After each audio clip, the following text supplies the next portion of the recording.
All right, everybody, and welcome all. Welcome to day 2 of ArvCon 2026. This is a perfect day for this where I am.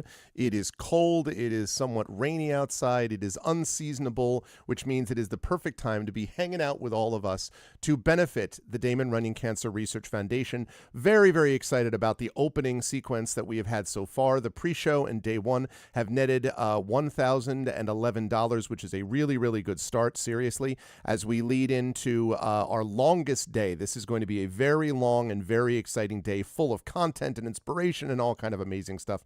I cannot wait for any of it, so I want to thank everyone for being here. Day 2 is going to feature our interview that I'm going to have in just a moment with 3 Damon Runyon Cancer Research Foundation scientists who you will see again on Monday during our scientist game being GM'd by Brandon O'Brien. Super excited for that. I then will be playing a tabletop one-shot DM'd by one Mr. Zach Clay. I will join KP and Rem and Indy for that one. Super excited there. Then it will be on to D&D with By the Dice Roll, Ghosts of Saltmarsh. I will be continuing with that as their DM. Then at 6:30, we've got a concert featuring Kilgore Trout, actually 6:15, a concert featuring Kilgore Trout to begin, and then Indy to close off. Super excited for that. And then we have Community D&D with the Shadow Crew EX, a special homebrew one-shot. Super excited about that too. That special homebrew one-shot is going to have a lot of sorcerers involved, and yeah, who are these Shadow Crew guys? Well, you'll be able to find that out today. I am super excited for all of that. So excited that now I'm going to bring on the camera. What's going on, everyone? I have to wear, look at this. I got to wear a freaking sweater. You kidding me? Now, this sweater will hopefully come off as the day goes on, but I got to wear this because it's cool, man. It's like winter. It's not freaking summer. What is going on?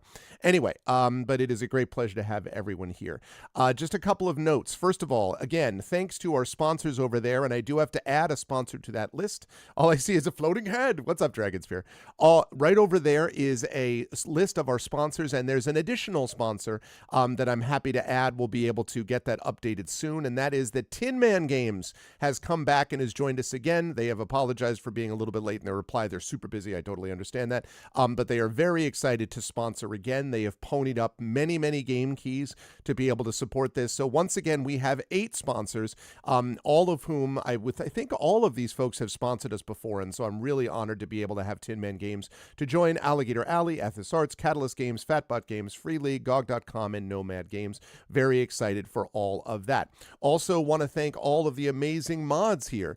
The Catalyst Game Lab's Out of Place. I don't know, man. That's their logo, though. I know what you mean. It's sort of like dark mode and a white mode, but I don't think they have a stream. I'll double check with them, but I think they like their dark mode. What can you say? Some people, it's their goth stage. You know what I'm saying, Echo? But in any case, I want to thank the sponsors. I want to thank all the mods for all the mod coverage they've already done and are going to do coming up today and tomorrow and on Monday. Also, special thanks to Triffid for helping assemble the spreadsheet. Too special thanks to Dragonspear for creating the spreadsheet template. It really makes such a huge difference to be able to have this so we can have all of these giveaways that we've got going on today. So remember, as we hit milestones, giveaways will go to everyone else. Also, remember the top donors here. The third top donor is going to get a prize pack featuring the Super Camelot board game from Catalyst Games, the Vikings board game. The Vikings board game, not easy to pick that up with one hand, it's heavy, right here from Catalyst Games. And also, they will feature a prize pack of those. Also, the Game Narrative Kaleidoscope book, which I happen to have in front of me right here. The Game Narrative Kaleidoscope book. Signed by yours truly, a collection of essays from a lot of major gamers across the field. Super exciting for that. Yeah, but you don't have the Game Narrative Kaleidoscope, though. I know you don't have that one. And then the second top donor is going to get some of those things, plus Greyshade, Renegade, Heretic, and Icarus, all signed from yours truly. And the top donor is going to get this Dragonbane core rulebook, brand new from Free League. And we are also going to get from Prince Justin this incredible picture. Actually, this is my copy, but I have another one in a box wrapped up, which is the Cascade Mountain Range, the Olympic Cascade Range. That is a photo taken by Prince Justin. It is the background for the highly successful 13th Icon campaign on there, and is set on a metal stand for your easy placement. And so I'm very, very excited for that. It's great. Could not wait, could not be any more excited for all of this as we've got donors to come. The way to do that, if you want to know more about the Cancer Research Foundation, is !Damon. You'll learn more about that as you go on. The way to donate is to go, if you type in !Donate, you'll see a link. There's also a QR code here on the screen. You can use either of those to go to the donate page. When it happens, you'll get a little fanfare, and you'll see that thing go up. And we want to see that number go up substantially. I would love to see that number. We're really trying to make a big push today because we have 12 hours of content ahead. So please, please, please jump there.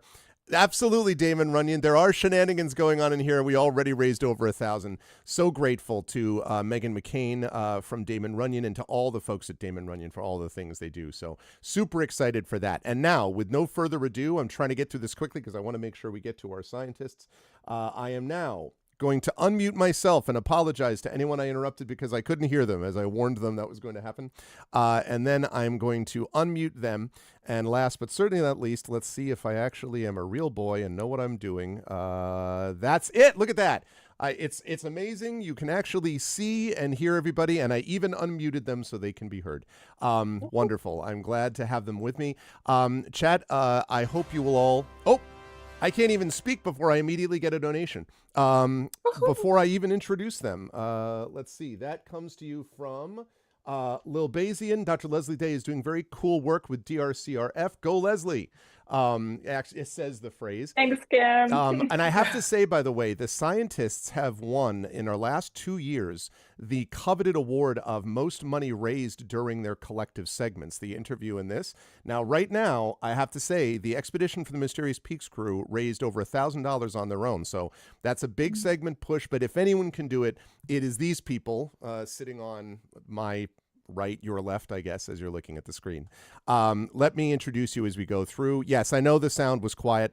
I'm going to address that over time. I shall fix that sound so we can blow people away with it. Okay. But I want to, first of all, introduce the three scientists. First of all, Dr. Leslie Day, who you can see at the top of the screen. Leslie, it's great to have you here. Thank you for joining us. You've already had 2 people that have donated, one anonymously, one not on your behalf, so you've got a fan group. I wanted to thank you for being here, and I want to ask you quickly before I introduce the other 2. Can you just give me a quick sort of like summary about why you were attracted to Damon Runyon? Like, what is it about Damon Runyon that you have appreciated as you're speaking somewhat as an evangelist, I suppose, for them? If you could talk just a little bit about your relationship with them. Yeah, totally. So I think it started with my kind of a huge pivot in my research interests, and then finding Damon Runyon kind of as a way to support those research interests.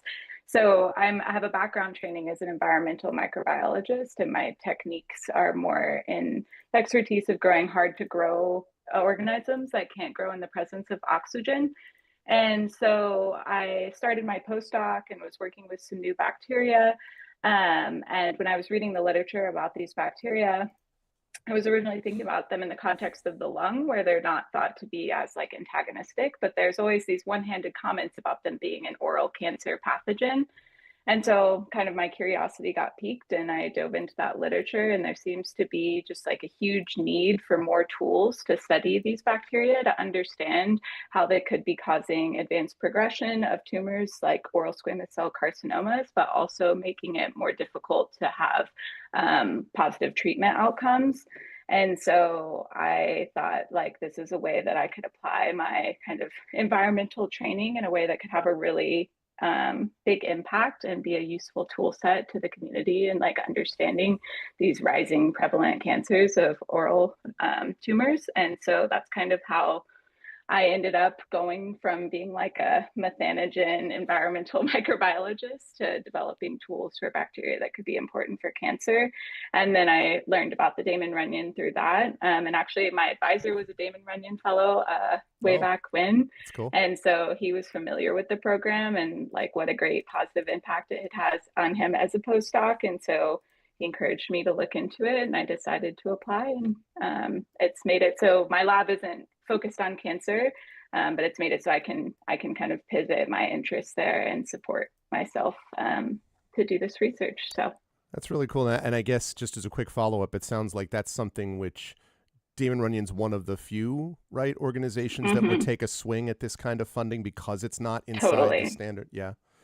Yeah, totally. And so I think that was something that was really exciting. And like we mentioned before, kind of the retreats that we all go to as part of our like Damon Runyon training, you can see just like the really big outside perspectives that people can have and how that kind of added creativity and fresh perspective can make a big difference in research outcomes. That's really Sometimes ignorance is a powerful thing, I think, because then you're not hindered by, well, people have been doing it this way for 20 years, so we're going to do it this way, you know? And I yeah. think that's something that I really love and have super enjoyed about the atmosphere of Damon Runyon. It's really cool. And yeah, it did. The sense I always get from doing these conversations with scientists over the years is that there is a kind of like, it makes sense that this thing from out here could theoretically apply, but we, as an academic myself, I know, get stuck in silos a lot of times where there isn't Totally. communication going on between disciplines or even Mm-hmm. related fields. And so you miss out on opportunities that Damon sort of bridges. So that's very cool. Yeah. Well, let me jump down to introduce our second scientist of the day, and that's Dr. Ryu Wang. It's good to see you. Thank you again for being with us. And I guess the same question, I have the same question for you, which is, yeah, maybe just briefly about your research and about Damon Runyon as the connection to that and how you were able to get hooked up with them. Yeah, thanks everyone for having me here. So my research works on totally computational biology, so a bit like different from like traditional cancer biology research people. We don't know any bench work, so everything was on computer. So it's kind of very different, and I think that's right now everybody appreciate like how artificial intelligence like AI will change how we do research, but I think Damon Runyon was the only, to my knowledge, was the only one that I think several years ago they have this vision to establish this quantitative biology fellow program, which only actually among all these major organizations, they're the only one that have this vision to support work like us that use kind of purely computational work to drive our understanding of how cancer actually works. Yeah. Yeah. And so, right, the idea of being able to, again, take something that has scientific rigor, but not necessarily, shelved on the same bookshelf as other things that one would expect for cancer research. And so this allows you to do that. I guess quick follow up, then I would ask for you in the process of doing some of the computational work. My experience from listening to people talk about their work is that I think Damon Runyon scientists, and I don't know if this is just because you folks get trained this way, are among the best at explaining their research to lay people who don't actually know what that's about. And I don't know if that's a Damon Runyon thing, that Damon Runyon is specifically trying to connect people just like they take big swings with researchers from outside, theoretically, the typical fields. Sometimes they also are taking swings at donors outside the regular fields. But have you felt like there's an emphasis with you on trying to figure out how to explain very complex research in a way that is accessible to people? Or how do you do that, I guess, would be my question. Yeah, absolutely. I think when we try to apply this fellowship, we ask to write a paragraph, like just as a lay abstract, how to explain our research Yeah. in a to lay person. So, but definitely, I think I guess all of us are do receive some training during graduate school to do such job. Yeah. to be able to be a part of that. Oh, and I can't, and I was literally just interrupted listening to that answer. Hillness has donated. Oh, okay. So first of all, Hillness has donated $111.11. Thank you, Hillness. Hillness is also our top donor, having donated so far $611 to this cause this year. Thank you, Hillness. And also, Hillness has started, I will let everyone in on this for those of you not familiar with ArvCon lore. This is typically the day where the battle between order agents, those who want the donation number to be even, and chaos agents, those who want the donation order to be odd, begin to get in a battle with each other. I don't care what raises money, whatever competition people want to engage in, that's fine. So right now, I just want the order people to know chaos has taken the lead, okay? Right now, this is not even, and so you must restore order by all means necessary. Seriously, thank you, Hilna, so much for that. I appreciate it. Yeah, so that training I think is really interesting, but I had the honor of getting to go to a reception a couple of months ago in New York City for Damon Runyon supporters, and I was just again struck listening to the scientists about how good they are relative to certain other folks I've met in my field at being able to explain what they do to people who are smart people but don't have training in that. So anyway, I'd like to think that's partially what Damon Runyon encourages too, is that connection with others. So, but thank you. I'm very excited to hear more about this as we go through. Last but not least, I want to introduce Dr. Vivian Chu, who is with us from, I'm happy to say, is local in Connecticut this time. I get someone else from Connecticut. I'm not just all by myself. Well, we have two people today from New England, but usually I'm holding down the New England fort by myself. But Dr. Vivian Chu is with us. Thank you for the raid, Shatter Mage. Thank you. I appreciate it, Shatter. Welcome. Welcome, Vivian, here. And I guess I would ask the same question, just if you can talk a little bit briefly about your research and maybe the connection with Damon Runyon also. Thank you so much, Greg, and thank you for everyone being here. I'm so excited. I study sickness behavior. I'm obsessed with behavior because I think that's really a way that we express ourselves consciously or without conscious. And sickness behavior is really how you feel when you are sick. And then that has been associated with not just cancer, and then even for cancer specifically, even after the therapy, many people can fall into chronic fatigue or chronic depression, and how does that connected to the brain? That's something I wanted to understand. And I really want to echo what Liu Yu and Leslie say earlier about Damon Ryan. I think it really, getting this fellowship is really give me a courage to do something that I never thought that I would be able to do. And one of the reasons, similar to Leslie, I switched the field when I started my postdoc, and I proposed to Damon Ryan, and because they are a very selective fellowship. And then when you get it, it's almost, they are saying to you that I like your idea. It's crazy, but we think it's doable. So I think that's one of the validation that's extremely important when I just started my new research. And then I'm immensely grateful for the opportunity, and also like meeting other like incredible fellows that really helped me throughout this research journey. That's really great, and I like the idea of being obsessed with sickness behavior. That's interesting. I want to ask something about a follow up for that, and then I have another question for all of you folks, which is so because if I think about what sickness behavior imagines, it's something that all of us, I think, again, not scientists, would be able to identify as this is how so and so does something when they feel ill or sick or something else. I'm wondering about applying, because that to me seems immediately like, oh, that would be something really fascinating to study. But again, it seems like one of those things that a lot of organizations, groups would go, well, that's nice, but it's too fuzzy, right? Like it's too sort of, it's not, how do you apply scientific rigor to that? So I guess that's my question is, how did you think to establish scientific rigor to convince people that something which feels fuzzy isn't fuzzy, if that makes sense as a question? I love your question, first of all. And then I think I love it because two of the keywords that you bring up, one is the fuzziness about how we define sickness behavior.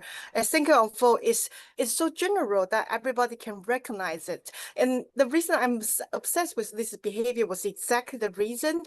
They are so common. We almost use them as a language or communication that we didn't realize, for example, during the pandemic, we can spot someone far away in the same train and they are coughing, and then you may be aware of something going wrong with the person. And I think a good thing to think about sickness behaviors is one way it tells us that something is going wrong inside of us, and then we want to be prepared for it. And the second thing is, if sickness behavior didn't turn on properly, there might be something going on in our body, and then we just let that danger slip away in the background until later on that we just found things that we cannot, like we have passed the point of return.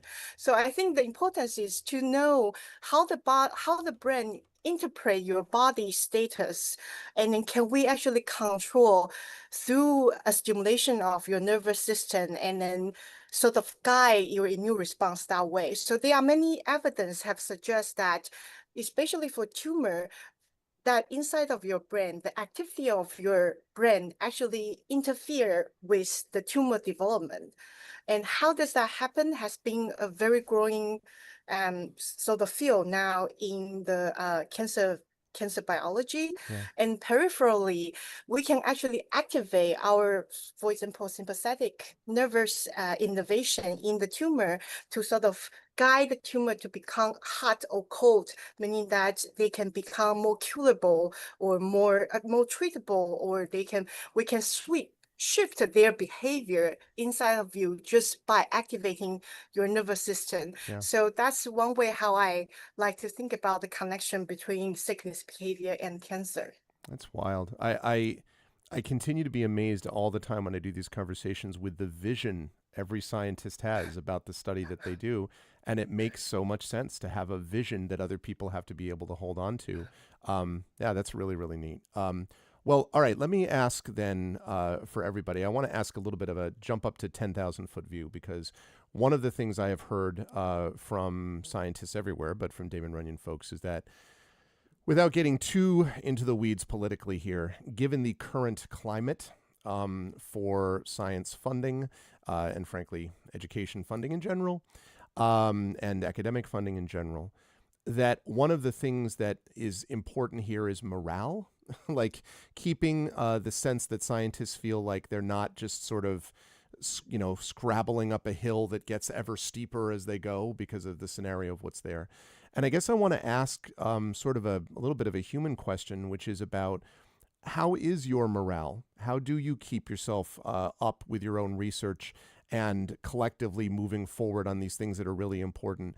How are you all feeling these days about how to do that? Where do you turn to get a boost in your, morale about your own work and about the state of scientific work in the world? And Vivian, I'm going to work up the other way up the column. So I'll start with you this time, Vivian. Yeah.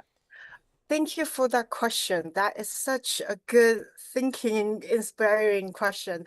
Two ways to think about this. One, last year, to be honest, I have identity crisis. I was like, I'm a scientist, but how am I going to tell people why to be a scientist in the future? What's important about scientists? I think Damon Runyon Foundation really back us up on this. We have ideas that we really want to produce knowledge at the front end, and this knowledge may not be seems to applicable at the beginning, but it will turn out to be valuable later on.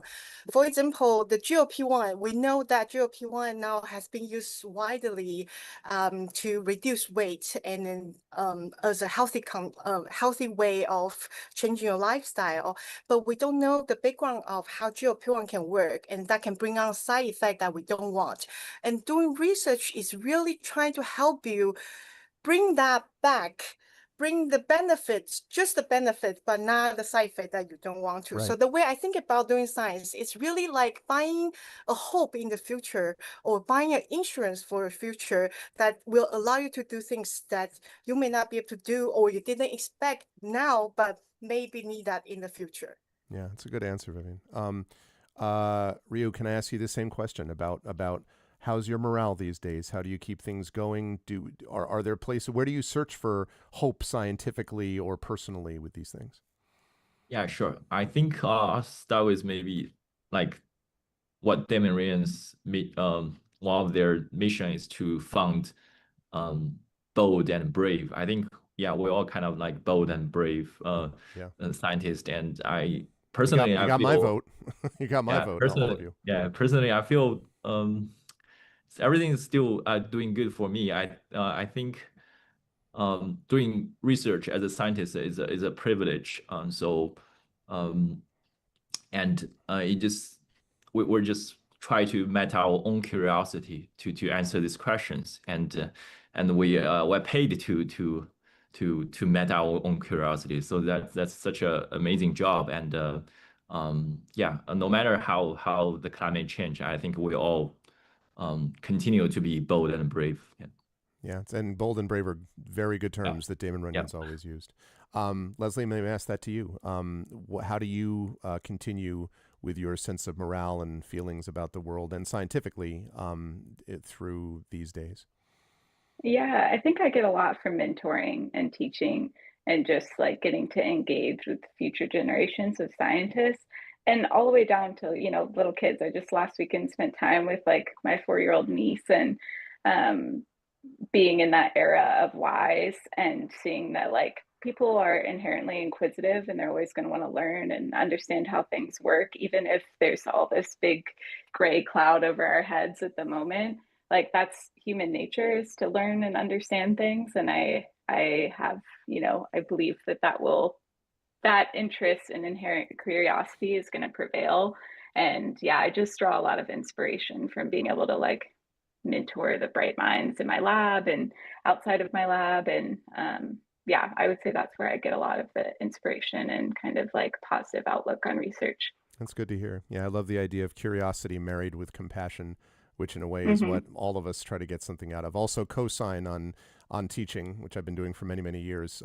Working Mm-hmm. with young people is hugely important. I always have a lot more optimism for the future. The question is if my generation and older ones can get the baton to the younger ones, but that's another problem for another day.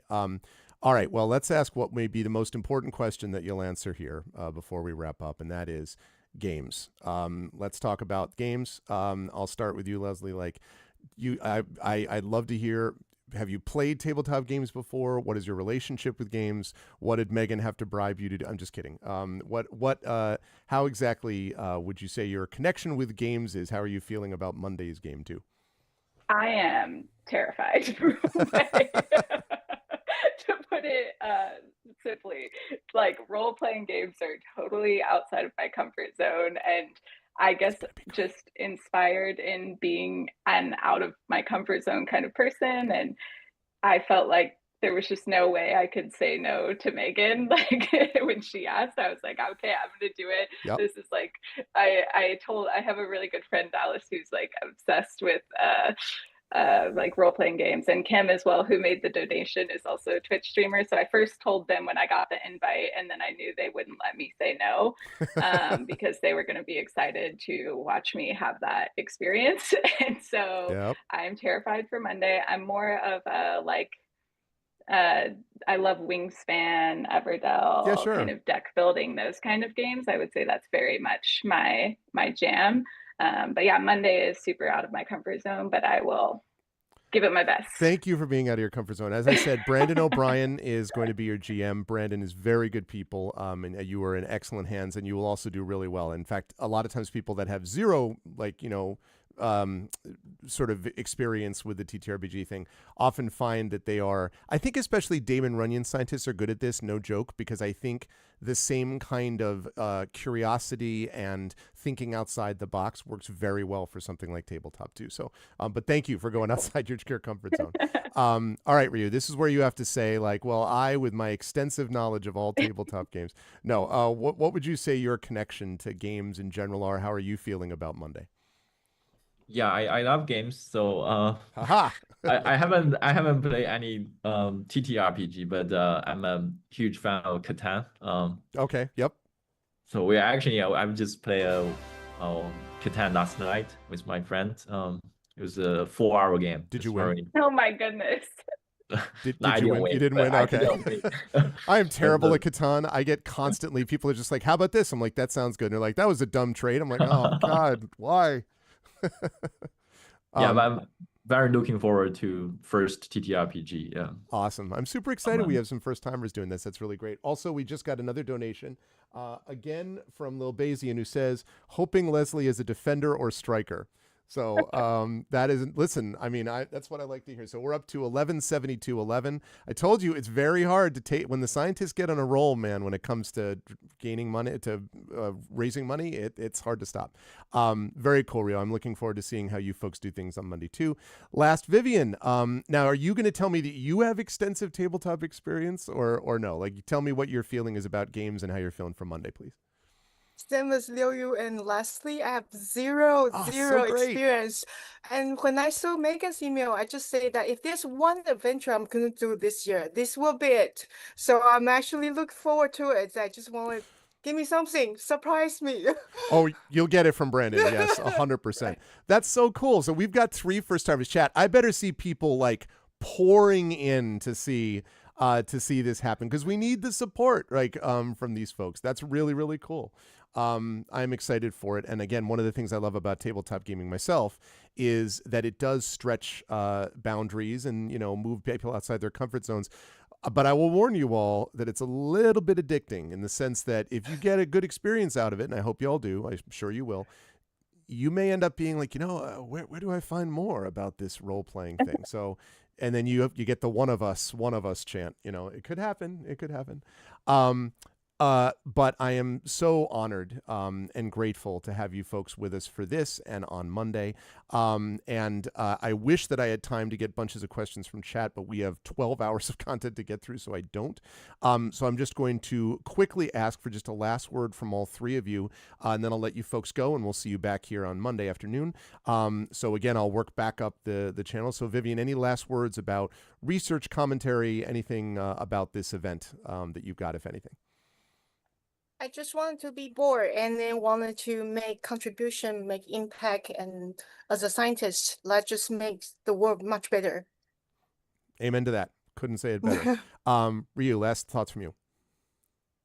Yeah, I just want to thank everyone for supporting our research. It's really, really important to have everyone's support for us to chase our curiosity, to really answer the most important question in cancer biology, to help millions and millions of people. Yeah. Thank you all. Yeah. Thank you, Rio, so much. And Leslie, last to you. Yeah, again, thank you. Having this support is huge, especially in these times of scientific funding. And like, I love my job and I love my research, and I just feel so lucky every day to be supported, to be able to go in and do that and hopefully have a meaningful impact. Very, very cool. Chat, can we get some love for the amazing scientists from Damon Runyon? I can't wait to see these folks again on Monday. Thank you again to Dr. Leslie Day, to Dr. Rio Wong, to Dr. Vivian Chu. Thank you all 3, and I'll see you folks on Monday for some awesome tabletop play. Bye for now. Thanks, everybody.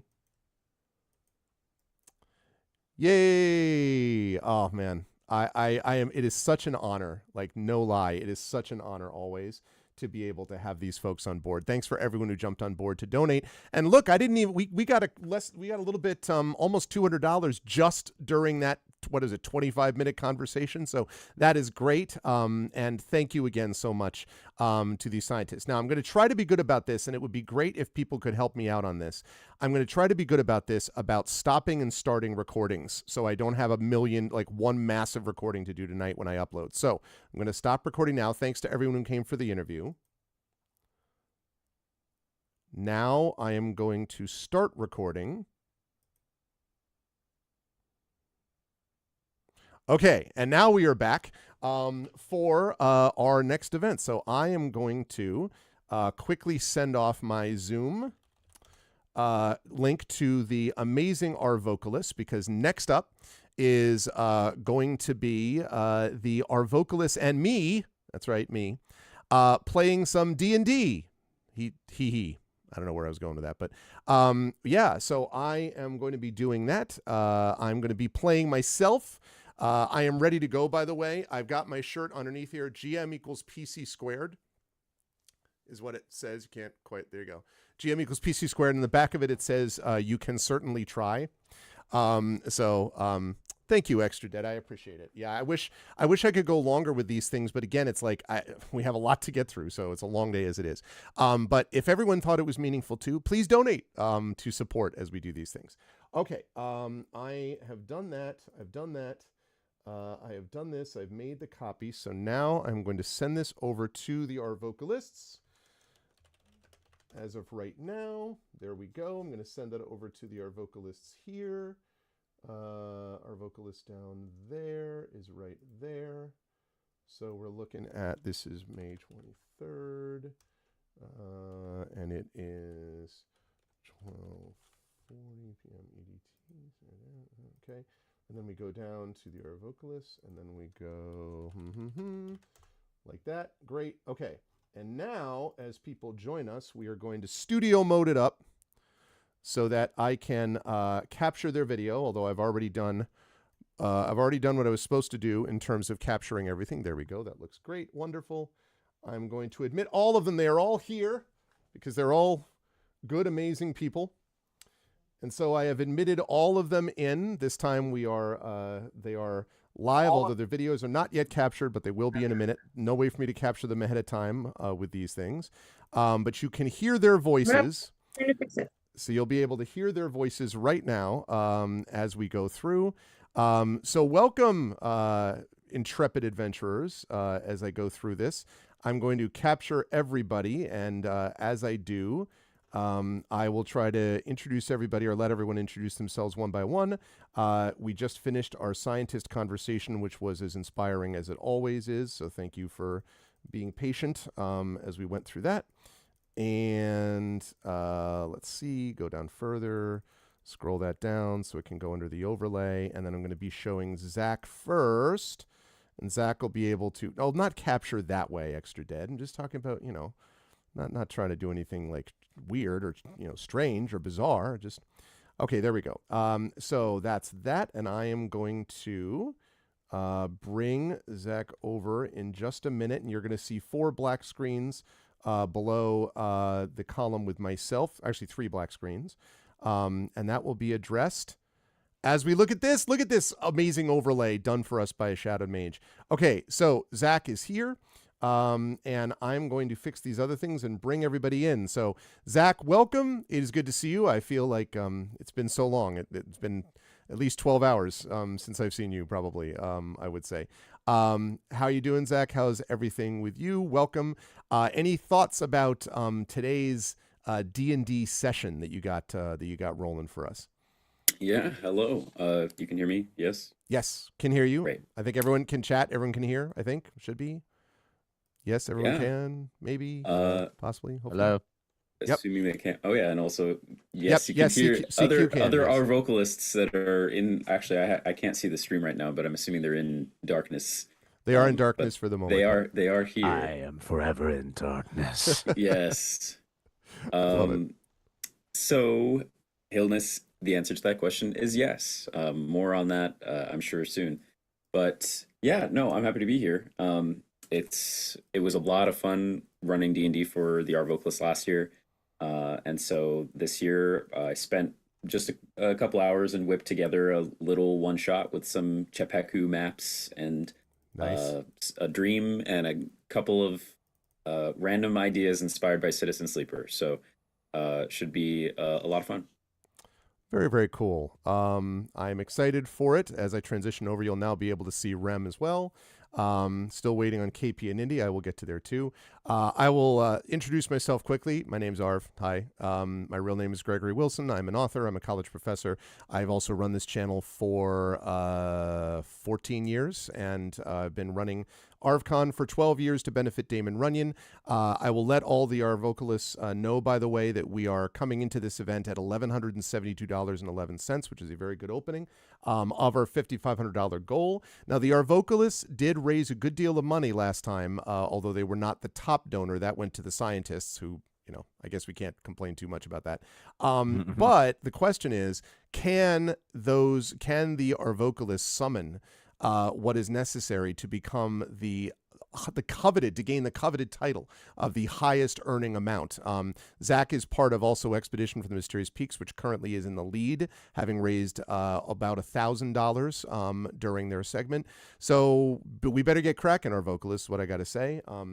If we want to be S tier, which is, I think that's what everyone ascribes for, then we got to do that. So I'm excited for it. So anyway, that's me. I'll shut up and say hi to Rem, who's right below on the column you can see. Hi, Rem. Good to see you. I just saw you this past Tuesday, but it's good to see you again. How you doing? How you feeling about today? A rare daytime for us, hanging out. Yeah, I'm excited. I can't believe it's been a year. Right? And I'm so ready for shenanigans with Fitz. Guys, I have been looking forward to this. More Fitz. Yeah, and but Fitz in this different, as we'll see, a sort of different environment, I suppose, for Fitz.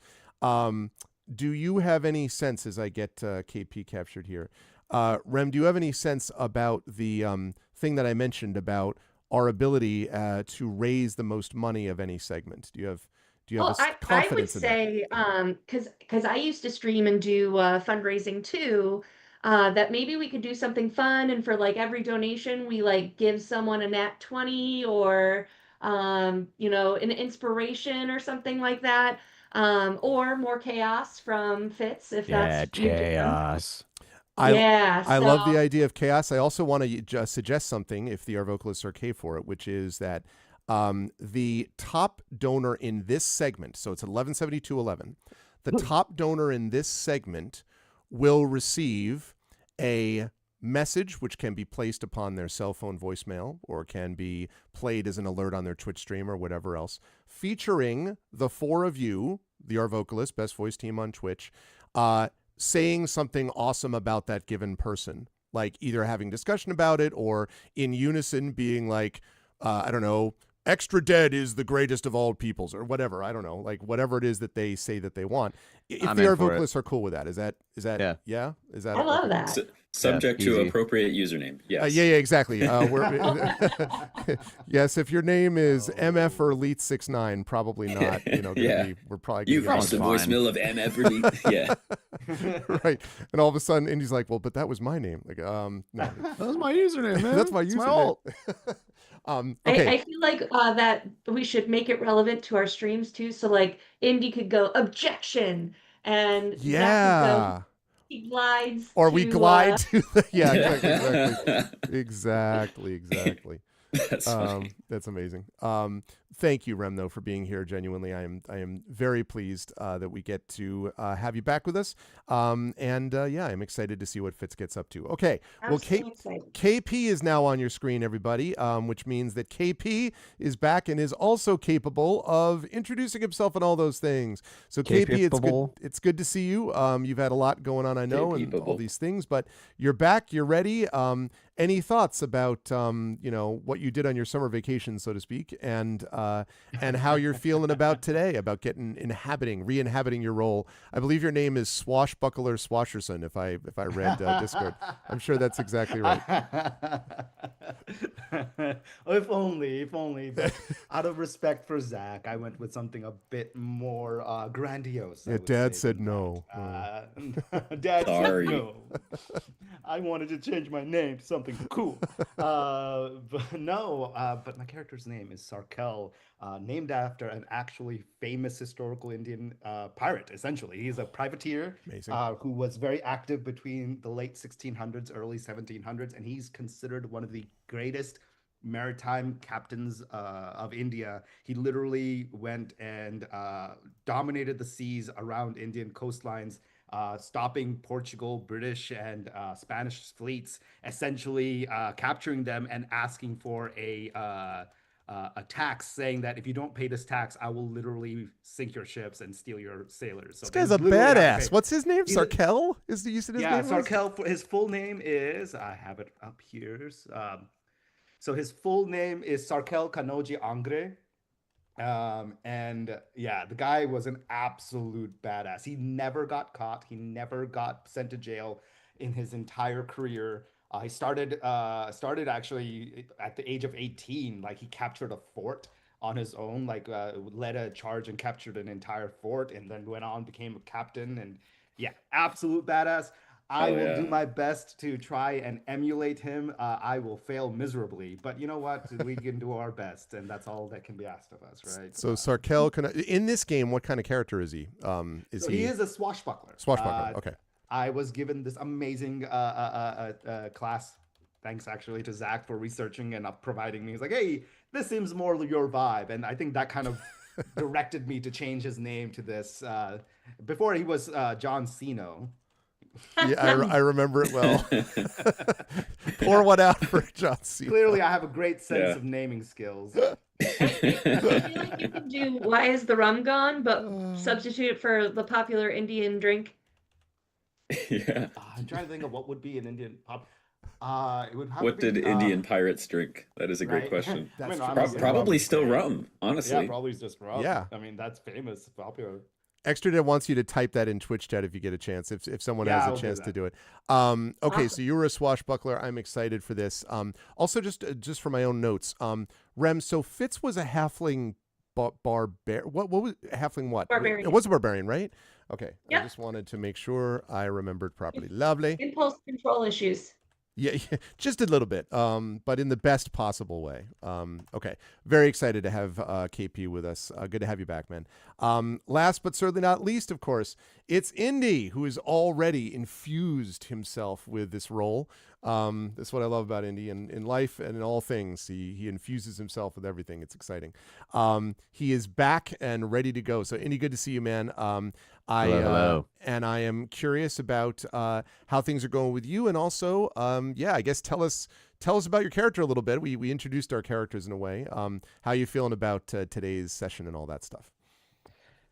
Well, I am excited to be here. So pleasure always to be with my dear friends in the Art Vocalists. Get to do some doing some fun stuff. Again, this is what my second time ever playing D&D. Yeah. So yeah. So I mean, back again, excited for it.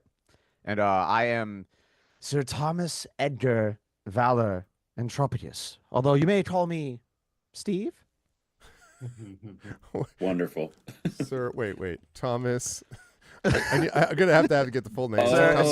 Sir Thomas Edgar Valor Entropicus. AKA Which you, of course, may call me Yeah. Steve. Valor Entrophies. Okay. But I am a dragonborn and Of course you are. a warlock. Level 3, as I've heard. I don't know what that means, but I am excited to be of that level.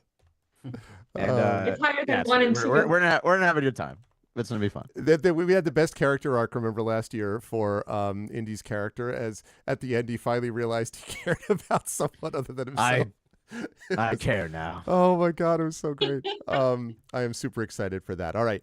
And I guess I should mention, since I introduced myself, first of all, Indy, thanks, man. It's good to have you with us. And I should mention, since I did not have a chance to talk about this before, that my character is Callous Fury Storm. I walk on the edge between calm and chaos. It is my role to bring these things to a world that is both desperately in need of sometimes chaos and sometimes order. I have this desire sometimes for a donation to come into the Damon Runyon Cancer Research Foundation that would restore order and bring us to an even number rather than the odd number which currently swirls like a maelstrom around the madness we know as charity events. So if someone could do this for me, I would be most appreciative. I will be providing this fury to all of you at level 3. Great, which means it's up to Zach. I think we got everything up and captured. All the videos are ready to go. And chat, please do donate. Let's get that rolling. And like we say, top donor this segment will receive a special voice message from your friendly greatest voice team on Twitch, the Art Vocalists. So thanks everyone for being here. Zach, take it away. Okay. Before we start, I will be playing some music through the Roll20 game, so let us do a sound check on that. Okay. Our favorite classic that Greg has played many times on this channel, Weirder Things 2. Weirder Things. You guys should be able to hear that on your end coming from Roll20. Yes. Also, chat, can you confirm? It says nothing playing currently. Oh, Okay. I'm hearing it. We're in the Okay. down that thing. Let me see. Yeah. Hold on one second. Thank you for the It should Prime be the sub. only Rita music 152. playing. Let me reload because I don't. don't hear it yet. I definitely hear it. It's like a nice like. It's not tension. Phil. Okay. It's very much. You got It's it? there though. I hear it. You might need to go into the settings on the right and then make sure that You can It's adjust on your audio video. Yeah, it's not playing though. I see it now. Yeah, the master volume level's fine. I see it, but it's not playing. For me. Weirder things I too. hear it. I see that. It's sexy. Yeah. Let me try one more time. I'll try to stop and restart it as well. Okay. Oh, that's it. Yeah, Prince Justin, you won't hear it yet because I'm definitely not hearing it. If I'm not hearing it, you won't. No, it reloads and then it just shows the time that it's at, but it doesn't keep playing. Okay. I'll stop it. Okay. And I'll start. Let's see. I'll play a different. Thank you for the bits, I'll Rio. play this one. I will start in a second. Okay. This one's like a guitar-y one. Yes, I hear that. Okay. Yes. I'll stop that. I'll go back to space. Can you hear? Should be very soft, but you should hear it now. I hear it. Okay, great. Yay. So yeah, you guys, and can also chat hear that too. And then players, you guys can adjust your personal volume for Roll20 in your settings, the little cogwheel. Yep, I got You it. go to audio and video, and you can Chat, change can your you now personal- hear that? You should be able to. Thank you, Rio. And don't forget to throw in that donation. Yeah, you hear that 8-bit? Nice. I appreciate the amazing charity work. Don't forget to donate. Our focus is definitely today on the Damon Runyon charity. So if you type in, as they just did, ! Donate, I'll give you the link to go to our Tiltify campaign. Lovely. Okay, yep, all good. Okay. We can hear everything. All right, let's do it. We have about 2 hours. Yep. So we'll zip through. You guys get in character, take your time. I will worry about pushing us forward in case we take too long on any particular thing. So, my dear our vocalists, your first adventure began in a quaint and festive town known as Silibrim, where, among other things, you befriended an earth elemental named Big Boulder. You saved the Singer's Solstice. He really rocked. He did rock, yes. You saved the Singer's Solstice by defeating an ancient wraith known as the Voiceless King. As we find your characters again, you are not grounded in a happy village, but high in the sky. No, above it, in the very stars. This is another time and another space. Some might say the final frontier. In Dungeons & Dragons, the domain of space is explored with special vessels called spell-jamming ships, which sail in space, much the same as normal ships sail the seas. Somehow, your adventures as a party after the events of Silibrim led you into the luck of boarding a spell-jamming ship, and now you serve as members of its crew. Your journeys have taken you to the edges of wild space, among the stars and planets and worlds, where the limits of even the worlds you know, such as the Forgotten Realms or Exandria, now bleed into strange and other realms beyond. The edges of the galaxies of the Silrain Arc, perhaps, or perhaps the not-so-distant Helion system, where strange and mysterious constructs known as sleepers are rumored to exist. Hey! Hey! The mission you embark on today is not your first as crewmen aboard your ship, the Silver Siren, but it is perhaps one of the most important. The Silver Siren has received a distress signal from a space station known as Coram Point. Coram Point hosts a society of a few hundred spacers, mostly farmers and ship technicians. But after recent space pirate attacks, Coram Point is now without its essential Starshield cores. Insert MacGuffin here. Yes, I almost said MacGyver. That's a different Mac. Yes. MacGyver? He's right there? Oh, this is going to be easy. We're going to just Yeah, just get Starshield Just cores. throw him yeah. just throw him a paper clip. Plot it out. It'll be done Yeah, in 2 we're seconds. good. Great. Thank you, Echo. Coram Point is now without its essential Starshield cores. And with these cores gone, this lonely space station with a few hundred spacers is now under threat of burning up in its slow orbit of Theron 3, the local star. Hey, Zach, can I make a dramatic stinger there to say that Oh, Bold please. Fog has just done a $25 donation to bring us up to $1,197.11, which puts us perilously close to our next giveaway. So keep it up. Also, it means currently, as of right now, Bold Fog is the leader of the coveted I Want the Voice message from the Our Vocalist donation. So, but there's lots of time to overtake that. Thank you so much, Bold Fog. On you go, Zach. Sorry. I think we gave Fitz inspiration too. Oh yeah. Are we eligible for Our Vocalist inspirations? I mean, Hell yeah. yes. Great. Or I guess Arvin Elleron D&D inspirations. But Yes, I of course love they that are. you just let me dibs that. I love that. Yes, I would like to be eligible for my own inspiration. Yeah. Yes. You should. Well, So maybe they can type in the chat who they want to give that inspiration to. yeah. I see. Direct it to somebody. Yeah, who do you want that directed to, Bold Fog? Anyway, go on, Zach.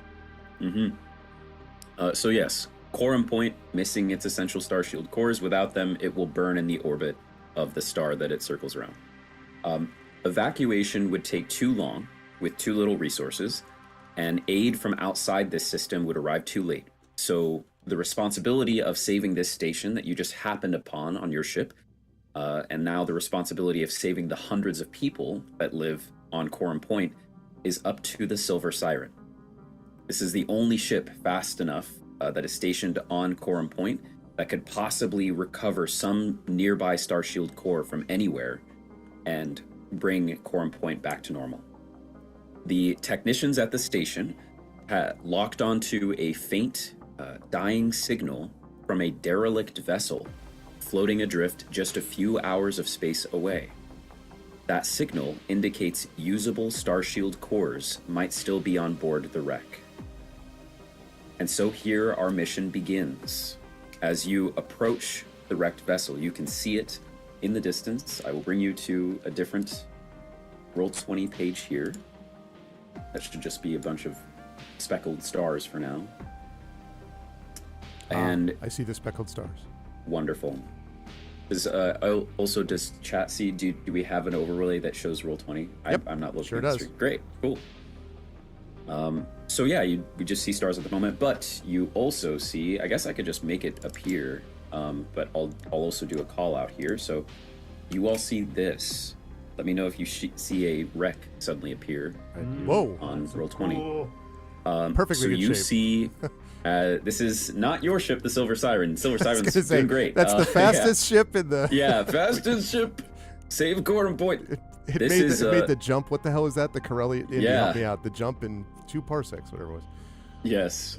Close enough. This is the wreck of the ship where you are receiving the signal of possible starshield cores. I'm going to make this actually just... I didn't intend to do this, but I realized you have nothing else to stare at, so I'll just make it show up. There you go. So you should just be able to permanently see it now.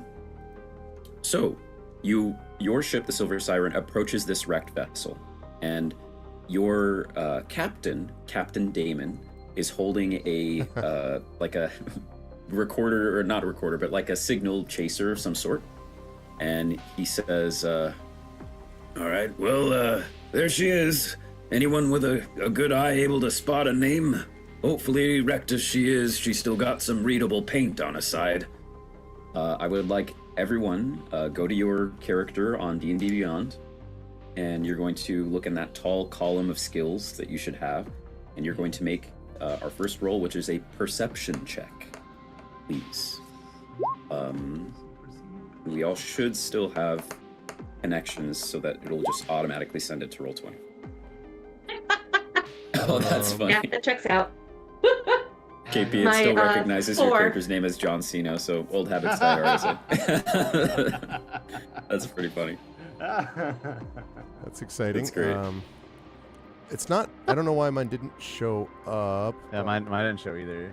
But it is. The thing that lets that happen is Beyond 20, which is a browser extension. It was working for all of us last time, so assuming it's still It installed is, on it's your there. browser. Yeah. Yeah, Yeah. Oh, it's might have there for me missed, too. I checked. When you first logged in to D&D Beyond, you may have not done this yet, but did you make sure to click on the features and traits section? Oh yeah, that's like a maybe a attunement Because thing. that's how it parses it and is able to properly connect. You have to Yeah. click on So the, on your D&D Beyond sheet, just Yeah. click Features and Traits in the tab, and then now try to maybe roll again. It's not the worst thing though, because we can still see your rolls on D&D Beyond, so I can just read them out if necessary. But KP, you're a little quiet for me. Yeah, you could come up a bit, KP. And I also have to turn down my music a little bit. It's a little loud. All right, there we go. That's better. Okay. Rio, if you are Rio, are you actually bold fog in here? Because if you're bold fog in here, then it did go through. Oh, you're not? Oh, well then I do not. I see indies now. Yeah, I don't see it yet. oh, Rio. great.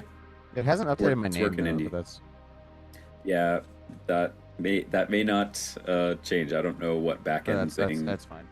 Yeah, that's okay. Yeah, I don't know why I went to features and traits and all that, but You tried rolling again and I it tried hasn't rolling popped up. again. I'll do it one more time. That one was a 19. Okay. That'd be a shame.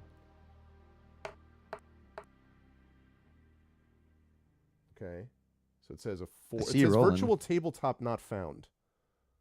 Oh.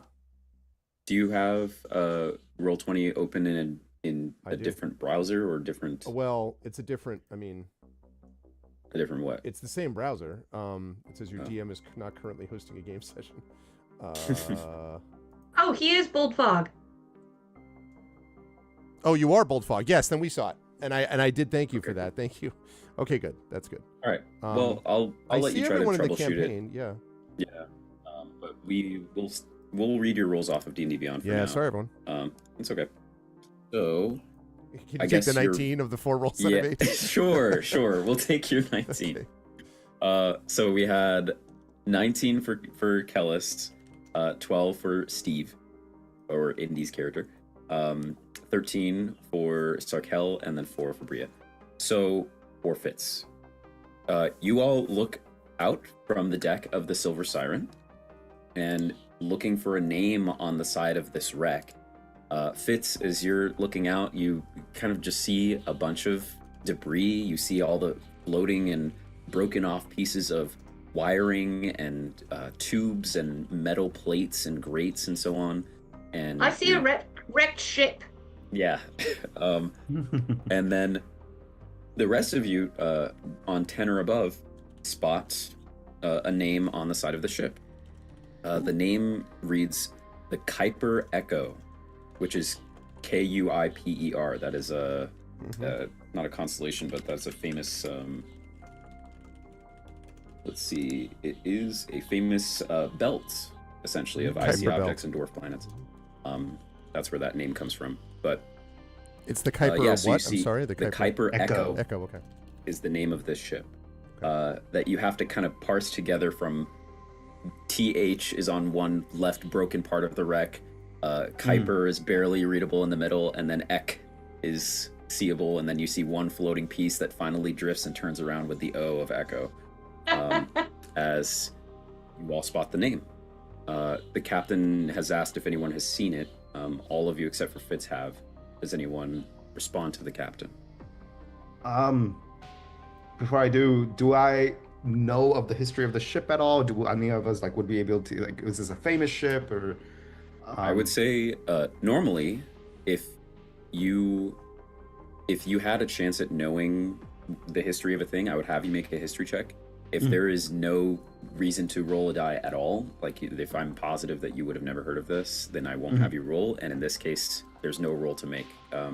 You can make a check maybe to see if you know about these types of ships, but you certainly have never heard the name of this ship, I would say.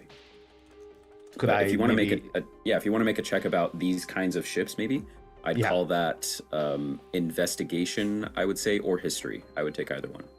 I'll do investigation. Great. Anyone else is welcome to do this. If you also want to do an investigation or history check to see if you recognize what kind of ship this is, maybe. That was a dirty 20. Oh, nice. I actually wanted to check something different, Zach. Is there a way that I can have any sense of what might have created this? Was it smashed into by asteroids? Was it destroyed by ship fire? Is there a way I can check to see those things? Yeah, I would definitely call that investigation in that case. for you.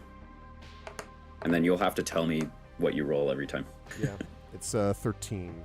13. So it's funny too because I see everyone's rolls popping up on my D&D Beyond. Yeah, I'm not sure. So with 28 and 12, so Indy, Steve, you look over these ships, and 8 is still high enough. You know, in D&D, as I know this is session 2 for you. I'm so excited, by the way. That the kind of the scale of success is basically 5, 10, 15, and 20. And so if something's really not that hard to know or to do, you just need to roll like a 5. But if it's super hard, you need a 20. In fact, it's called hard in D&D as is the number 20. But so on an 8, you still get the idea that spell jamming ships, those are rooted, I guess, to go above table for a bit, in fantasy. Like right now, the Silver Siren is what's called a space galleon, which is established in D&D lore in Spelljammer. It's still got ties to fantasy. You know, you guys still are wearing axes and swords and stuff like that. And it's as if fantasy has been elevated to the stars. But this, it doesn't take more than an 8, Steve, to understand that this ship comes from maybe somewhere beyond where spelljamming ships are coming from, where fantasy found this technology to rise to the heights of the stars. This comes from places where they rose to the heights of the stars of their own volition. Maybe somewhere like those distant outskirts you've heard of, like the Silrena Arc, or the places where the Sleepers are from, Helion System, or something like that. Fitz, you get this kind of the same knowledge. As far as the type of ship, it isn't the biggest. So this doesn't look like a colony ship to you, or something that would have a lot of people. Like you think about Coram Point, for example, the station that you're trying to save, and that has hundreds of settlers on it, hundreds of farmers and technicians that are floating out, orbiting a star. This looks like a transport vessel to you. That much is obvious, even if you don't really vibe or recognize the weird sci-fi make of it. And then Sarkel, you look over this, and although you have never heard of the Kuiper Echo, you have maybe in your travels, or as the Silver Siren, your ship docked at stations and you talked with travelers, you have heard a little bit more about these weird, distant, for you lack of a better phrase, sci-fi ships, made of metal and wiring and things such as that. How much is it worth? Are you asking anyone in particular? I'm asking the totally not a pirate. Oh, yeah. I guess as Fitz asked you that question, this thing, it looks very clean. And I guess I should say that too. This is starting to bleed a little bit into Kellis's question, which is like, how did this happen? Despite the fact that it is torn apart, there's not a lot of damage or evidence of damage on the outside. There's not like shot marks or laser holes or anything like that. But the clean look that I'd say is in the sense that it maybe does seem more on the expensive side. Like, this is not some patchwork ship that was put together with haphazard parts to you, Sarkel. This is a very nicely made, designed ship. I don't know if that fully it answers your question. You can ask me more questions if you want, KP, especially on a 20. I was going to say, I mean, does it look like we are considered to be, well, no, the ship's name is after an asteroid belt. We aren't in an asteroid belt, are we? No. So, yeah, I mean, like, I think I would try to, like, look around to kind of see if there's any sign of, like, debris that shouldn't belong to the ship, essentially, if you get what I mean, in the sense of, like, great.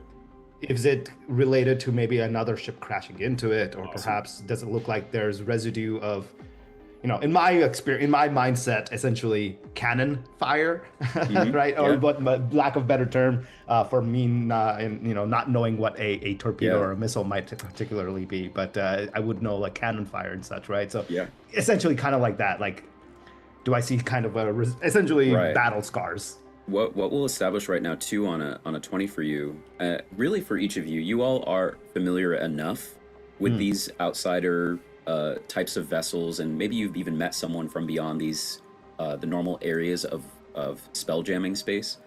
So you have encountered maybe at least once before someone wielding a laser rifle or something like that, or seen drones that are unfamiliar. but a ship like this is kind of rare for you. Yeah. But yes, to your question, you look at the wreck, and every single piece, as you scrutinize it with your investigation, looks like it does belong to the ship. You see no evidence of any other ship that crashed into it. You see no evidence of shot marks or cannon fire or anything, which leads you to believe, okay, maybe this thing imploded. But again, there's no sign of explosion. It looks like it just tore apart somehow. This is kind of your read on it as well, Kellis, is that you don't see any evidence of damage from the outside, and that's about all I can say based on your guys' roles. Okay, sure. The captain, and I guess Sarkel, you can respond to Fitz if you want. Yeah, I turn to Fitz and be like, I mean, it is an expensive ship. There's a lot of value to it for sure, but doesn't seem like this was inflicted by someone else. It doesn't look like they were in distress because they were attacked. I don't find best I can say is that it just tore apart from the inside, like a toy being pulled apart by a child. What was that? Could it have been the wind? Maybe, but not the type of winds that we experience on our home world.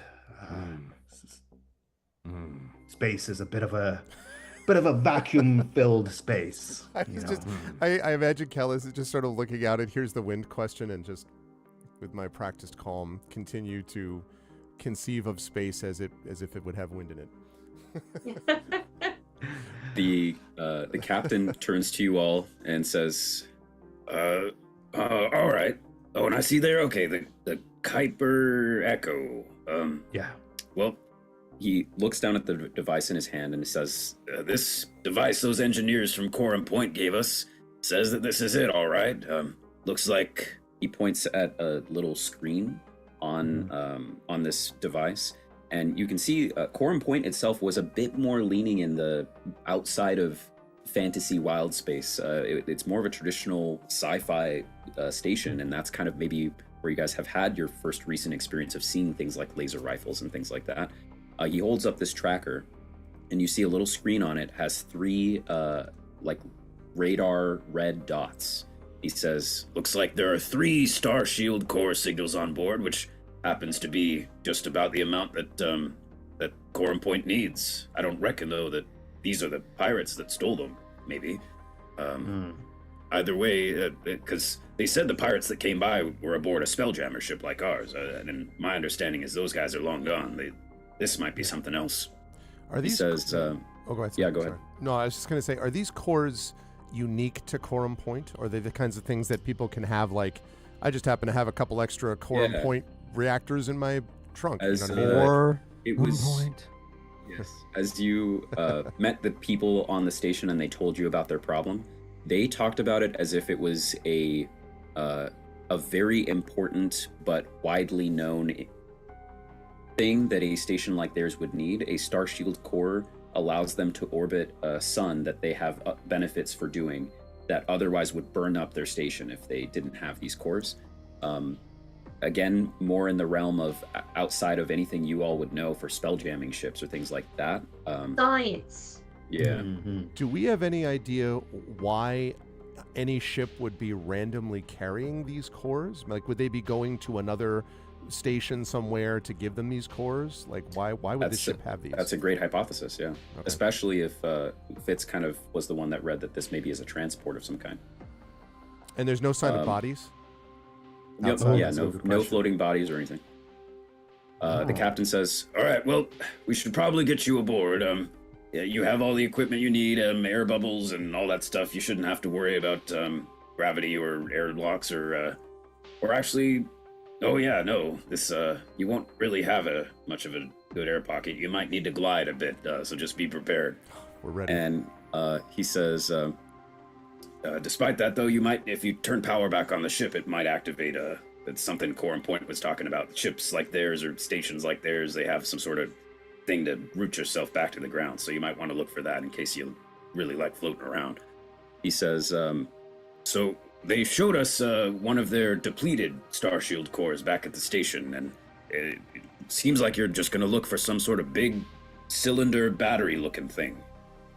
He kind of makes this motion. It's similar to any number of sci-fi cores. For some reason, what comes to mind right now is in Apex Legends when you refill your shield. It's this like core thing, this cylinder. Yeah, just do this motion. It's about the size of a thermos or something, a real big thermos. I'm imagining the Jurassic World, the Indominus sample. Oh Yeah.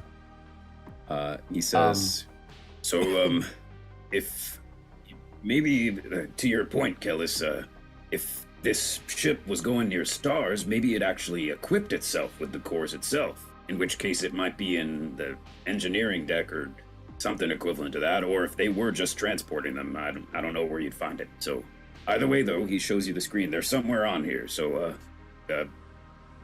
well, I think with that, he looks down at his wrist at an analog watch. How does that work? Don't ask.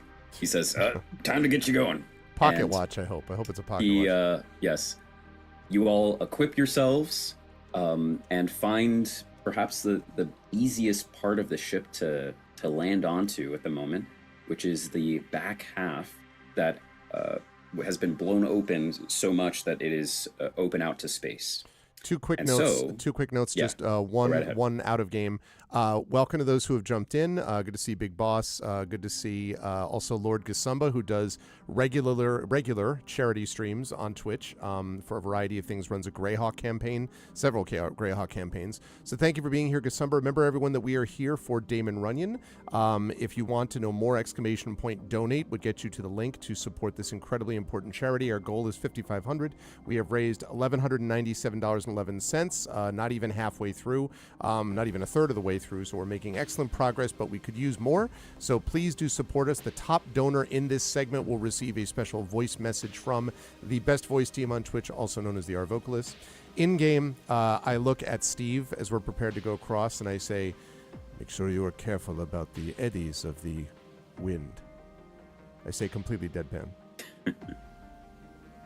I defiantly look at the captain and drift instead of glide to.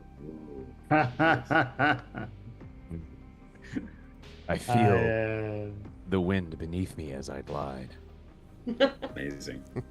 Okay, so I'll swap our music. I just found random space stuff, so we'll see if this works.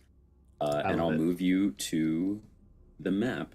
Now, if I did my job correctly, you should see Putting pineapple on pizza. a map. Look at us! Okay. Look at the little tiny little Yep. Yes, boxes. having your tokens, you see look at stuff. that. There should the interior of the ship should be blacked out, hopefully. Yeah. So you don't see all my secrets. Great. Also, usually on the right side of Roll20, you'll see a zoom slider. So feel free at your own discretion to zoom in or out as much as you want. If you don't see it, remember to find it in the settings. They changed this recently where it is by default off, and I was like going crazy until I'm like, oh, here's how you turn the zoom thing on. So, yeah. You can also pinch and zoom on your trackpad if you're using a laptop. It's true. I am. So you all find yourselves aboard the ship after floating and gliding or drifting off of the Silver Siren. You land, or perhaps I shouldn't say land because there's no gravity for you at this moment. You are in 0G, but in spell jamming, we won't get too much into it. You are equipped with special air bubbles that let you breathe and everything. You don't have to, we're not going to get too much into the sci-fi aspects of everything, but you are floating on the ship. I would say that the Captain Damon, would give you the Starshield core tracker, but it doesn't seem to be very, the specificity of its tracking doesn't seem to be very good. So it doesn't seem like you're going to be able to home in on the signal very well. Although from what you can tell, it seems like the cores are in the largest part of the wreck ahead of you, so not in this broken off section to the south. As we find your characters here, feel free to tell me what you'd like to do. You see 2 doors in front of you. Let me see if I can indicate that to you guys. Ooh, You see, there's a door here and there's a door here. A lot of, I'll let the map, especially with the time we have, do the a picture's worth 1,000 words, but you see broken wirings, sparking still a little bit. You see random emergency, hatches and grates and all the stuff. So as you guys speak and explore, I think now's actually also a good time to describe your character. We didn't really actually get a proper introduction to like, who are we looking at? Like, are you a human? Are you an elf or whatever? So any description that you'd like to afford your character at all, as far as what they look like or any equipment that you might have in your inventory that you want to point out, or what your species is, but do keep it brief, and then we'll head into the adventure. But yeah, what would you guys like to do? Well, you see Sarkel, quite short because he's a halfling. He's a tiny humanoid form in the vastness of space. And he was also very slight of build. It's pretty appropriate for being a rogue. He's quite nimble. He has 2 daggers, very roguish, like I could say. The best of the ways I could describe him as a space rogue. Got 2 daggers on both sides of his belt, ready at any moment to pull out. A little bit of like a capelet, like a reddish capelet on over his shoulders that he drapes over. Very like dark bronzish skin tone, with black mane of a hair that kind of looks a little bit messy, as if though he hasn't combed in a while. Not dirty, just not combed, is what it looks like, with a little bit of gray going over there. He's kind of going into a little bit more of his later sunset years, it feels like. Yeah, and he's kind of been a part of a ship pretty much most of his life, one ship or another, and now the final frontier, which is space, is calling to him. So he has left his homeworld to explore this unknown. So that's what he's doing. Well, Great. Briella Fitzriley is also a halfling, and you just got way cuter. So she is very excited to be what she calls now a space barbarian. So she still has like her dress is still with like animal pelts and stuff, but she's like attached bits of metal and like glass and whatever like she can put together that makes her feel spacey. And she has a great axe, and she is currently bouncing around the location. I'm imagining it's kind of Bugs Bunny-esque, where it's like da da da da da, and she's like whacking different pieces of debris. Smash. Yeah, dut dut dut dut, and just kind of flipping through the the 0G from debris to debris. I'll look at you and I'm like, halflings. As if though I'm not one, but I am one. But it's like youngins kind of a situation. Other halflings. Yeah, And the metal that's all attached jingles, so I am so not stealthy. As a rogue, I especially take issue with that. Not at all filthy. Can't wait to have What do we- space lembas bread, Big Boss. Yes. Oh my what do we goodness, see yes. for Kellis? What does Kellis look like? So Kellis is, first of all, thank you for the sub, Mrs. Dunsel. I appreciate it as always. Yeah, and everyone continue to please donate and support Damon Runyon, ! Donate for that. So Kellis is bald, has a strange symbol tattooed on his forehead, which he seldom speaks about. In fact, most of the time, Kellis, when you first knew him, sort of covered himself up in simple brown sort of wrap, almost like a poncho, I guess you might say, until you might remember memorably had to reveal rainbow glory of some sense by whipping the poncho off. And so, in a similar way, Kellis is, who's human, I should say, has a kind of greenish brown outfit, which seems quite simple. Simple cloth belt and simple, not really boots, sandals, I would say, sort of laced sandals, and is currently, as fits from the other room, hears sort of smash through the area. Kellis is sort of looking around the room intently, and you might be able to see the tattoo on his head faintly shimmering if you looked closely. Amazing. And for Sir Thomas Edgar Valar Entropicus, so Indy, as I know this is your second time playing, the character you chose, I don't even remember how we made these characters. I think I kind of worked with you guys at least to help you make these characters, but just for you to prime you before you add any details that you'd like to have. So you are, of course, a dragonborn, which in the fantasy of D&D is a humanoid creature, but with the ancestry of the dragon. So although you still stand on two legs like a human does, you have scales instead of skin. And in particular, in Dungeons and Dragons, the type of scales you have, whether you're a red-scaled dragonborn or you have silver scales or things like that, not only changes the color, but also there's a certain breath that you have. So the classic is a red dragon that breathes fire, right? But you are a copper dragon, which means that you also have a draconic breath. You can breathe that out like a dragon would breathe fire. But for a copper dragon, yours is acid, just pure like acid. I don't know why we chose that, but that is what it is. And so, yeah, that's all I'll fill in. And then as a warlock, this is a class that you make a deal with or a pact with some sort of extraplanar powerful being.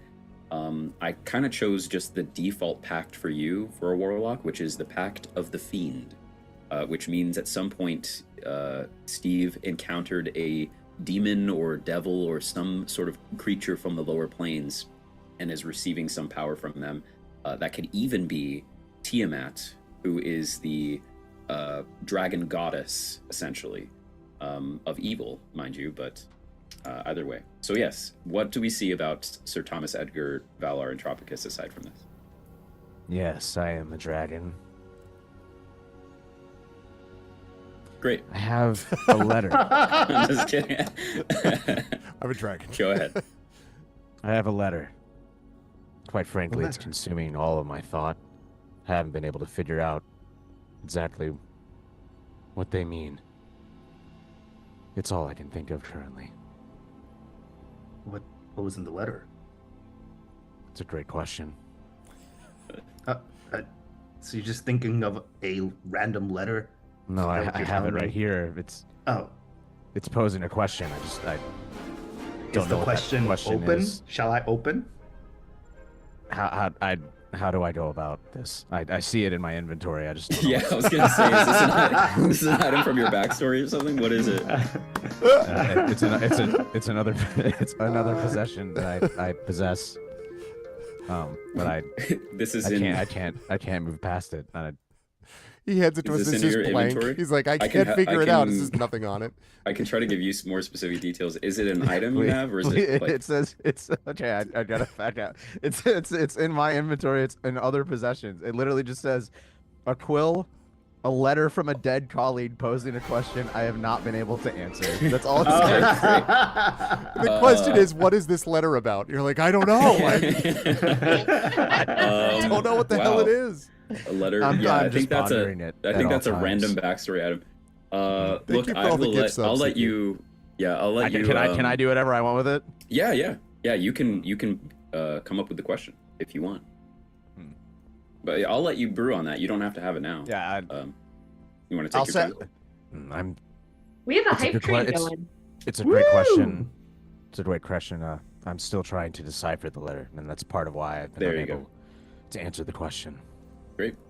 And then any physical details that you want to detail about Steve? Like a warlock, usually you have, robes, and I think you have like a staff or something.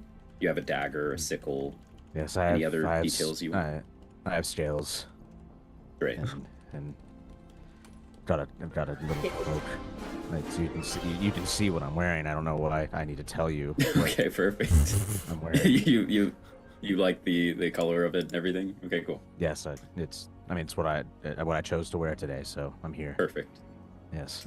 Okay. So with that, we see your 4 characters. We'll say that this door right here is open, so you guys can, see each other.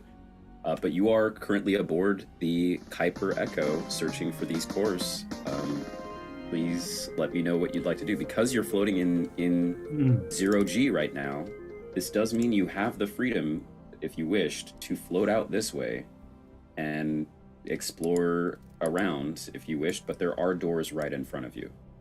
So Before we do that, is there? I see that we've got like terminals of some kind, and I assume that we would have been around a Spelljammer ship enough now to see some version of this.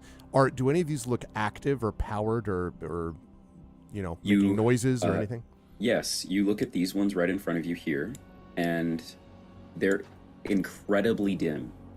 But there is a very, very dim light on. You can hear well, this doesn't make much sense. Although actually in Spelljamming, I think one of the mechanics that they've established for D&D in space is that every ship or object that is large enough to be a ship has an air bubble around it that allows for normal rules of life to happen, like breathing and sound and all that stuff. In this case, there's no gravity, but you can hear the sound of like a wire sparking and sputtering from somewhere in the distance. And so that indicates there is still power or some incredibly minimal power coming to this part of the ship, but the screen is so dim that you cannot read anything from this particular screen. If I press a button on it, does it change the screen at all? Like, I'm sure it'll still be dim, but can I see it? It does. Yeah. It does, but it is at 0.01% brightness, so you cannot make out anything. But as you know, my extensive monk sensory screen skills enables me to see beyond sight, right? Yeah, you press some buttons. It doesn't seem there are no labels or any obvious indications that these terminals do anything of note. There must be power somewhere in this ship. Sorry, Steve. Please speak. No, please. You were speaking clearly before me. I appreciated your dramatic commentary, though. Just the voice. Yes. I smack my face just listening to these two. No. I jump. We are very sure of ourselves here. It is true. I jump from the big debris to big debris, and every time I land on something, I ask Sarkel, how much is this? Hold on. How much is this worth? Yeah, well, judging by how broken it is, probably not a lot, except for spare scrap metal, if that's what How you much want. is this worth? Same answer. And Fitz, as you hop from part to part, so I'll note here that the sort of dark area is a wall and the interior of the ship. So in order for you to be on that side, you would have to essentially jump up and over a full part of the ship. You can be over there, but just so you know, you're like past a interior of the ship part. Oh, okay. So you dramatically leapt over and the wall. Yes, I'll say from your position, right now? He cannot see you right now, no, because there is a wall. Yeah, this all right here is a wall in front of you, and then there's a wall. I start making up numbers at that point, making it sound more and more expensive. I know that air bubbles. Oh, sorry. Go ahead. Hold on one second. Yes, Fitz, from your position, you can see the majority wreck now of the center part of the ship. Let me make sure that I reveal. Okay, yeah, I can see better what you guys see now. So, yeah, you can see that there is a door right here. I don't know if you can see my arrow that's pointing. Yes, I can. Okay. So there is a door to the next part of the ship right here. It is closed, but you can go over to it. But yeah, everyone is still kind of behind you. Okay. Cool. I'm just slowly making my way that way as I bounce from thing to thing and do all my flips and cartwheels and hit things with axes that aren't worth any.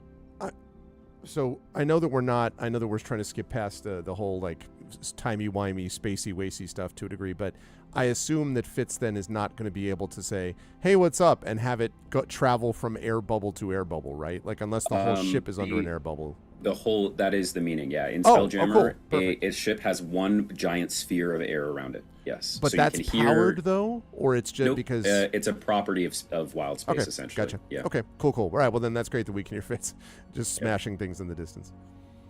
I would like to summon the will of Tiamat here. Is that possible for me to channel? Yes. What do you want to channel the will to do? Why don't we just call Voldemort too? Guide me to the inner sanctum of this vessel. Amazing. Do you say this out loud, Steve?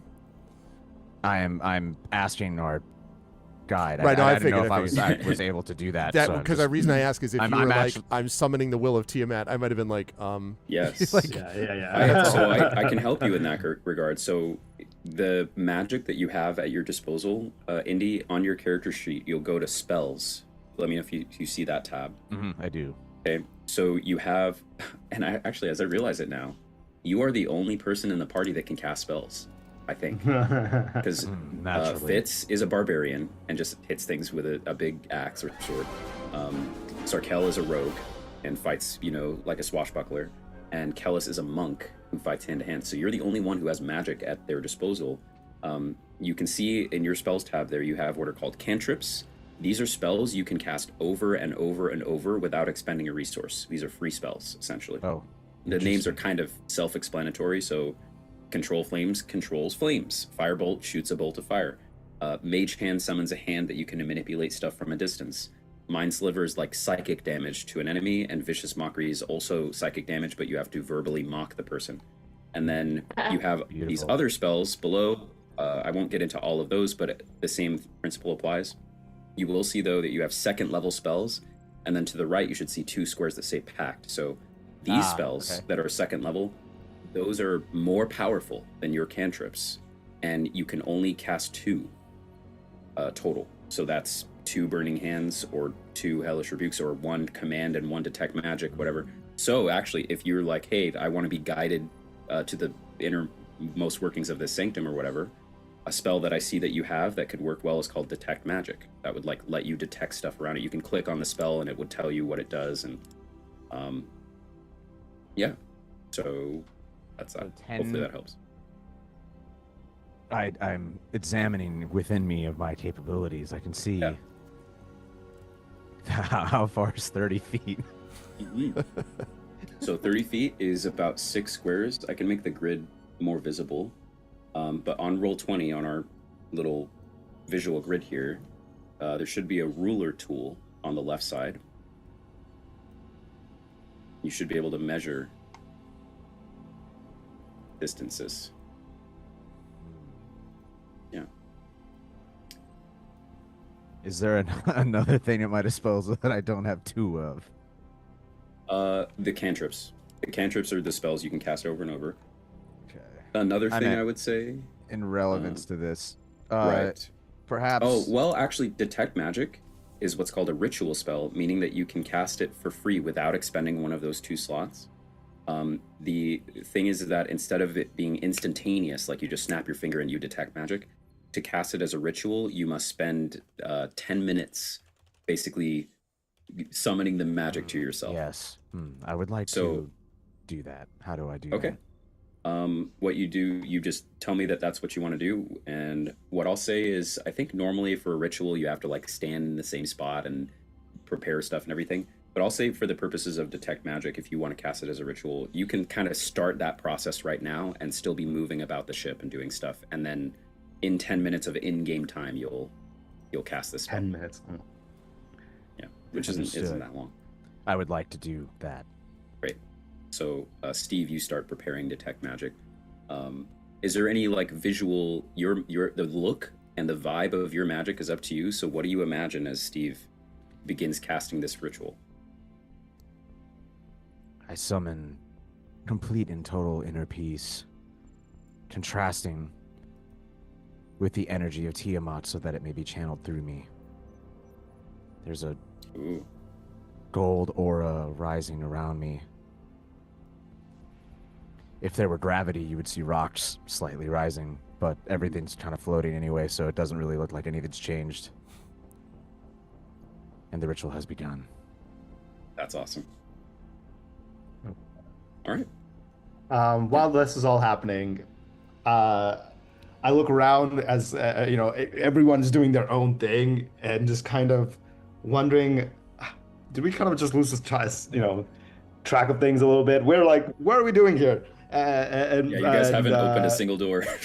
yeah. Explore something. And I think like what I'm going to do is, as they're trying to do all these fancy things, I just go up to the door and see if Wonderful. it just opens.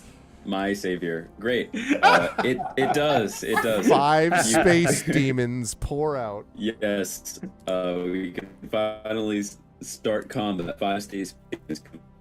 No, just a second. So, yes, you reveal. So on other maps, you can go through and like make this a bit cleaner. But I'm doing the old school reveal here. So you get a hallway that will slowly reveal its secrets to you. Let me lower this so I can actually see what I'm doing. See another door there, and another door down here. Okay, great. And I guess Fitz is outside, so Fitz would be able to see and kind of help you guys with line of sight there. So there's another door outside, and then there's a door here, and there's a door there. So now you are free to, yeah, the door kind of pushes open. It seems that there is no,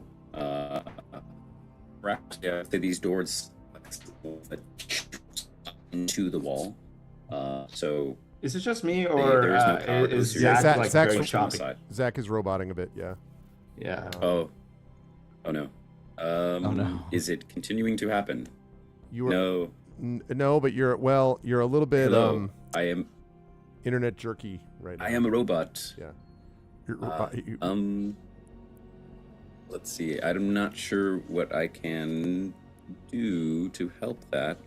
Is it still happening? Your audio seems to be okay at the moment. If you're able to, you might not be able to do this, but if you're able to take one page or one instance of something down, that might help a little bit stabilize. Yeah, sure. Let's see. I'll close all these. Add your character sheets open. I'll just close those. Lovely. So when I get in, Sarkel is going to the left there, and I would probably follow, I think. As we're going down, do I see any, like, I know you said you didn't see it from the outside, but like internal scorch marks, signs of a battle, signs of stress on the walls that would have indicate there was some great gravitational force or something? Sure. As you ask this, I'll say that will prompt investigation or perception skills. All right. The higher you roll, the more you will learn. So, Okay. Do you mind if I do the same? Like just to You can do the investigate same. for. sure. And who Investigation or has the perception. device? Who has the device? We'll say you have it since you just asked Oh, about it.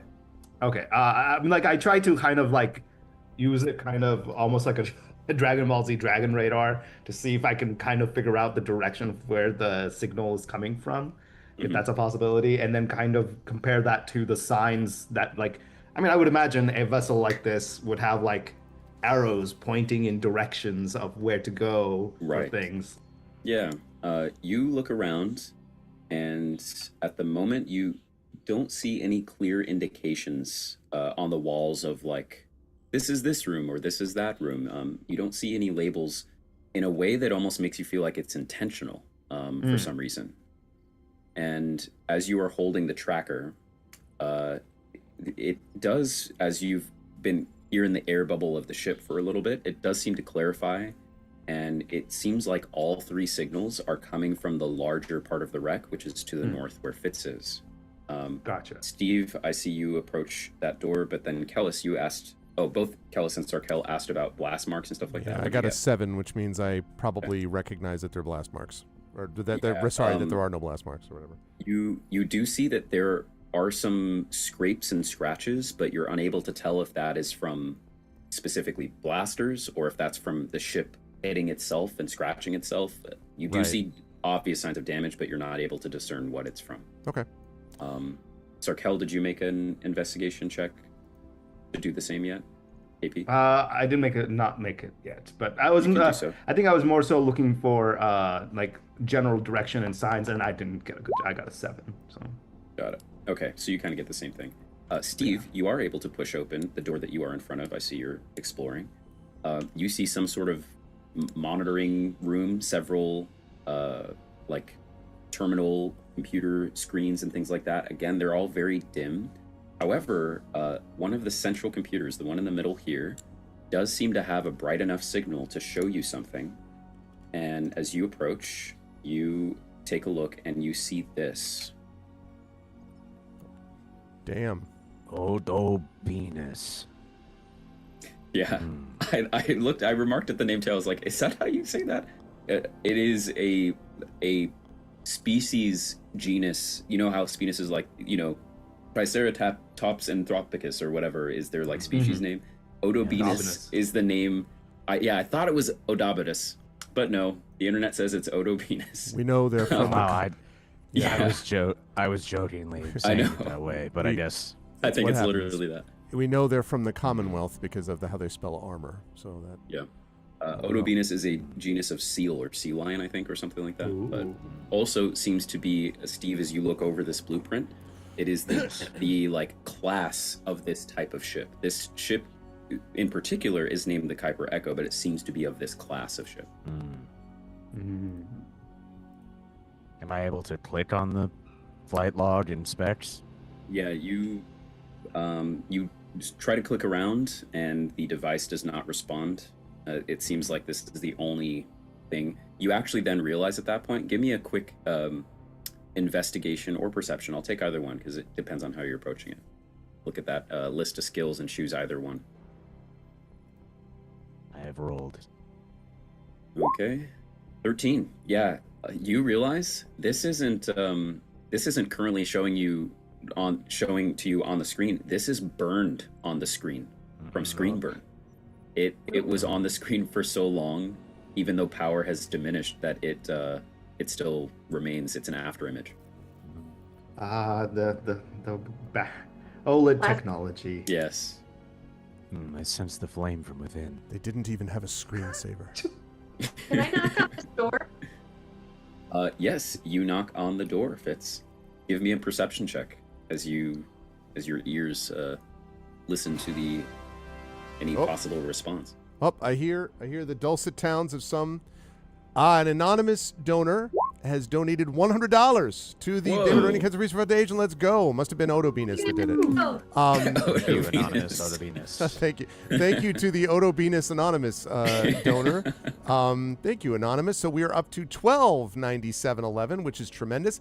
That I think puts us over a donation amount. It also, we still have Team Chaos people. If we want order to be restored, we got to do something about that. So let's jump on board and continue. Hey, we got $100. I kicked the door open. You kicked the door $100. Amazing.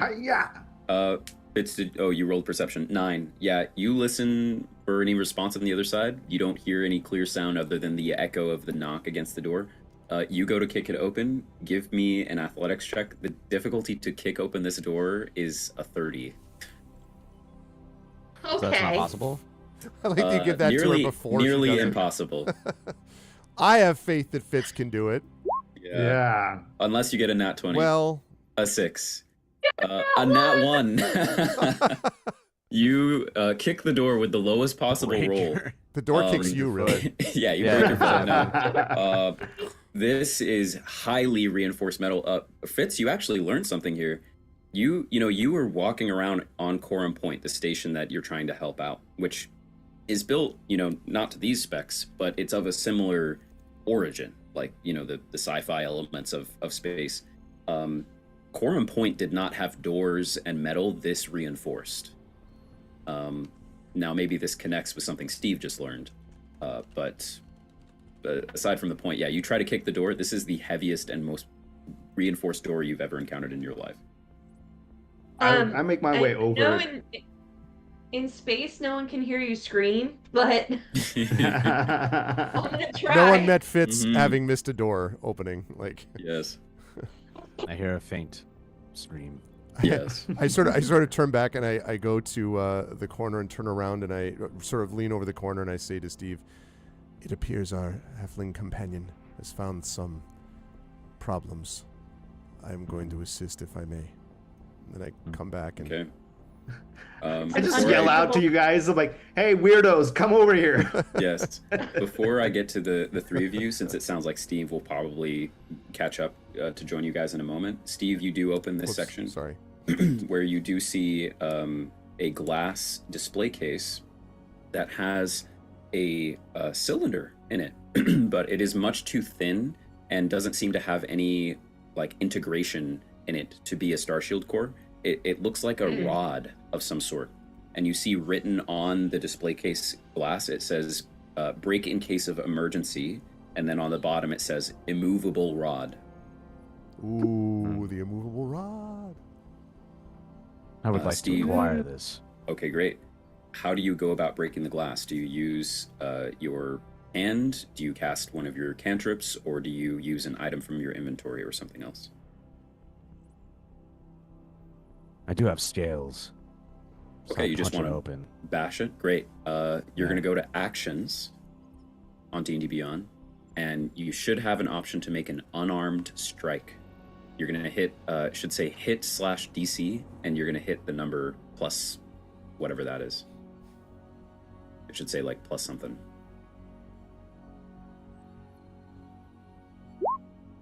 I think that should do it. 21. Okay. Hell yeah. So in D&D, we roll to see if we hit first, and that's what you just did. You definitely hit. The armor, quote unquote, of this glass case was a 15. Yeah, you definitely hit.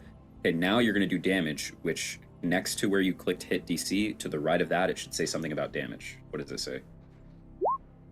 1. Okay. I just pressed the button. Should I have? Yeah. There's a roll thing No, next to it. so this is the thing. In D&D, the standard for punching is 1 point of damage. If you are like a powerful barbarian like Fitz's punches do more than 1 damage for sure. You are a warlock though. Although your scales are powerful, you have no like particular mechanic thing that increases your damage.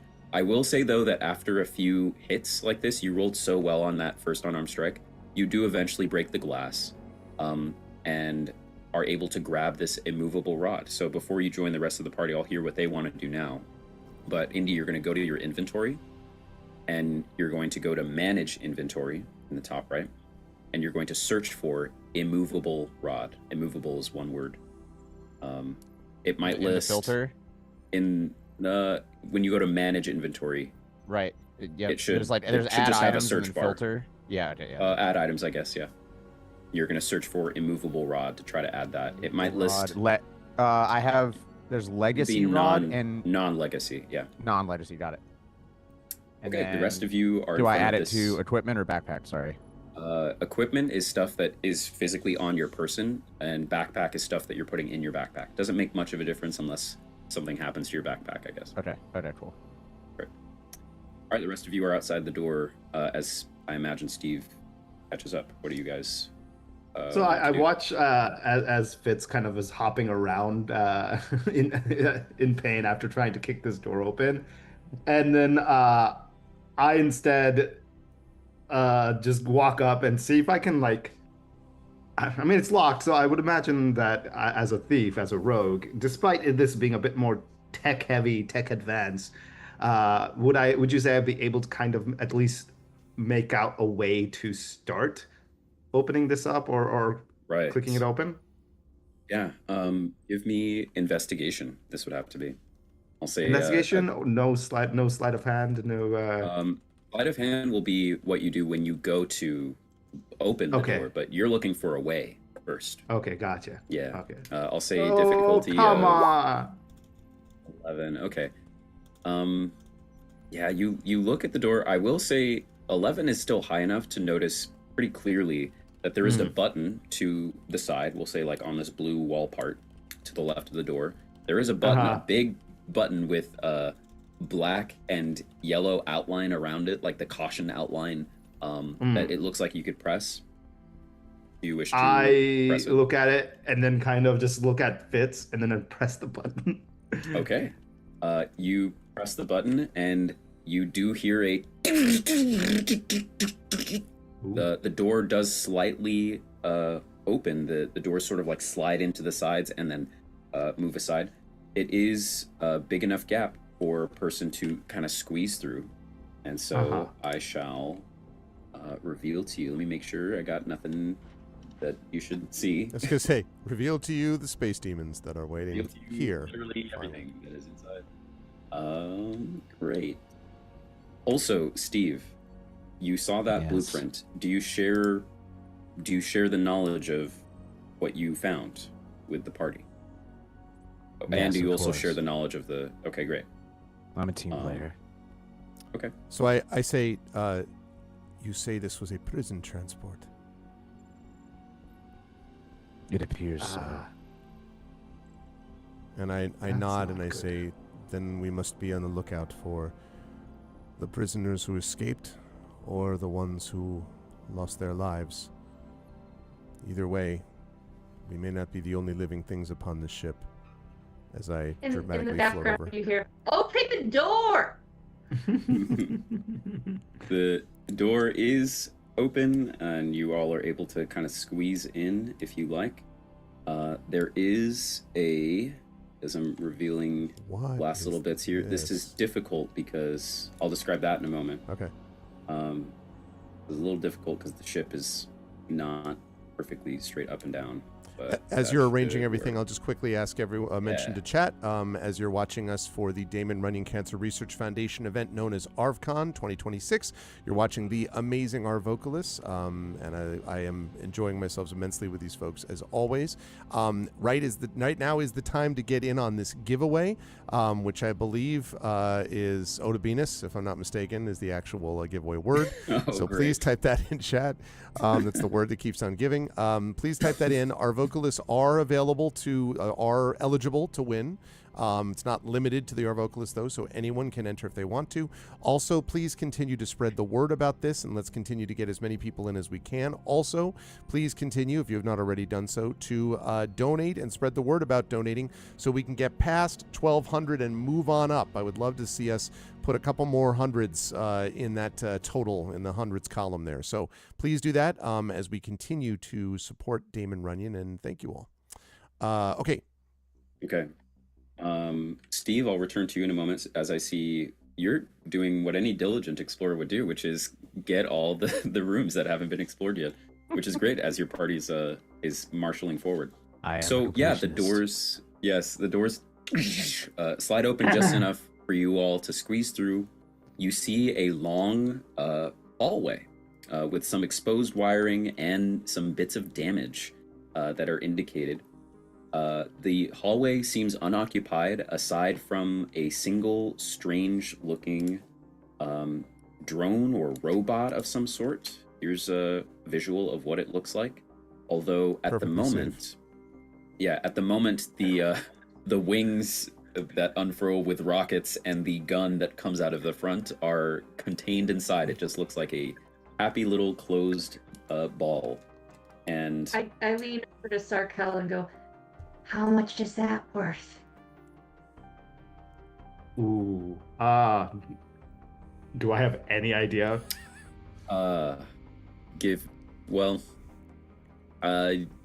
It's probably your intuition. It looks very, very nicely made. The metal has been bent to be perfectly spherical and circular during its production. It also looks almost completely undamaged. And I'll say as well, the only other thing that I'll point out, there are basically doors that are to the left and right. There's basically 3 doors down each hallway. Also, I don't know if anyone else is hearing it, some background noise from Yeah, someone. I am hearing something. I think it's coming from KP just by seeing how KP is now on top of you and not saying anything. But I don't. That's weird. Well, either way, I think it just stopped. It stopped. So, yeah, you see to your left and right that there are very much smaller hallways with 3 doors down them. The doors have like numbered labels. And the only other thing I'll point out about this hallway is that there is a terminal, like an access computer of some sort, that does seem to have, it's not completely dimmed. It does seem to have a keyboard and light to indicate that this terminal is on and functional. That's all you see. Can I take if there's a little bit of metal debris? I guess we're still in 0G, right? So, is there a little bit of metal debris that's floating around that's accessible? What I want to try to do is toss it not at the robot, but in the general vicinity to see if there's something that, like, if it has like a deploys all the guns that are conveniently hidden before Right. this. Yeah, exactly. Great idea. So I don't want to throw it. I don't want to hit it though. I want to try to get near it if throw I it can. in front of it. Yeah, if you want me to make a check, I Okay. can. I don't know. Yeah, give me, we'll say you're going to roll and add your dexterity.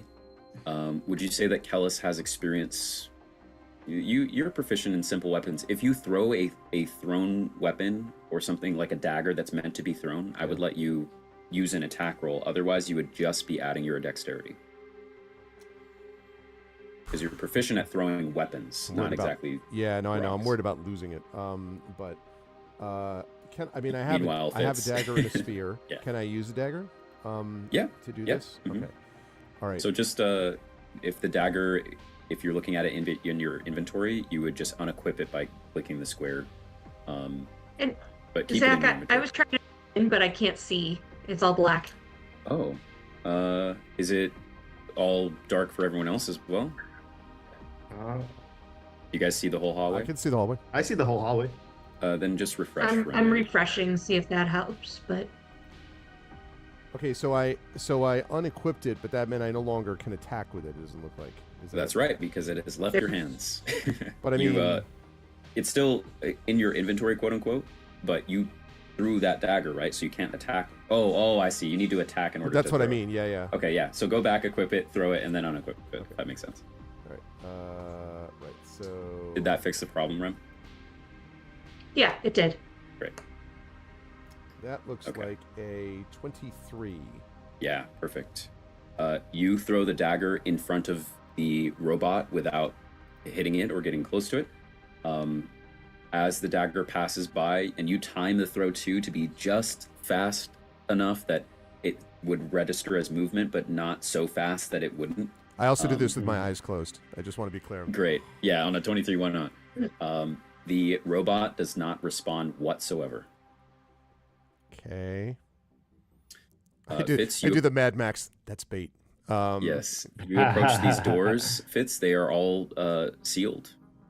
There does not appear to be, or actually, no, I would say next to each of these doors, you'll have to forgive my botched reveal job here because everything's not really straight or easy for me to reveal that way. But there are these 3 doors here. Each one has, there's a little like pad with a screen that is about the size of a human hand to the side of each door.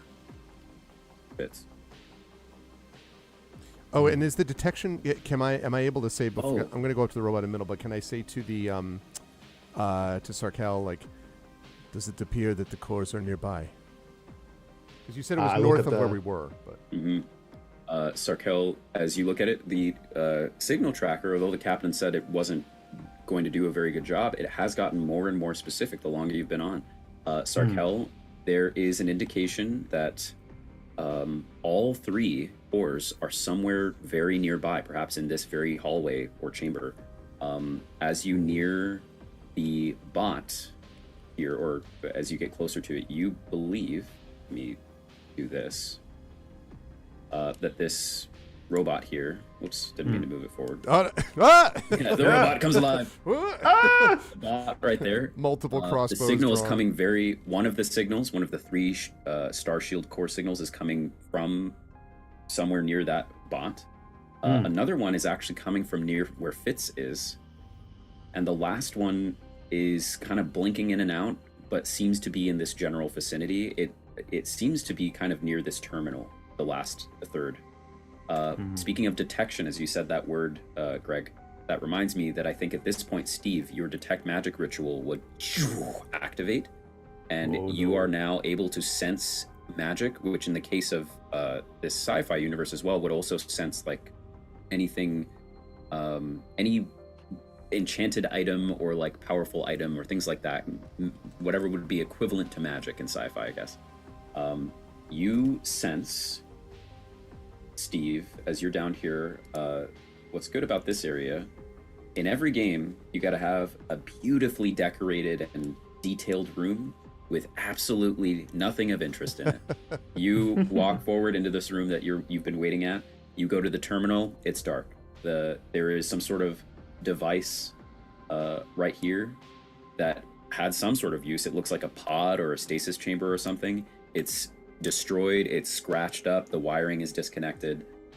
It doesn't seem to be working. You pour through this whole room, and I'll just tell you above board that there's nothing of interest in there. However, this last room to the north, your detect magic is getting a slight like ping of magic there. The door is open, and as you explore, you find two things. Ooh. One One of bad, these one things worse. was baked Oh. onto the map, so I just added it in. You find a laser rifle, and Ooh. there are also lockers here. And in one of these lockers, as you look into it, you can see the glimmer of some sort of enchanted cloak inside the locker, but the locker is locked. The laser rifle, though, is there, and you can also, in the same way you had the immovable rod, you can go to your inventory, Indy, and you're going to go to manage inventory, and you're going to search for the words laser rifle, which is an item in D&D. And you will add that to your inventory. Before I go back Regular to the laser group up rifle, north, correct? a laser rifle, yes. Oh, I see that it's telling me now your internet connection is unstable. Yeah, you're frozen on the screen, Let me know but if it we gets can hear really your voice. bad, but either way. Oh, you're a little better now. Okay. Yeah, long story short, our Wi-Fi has been basically horrible, and so I'm running on data right now because my Wi-Fi would be worse than this. But we're making it work. So, you have the laser rifle, and then lastly, Indy, you have the laser rifle does require ammunition, which, in me doing my research, the ammunition for a laser rifle in D&D is called an energy cell. So you're also going to add that to your inventory. Unfortunately, this laser rifle, as you look into it, it is loaded with one energy cell, and that is it, meaning you can fire one shot.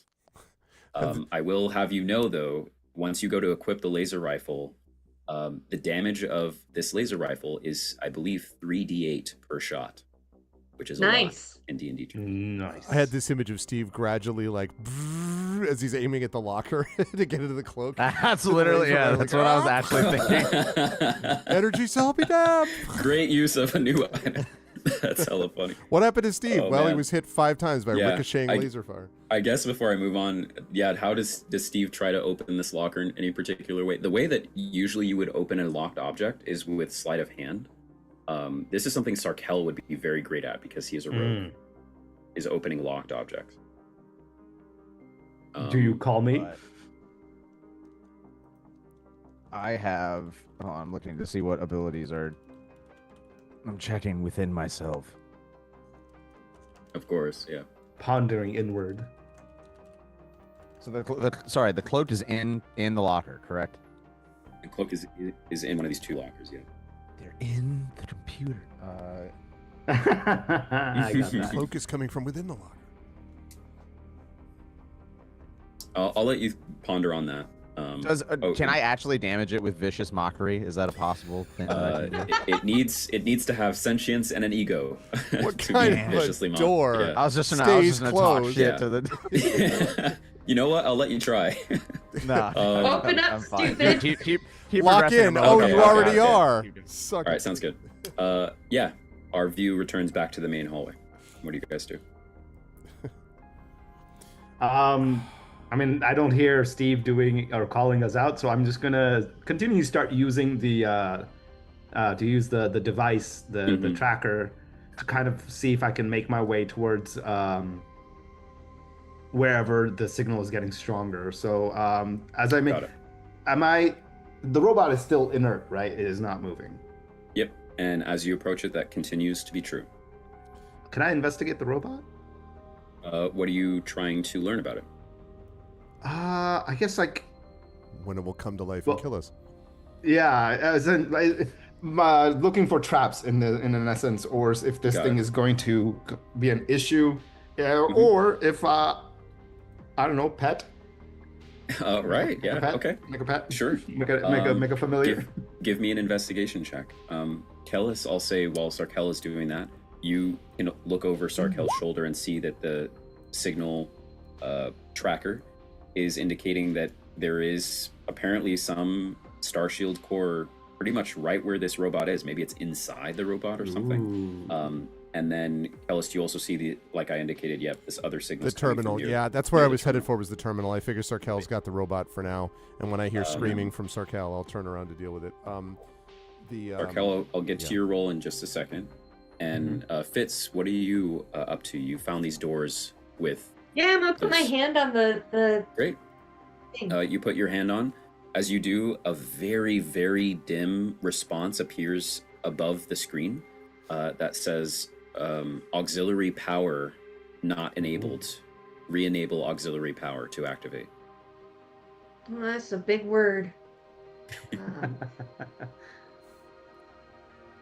All right. I give up on the difficult door. I want to investigate the robot. Great. And see if I can steal it. Awesome.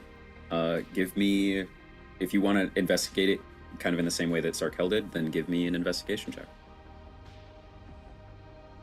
While they're doing that, as I'm over at the terminal looking at it, what kind of check would I need to do? Would it be investigation or some kind of intelligence check, I guess, or something to figure out what I'm looking at on the screen, and also if I can type in some code to activate it? I'm hoping that this is an auxiliary power station, but or a terminal, but yeah, we'll get to that in a second. Okay. And then I'll return to Steve in a moment too. But Fitz and Sarkel, you both look at this bot with 16s on investigation. You both learn a few things. You kind of discuss over it a bit, point things out, and spot things from what you can understand, and trying to remember what those engineers from Core and Point were talking about, their weird technologies. You can see obvious signs that you kind of piece together based on the warning and caution symbols on different parts of this creature, and the fact that it has in one small part the words battle drone written on it. And then you also see security is another label on one side. You're able to parse together and sort of have the foresight to see that this is the kind of drone that it would activate into. You also see, as you are using your signal tracker, that there appears to be a physical compartment for storage in this drone. Like a person could go into this physical compartment and use it like storage, like a locker of some sort, just physically. And you see that it's a guard dog. Yeah, I don't think we should have this thing on. We're definitely not part of the crew, and that probably won't like. Here, puppy. That was being- And I'm gonna try to open that Nope, storage nope. compartment. Great. Give I'm me, not looking at it, I'm looking at as you look, Sarkel, you hold the signal tracker, and Fitz, you look at where this compartment is, and you think that this would be the right size and the right location based on where the tracker is. This one Starshield core might be literally stored in a physical space inside of this drone. And so we will begin a little nod to Citizen Sleeper here. I want you to imagine the dice where you go to input and you either have a positive clock that's yellow or you have a bad one, which is red. And so here's what I'll say. Give me, as you go to try to pull open this compartment, give me an athletics check. If you roll well, you're going to work towards this only is a clock of 2 that you need 2 overall successes, I'll say. If you roll a 20 or higher, that will be 2 successes. But if you roll here, I'll just give you the full list. So if you, on an athletics check, if you get DC 5 is the highest you get, that is a failure, and that works towards the red clock. You're not sure what will happen, but it's not an outcome you want. If you get a 10 or higher, then that's both 1 success and 1 fail. If you get a DC 15, that's 1 success, and then 20 or higher is 2, which is what you need. I would like to use my inspiration on this 8 I rolled.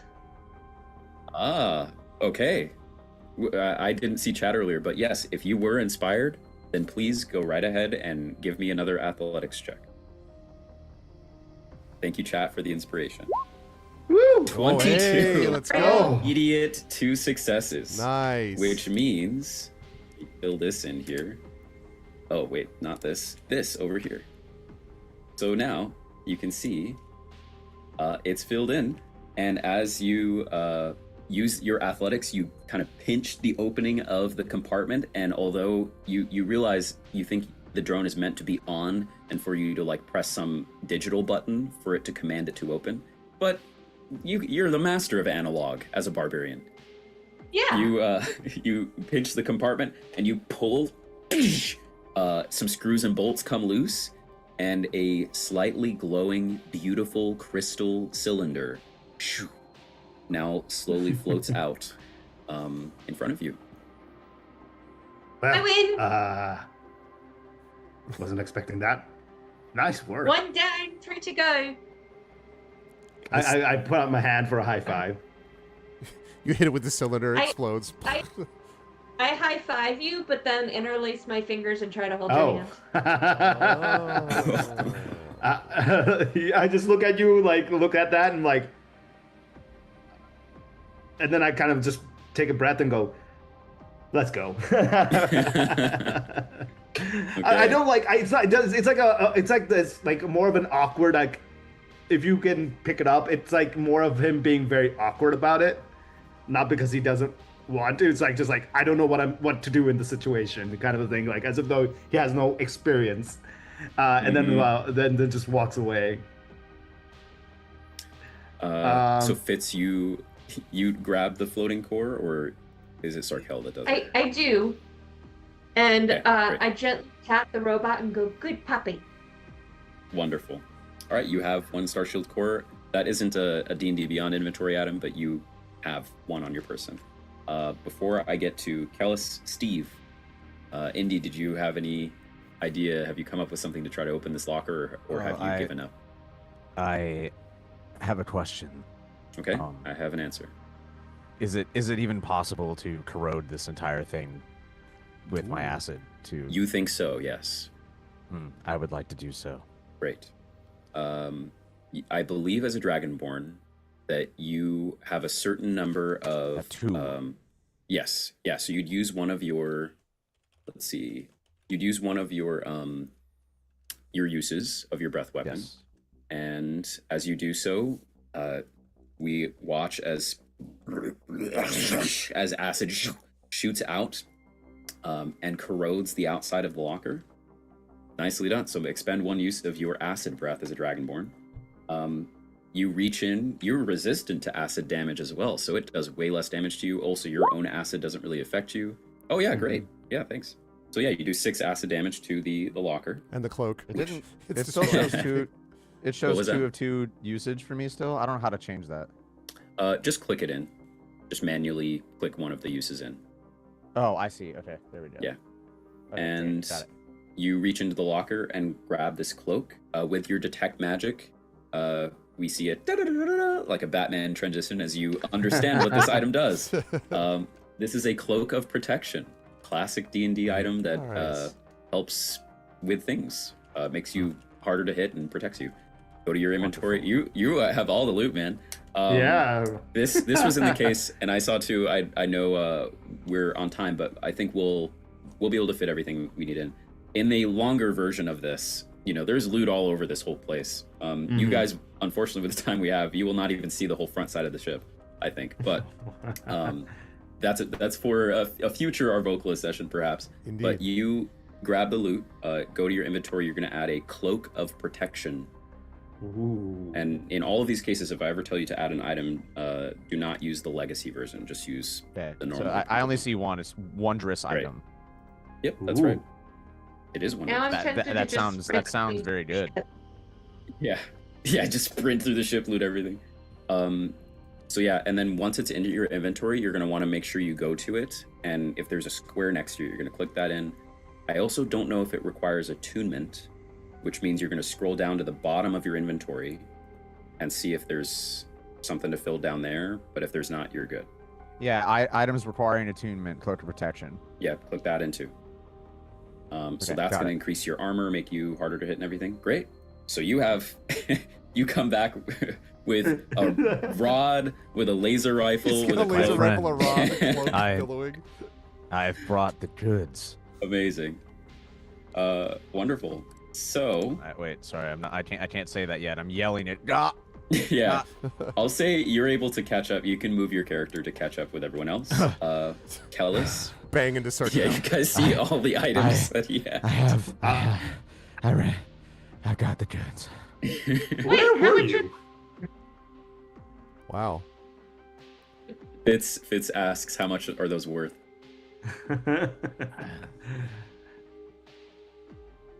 Would I be able Yeah, to I ascertain? don't know. They probably look pretty expensive. Yeah. Kellis, go to the terminal.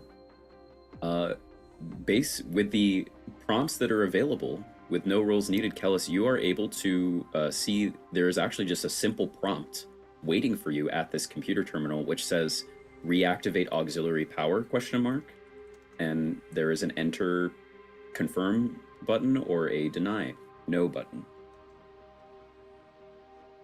So, Greg, Kellis, what do you? I'm sorry. I'm so sorry. I was trying to deal with a campaign thing. Say that again. I apologize. Good. So you look at the terminal, Yeah. and you can see that there's currently a prompt on it that says "Restore auxiliary power?" Okay. And there's a confirm or deny command. So I say this will allow access, I assume, to the rest of the ship, but may also activate things. So you might want to be careful about that thing. And I kind of indicate the robot. It's a puppy. Yeah, it's a dangerous not- puppy at that if it is. Well, yeah, you gotta train them. I go ahead and before Kellis activates it, is there a way I can look to see if like there's a way for me to permanently ensure this remains deactivated? Let's see. If you want to try that, I'd let you use sleight of hand to like mess with the mechanics and like maybe pull some wires or something. If that's your go-to method. Yeah. Nice. That's a total of 23. Ooh. Okay. Although, you know what? On a 23 sleight of hand too, you know, you're kind of digging in the wires and the connections of this thing. You look around at it, I'll say on a 23 sleight of hand, you actually learn a couple things. That's beyond 20, which is beyond the DC of what you need for this. You get more than what you wanted. You realize two things. The first is that this robot is in no way hardwired to the ship, meaning that when auxiliary power is turned on, the drone should still have no reaction. It's not connected to the ship. The second thing you realize is as you're here messing around with wires, and you remember what an engineer at Quorum Point told you, you think you can not just pull or snap or snip a wire to deactivate this. You think you could reactivate it yourself, or you even see the wire on a 23 to attempt to basically do a factory reset. Yes, please. It is a puppy. Okay. This is now our pet. This is now great. You go to activate it in the factory reset mode? Yes. Great. With the goal of like identifying Not- it as me as the main Of course. yes. As you do, it turns on, and a very cute a voice like emanates from the drone that says, primary user, please step forward for identification, as the factory reset begins. I look at Fitz and I say, want to do the honors? You say what? You want to do the honors? And I basically I say, hey, you're the one who wanted the puppy, so do you? I'm like, if you want it though, you're gonna be responsible for it. You do realize that, right? Like I ain't being the one. I'm not gonna. I don't know turn if it away eats something. slowly back to the terminal. Amazing. It's You got me a puppy! Yeah. Do you step forward to Oh, yeah. Bob, be can we keep okay? it? Great. You step Yeah. forward. It says primary user identified. A scan goes over you from the front of the drone. It turns on and activates, and it looks at you, and it actually kind of like moving. That's so nuzzles cool. up to you.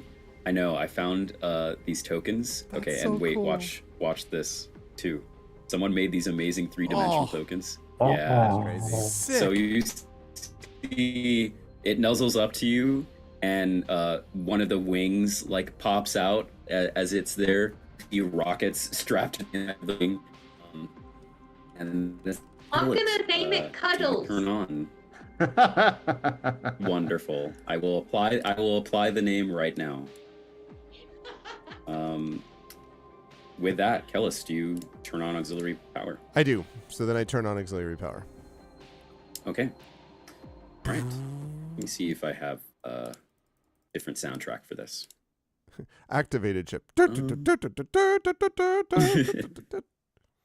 All right, I've gotten all I want out of this adventure. I'm we'll good. do this one. That's Yeah, right. great. Yeah, we can end now, guys. No. Yeah, we have our giveaway So- word. If we get to the next giveaway, chat, let's get that done. Let's get to the next giveaway stage. Please don't forget to donate for the Damon Runyon Cancer Research Foundation and continue to move us upwards so we can put in an awesome new giveaway word, which is either going to be puppy or cuddles. One of them, I definitely is gonna be the Cuddles. one. Yeah, that's fine. Okay. You activate auxiliary power. Lights turn on around the ship. Greens blink, and the ship kind of comes to life. Wiring sparks as some things are still obviously evidently broken. But as you look around, the ship comes to life, and a voice echoes from throughout this hall that says, "Hello. I serve as this ship's personalized helm operations efficiency boosting engine, otherwise known as Phoebe. My installation allows users full access to the ship's features, including real-time scanning, operation of locks and security, information, access of ship manifest and logs, and more."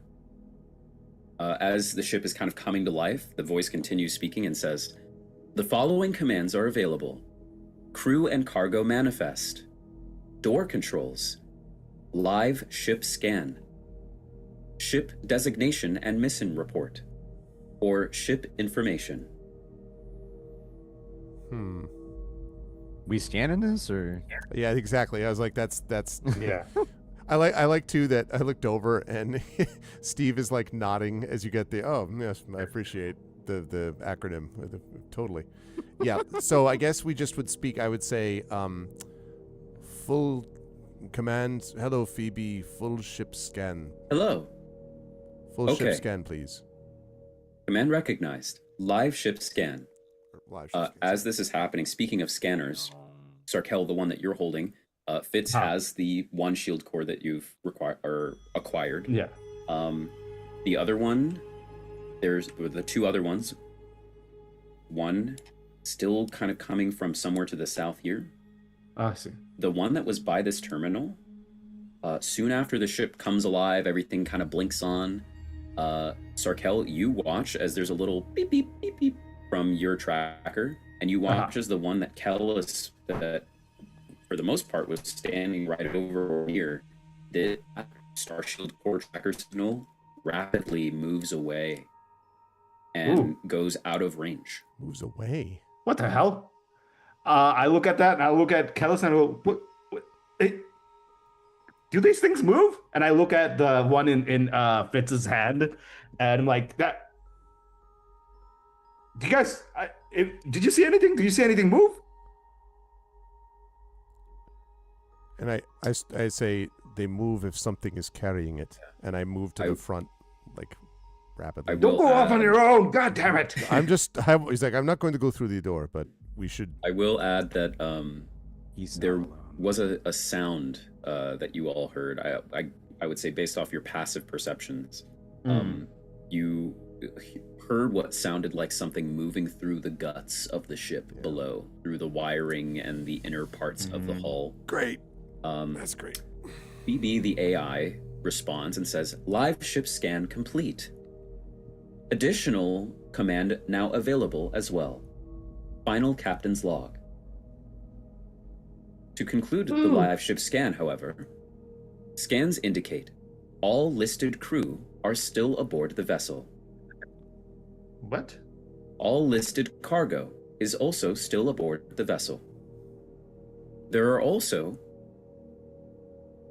6 additional life forms not reported on crew or cargo manifest. Tremendous. Oh, that's us. And There are 4 of us. What now? Sorry, my Fitz is getting to my head.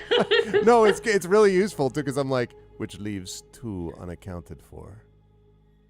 I kind of look dramatically at everybody, and we go to commercial. No, I'm just kidding.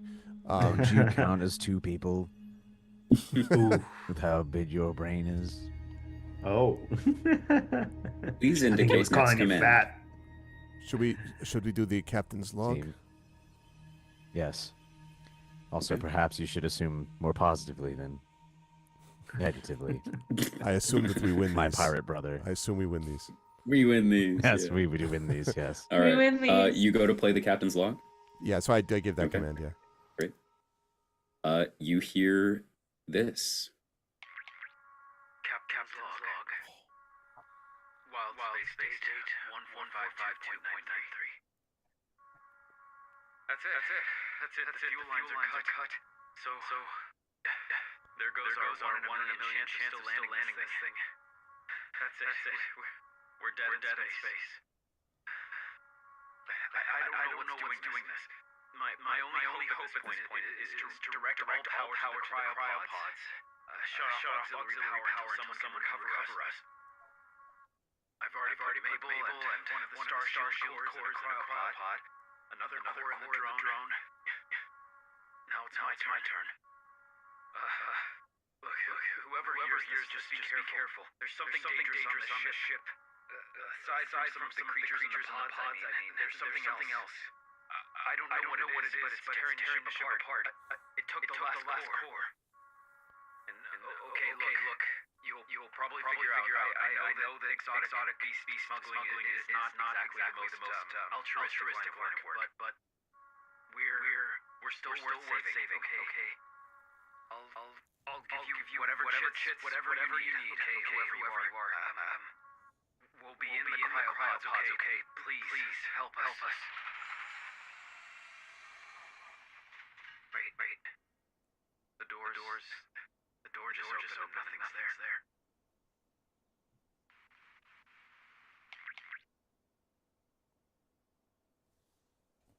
Is that it? Log. So I turn and I'm Seems like, to be. yeah, go ahead. No, you're good. Go ahead. I turn to the others and I say, so we're dealing with smugglers in the cryopods and a creature that should not be here with one of the cores. I say we just grab the cores and be on our way. They don't seem like people worth our attention anyways. We cannot abandon them. So Rem is like wants to nope right out of here. But Fitz is now mounted on the on Cuddles. And Amazing. Okay. is gonna say Let me see if I can do mission that. accepted and take off after that core. Okay. Oh dear God. Yeah. Can I quickly go and see if I can grab the one that's down here? You said like in this corner location. All right. I suppose. Let me see if I can group you guys together. Let's see. Advanced transform group. Okay. That was cool as hell, Zach. Okay. Yeah, it was. I don't. Yeah. Thanks. Not sure if it'll still let you move it, Fitz, but you are now grouped with Cuddles. So if Yay! Let's see. You grab this other core, and it only moved here. Let me see if what's funny is they're still grouped. Here, ungroup. I'll give you control of Cuddles. When Some I changes. yeah. From what I see, There it we only go. moved you though. So now, here, hold on. I'll group you back up. I love this idea.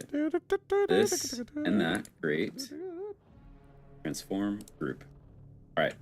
If it still doesn't work, we might have to ungroup it. But Sarkel, you head down to the other to grab the other core, which is over here. Right. You move It's that way. close. You using the signal tracker. You kind of. It seems to be the case that it's coming from this southward area,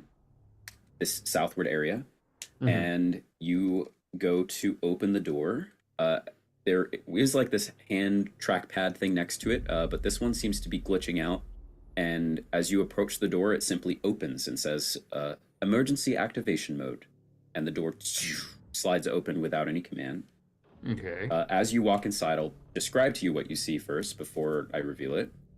You can see a pretty small, bare chamber, aside from the fact that there is a cryopod, basically a stasis frozen, containment pod in here. They're all really small though, or I guess this particular cryopod is small. It doesn't look like it's meant to fit a human. It's maybe meant to fit an animal or a small beast or something. And you see resting in cryostasis in this pod is what appears to be a small black cat. And you can see that there is a collar and a tag around the cat that says Mabel. And resting next to the cat is another Starshield core inside the cryopod. You also see a little note that has been stickied to the front of the cryopod that says, "My 2 greatest treasures, take care of them." Before I open up the cryostasis, I reach into a pouch that I have on the side, and I'm gonna pull out some rations that I've saved up just for like emergency situations or anytime I'm feeling a little peckish. Just like kind of like a dried pieces of like travel meat essentially. And I then see if I can open that cryopod. Yep. There's a button there. It seems pretty clear. The cryopod opens up. The cat awakens almost immediately. Does a little stretch. This is actually the image for the cat in Dungeons and Dragons, which I thought was appropriate. The cat does a little stretch. And again, as a little nod to Citizen Sleeper, I would like you, if you could, I'm going to activate another clock here. Could you please feed the cat? Yeah, I knew it! Outstanding.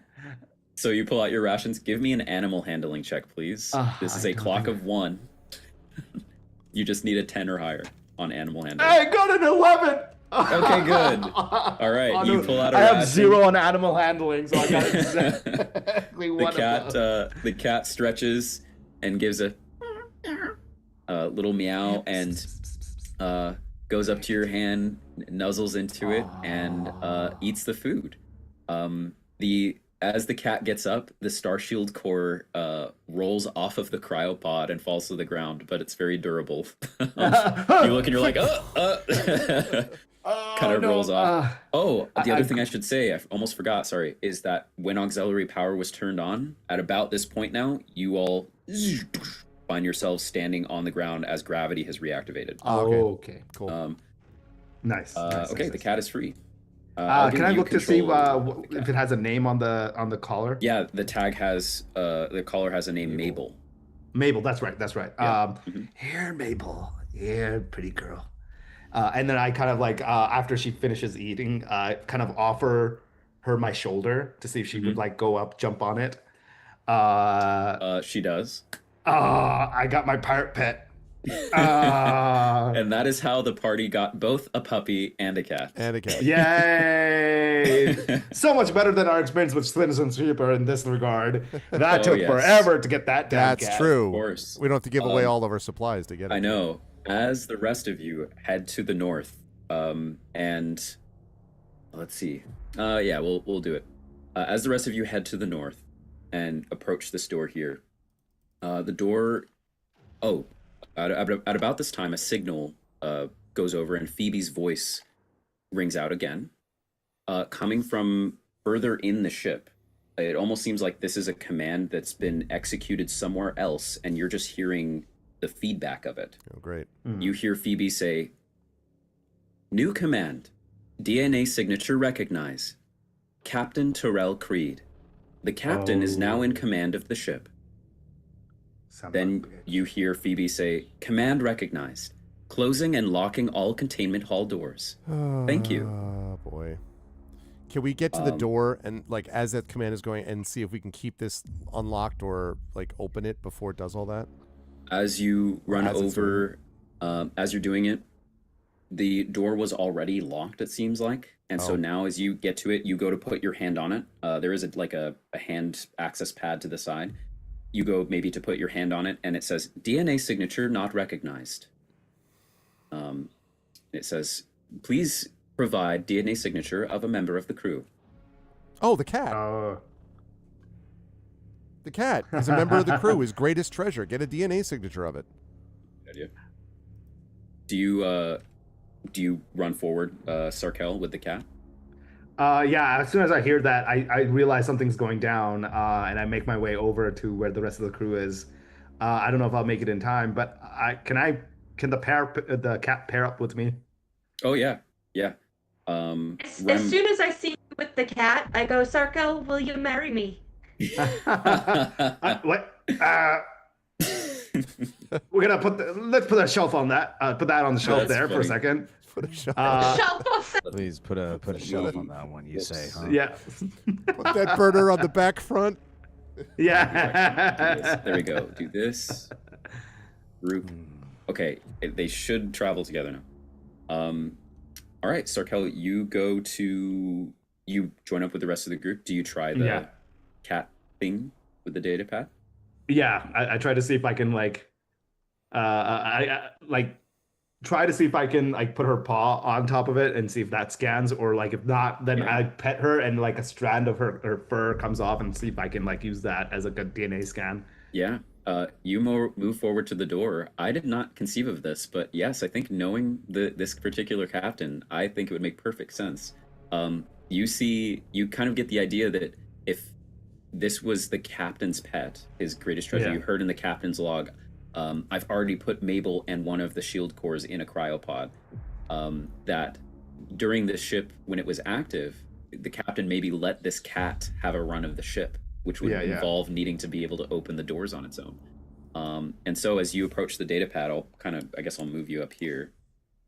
This is so exciting. You put the cat's paw on it. Phoebe says, DNA signature recognized. Mabel. Owned by Captain Terrell Creed. Thank you.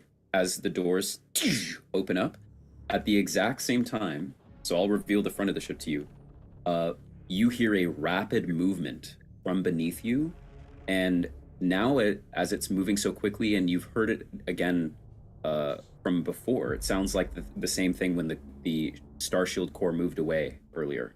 Mm-hmm. When you hear the movement this time, it has this weird liquid quality to it. Nope. As it nope. Yep. No, Not no. great. slurks through Not the great, ship. Bob. This back door here is still sealed Basilisk. by the command.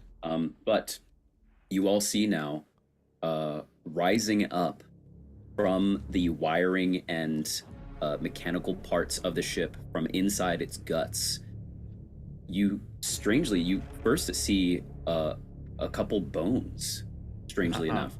You see an arm bone, a leg bone, you see a skull that are just floating up, almost as if at first your fantasy minds are it's undead being summoned into the room. Yeah, But the skull, the bones aren't moving, they're all disconnected. You also see that there's metal parts that suddenly start floating in that side of the room down here. And then you realize, as you look at this thing, that there's a very faint square outline around all of these haphazardly contained bones and objects. You see several skeletons of perhaps prior crew members, all gathered inside of a single gelatinous cube. For the love of God. Oh. As this creature appears, the only other thing, a very faint source of light is coming from this creature in the form of the final Starshield core inside of the gelatinous cube. Tremendous. Mabel, fetch. No. No. Now, My what I kitty. would say is we would normally roll initiative in this situation, and my original intention certainly was for us to do a full play-by-play combat. But instead, I will just ask how you guys wish to approach the situation. A gelatinous cube usually does not move very quickly, but this one seems to be able to. And it is steadily approaching you all. The only thing that I will note that, let me have Steve, Indy, can you please make for me a nature check? I'll give you advantage on this. So when you go to make that check, you're going to actually right-click the number for nature, and you're going to roll it with advantage. And then Yep, Just give it a then roll to everyone.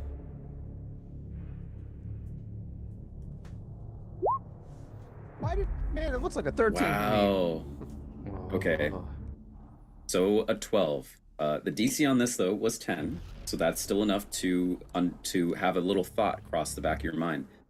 I did not realize this at some point early in the stream when anyone goes to rewatch this or watch this for the first time. During everyone's intros, I was kind of looking through everyone's characters, and you may notice that I like audibly gasped even though nothing happened, because I did not realize that Indy, the type of Dragonborn we chose for you, is resistant to acid damage, which is all that a gelatinous cube does. That's true. This thought crosses your mind. That's the legend right there. That thought crosses Steve's mind as you realize you've heard of these creatures before, and the fact that many of you think of the history of your people actually, and of copper dragons themselves. You know, your scales are copper. Actual copper dragons in legend are known to keep oozes like this as pets, because they are mostly unaffected and they are great deterrents for adventurers trying to come in and steal dragon hordes, right? If 3 of us get a pet this game. Yeah, it's gelatinous cube pet. No, I was going to say, have a this pet is all happening boss. as like a montage, right? Like in his mind, he's getting all this, but so you see, we Yes, are resistant you look to at the acid. cube and you're like, oh. yeah. I want to go swimming. So this cube is steadily approaching. In this moment, we would roll initiative, but I just want to hear how you guys wish to tackle this situation as it is approaching. I mean, would that be something only Indy would know, or would that be something because it's a common knowledge? We'll say that this realization comes across each of you, that Indy's kind of unlocked this for all of you. Oh man, I think I look at Steve and like, cubes back home. I'm like, want to add one more to your collection? We've never used the wizard as a tank before. Perhaps this is Steve's moment to shine. Well, originally I thought that I had deciphered the old note that I was reading as something to do with the wind, but it turns out that perhaps it had more to do with my desire to acquire a pet gelatinous cube. And it now is dawning on me that perhaps this letter came from the demon to let me know that this was my destiny. It's all like crossed out in crayon. The demon, the gelatinous cube. I realize now I must. Wait, so sorry, stepping out. Were you saying that like when I had these to protect dragon hordes, like they were functionally like my horde was inside of this thing when that I would go in and that, grab? I wasn't talking specifically about you. I was talking about the mythology of copper dragons in general. Copper dragonborn copper dragons, like because your people are resistant to acid, the dragons that lead your people or that are famed in legend are known to have cubes like this. I would say personally, you probably would not own one. Usually that's the creatures that have hordes like that are full dragons, which you are not. But Understood. Okay. and in fact, I didn't even necessarily mean that when I gave you that bit of lore that you could make it a pet. But hey, let's give it a shot if you want. Can I add something and do a callback to very early in the game? And I want to see if we can bring an item that was briefly mentioned. Hurry before it engulfs us. That thing is moving. No. I would say the letter that he's been trying to interpret and ponder the question of. Maybe it was a riddle on how to. That's what I just said. Oh, you did. I'm so sorry. I didn't catch that. That's what I was talking about. It was all in regards to me acquiring this. But it's great That because means Sarkel it's a good is, idea because you both just had well, it. no, because Sarkel is so like awkwardly trying to figure out what to do about Fitz, right? That Sarkel's like, but wait, he's like, well, what if you actually used your ability? And Steve's like, I just said that. Yeah, that was also completely missing that portion of that conversation. I lean over to Sarko and go, "You're so smart."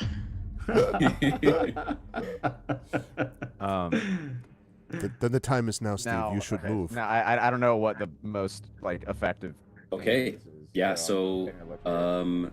I will reopen your character sheet and we'll workshop this. So one idea that comes to mind of how you could tackle this is a Command? spell. Is that possible? Oh, yeah. that Okay, something? you have a spell called Command. Anything that you'd be trying here would be kind of a stretch of the limits of your magic, but that's what we're all about, you know? Right.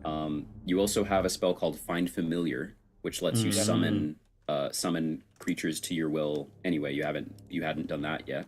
Yep. So I would let you you know what?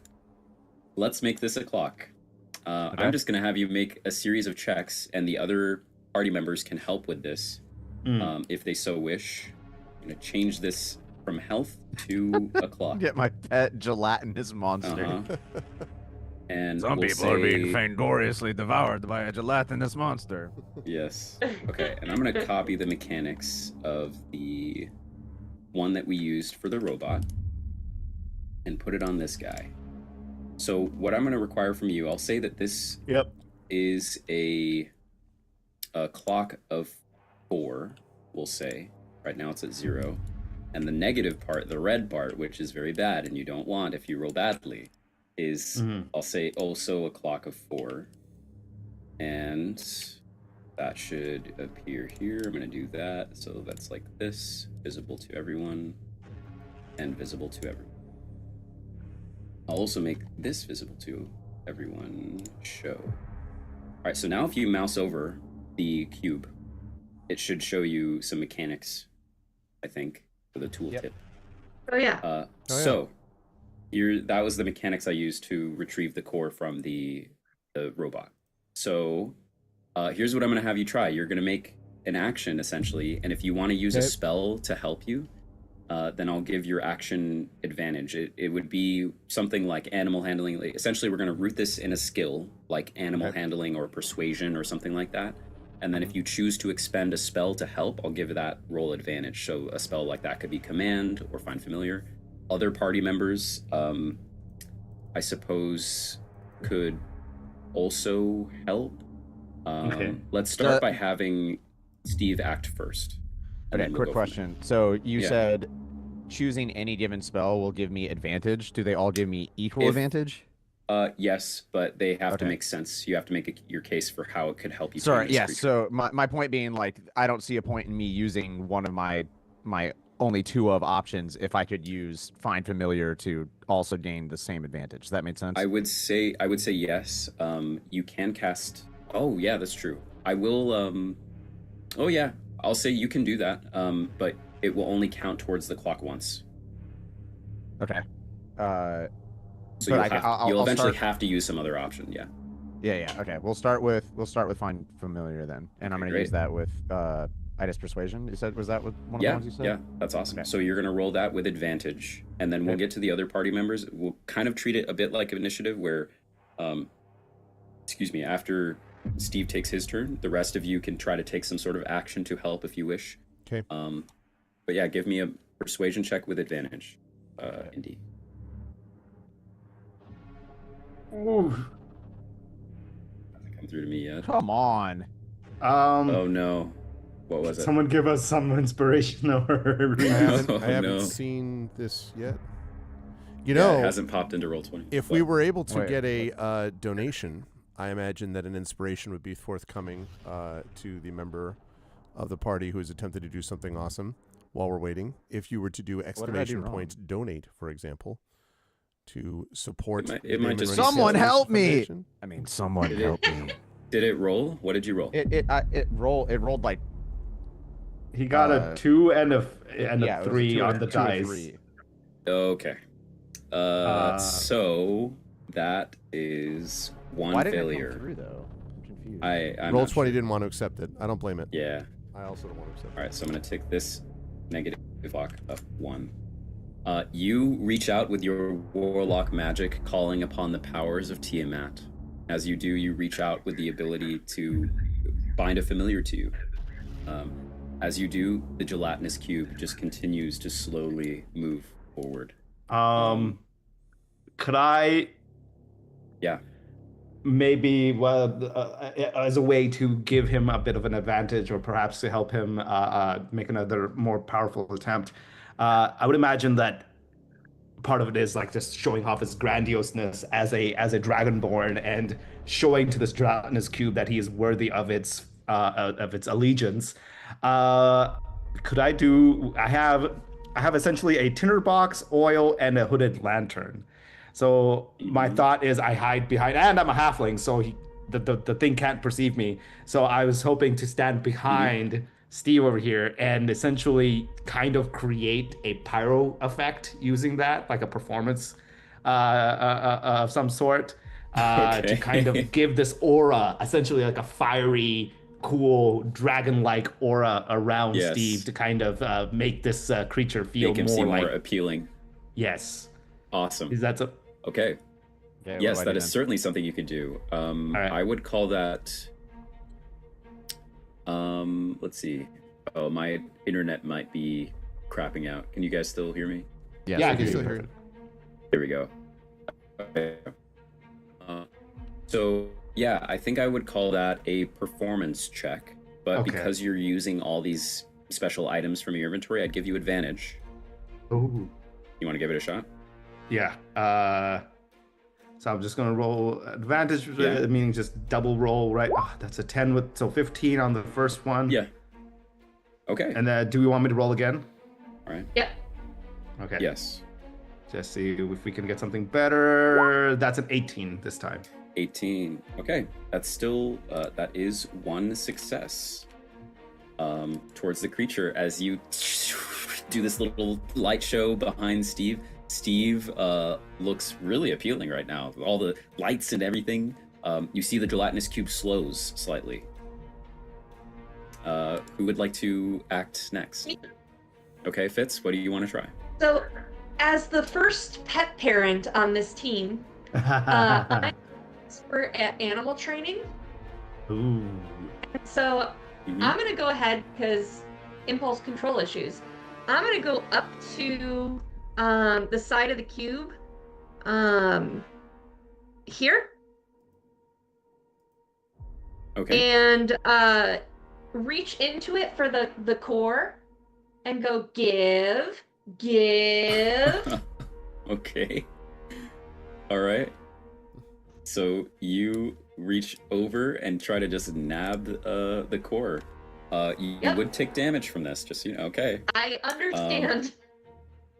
Are you trying to do this? You're trying to do this non-aggressively though, like you're just like doing a routine, like you're petting it It's almost. training exercise. Give. Wonderful. Okay. Like the puppy is biting me as I'm trying to get the object out of its mouth. Okay. I will say.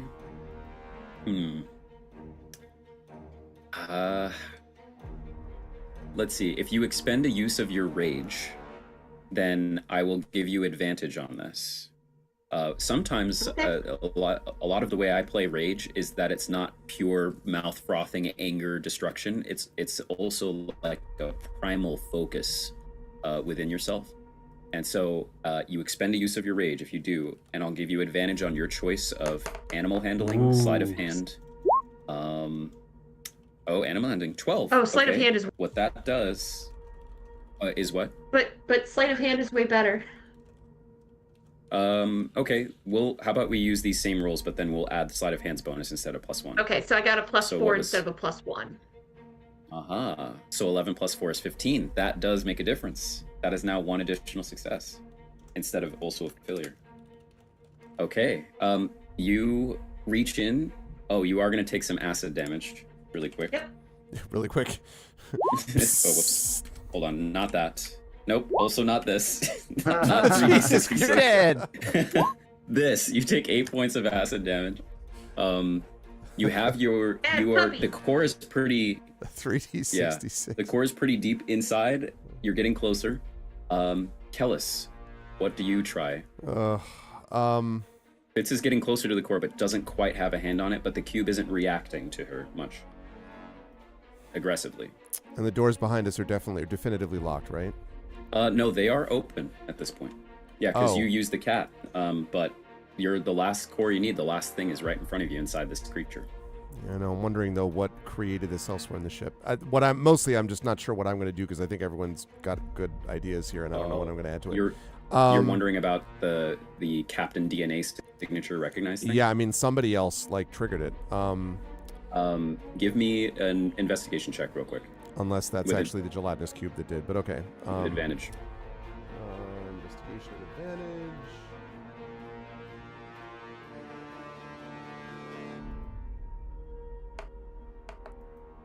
Ooh. Oh, did you see that one?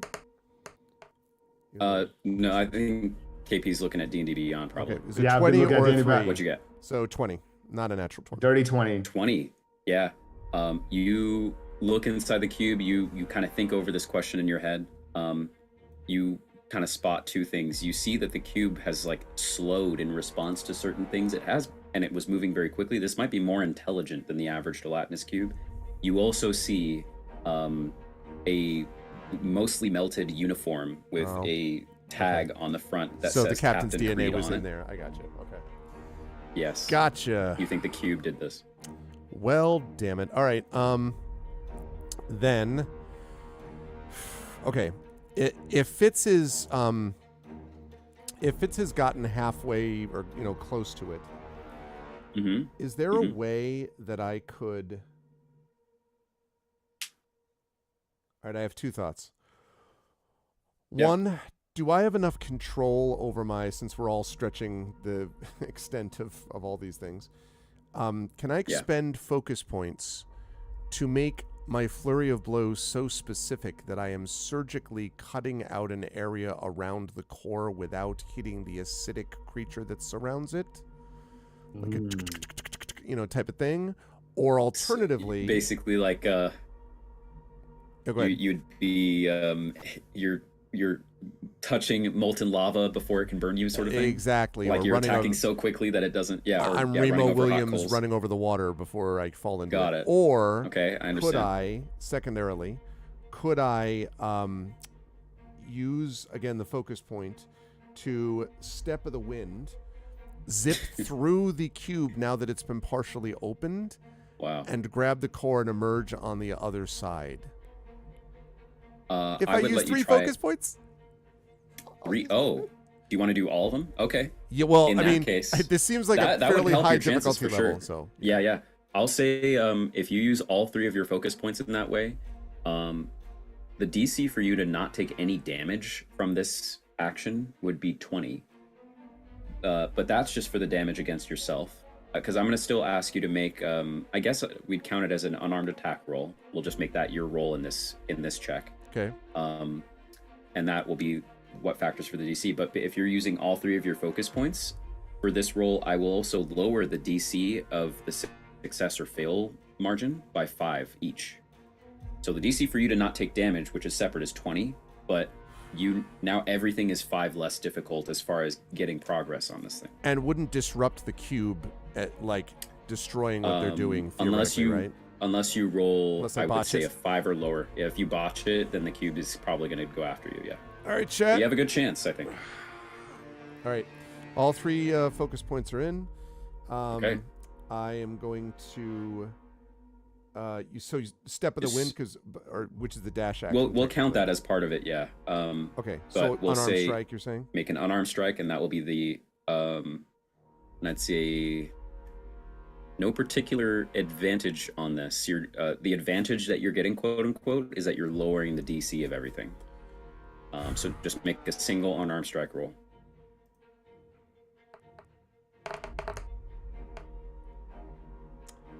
So, because of the +5, that's a 6. Wait, you rolled a nat 1? Yeah. Oh no! But I got a +5 because of the. No. Okay. So I end up in the middle of the cube, right? I'm like. You end up in the middle of the cube. Oh my god! I imagine that what I do is I go about halfway through the cube. Yep. That's method acting. I go through the middle of the cube and then I go and you hear something about and immersing myself in the role. So give him another chance. Well, the thing is that because CQ never actually did it, I think. So, I don't know. That's up to Zach. What do you mean? Tilted is redeemed Wait. an Arvanaut inspiration. Yeah, I was gonna say. Yeah, which is the last Okay. one that's available, assuming CQ didn't do it, and I don't think she did. So Then, yeah. Go Yeah, right ahead. really? Give it another roll. Yep. So we see a potential future, unless you roll another nat one. I have seen my future, and it's not a. Yes. I believe. That's more like it. 15? How does There we a dirty 20 sound? 15 without the bonus. Dirty 20. Okay. In that case, I'll say, Kellis, you now emerge out the other side. Whoa! I'll say as part of this, you have separated the cube just enough. Fitz already had a grab on it, a hand on it, and was trying to pull her arm out. You've separated the cube just enough that Fitz pulls the shield core out, and Kellis, you come out the other side on a dirty 20. That is the DC you needed to not take any damage either. So you zipped through so quickly. For a moment, you saw a future where you rolled so badly that you were stuck inside.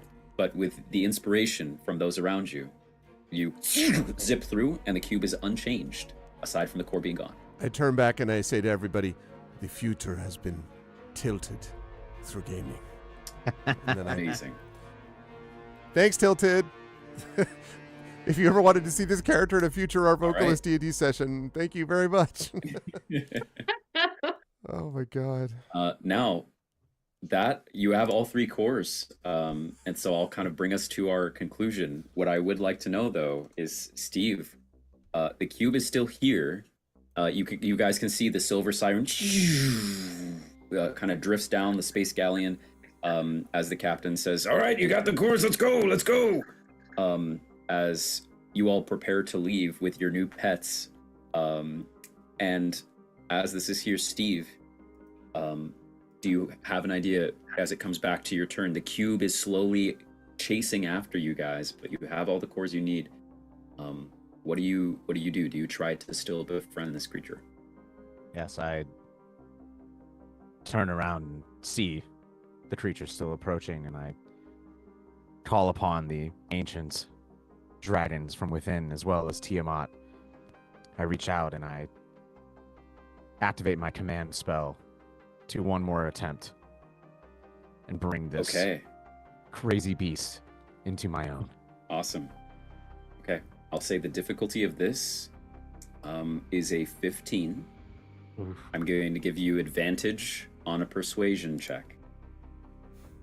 All right. And then I need to press my pack or button once, intimidation. right? I don't know if intimidation is better for you. Stand down, cube. Yes, you do. Love Is me there- or else. Is there actually a difference between intimidation and persuasion? I have the same skill in both. You would have to tell me. Okay, then no. Yeah. Okay. Only if Yeah, you yeah. had a bonus Okay. higher in one or the other. I'll stick with persuasion then. Okay. Do I press the pact button once and then press the performance or sorry You the do, persuasion yep. button? Mhm. Okay, so I press that That's once that's right. Yep. and then You're right click, see what you get. advantage, and then persuasion. Mm-hmm.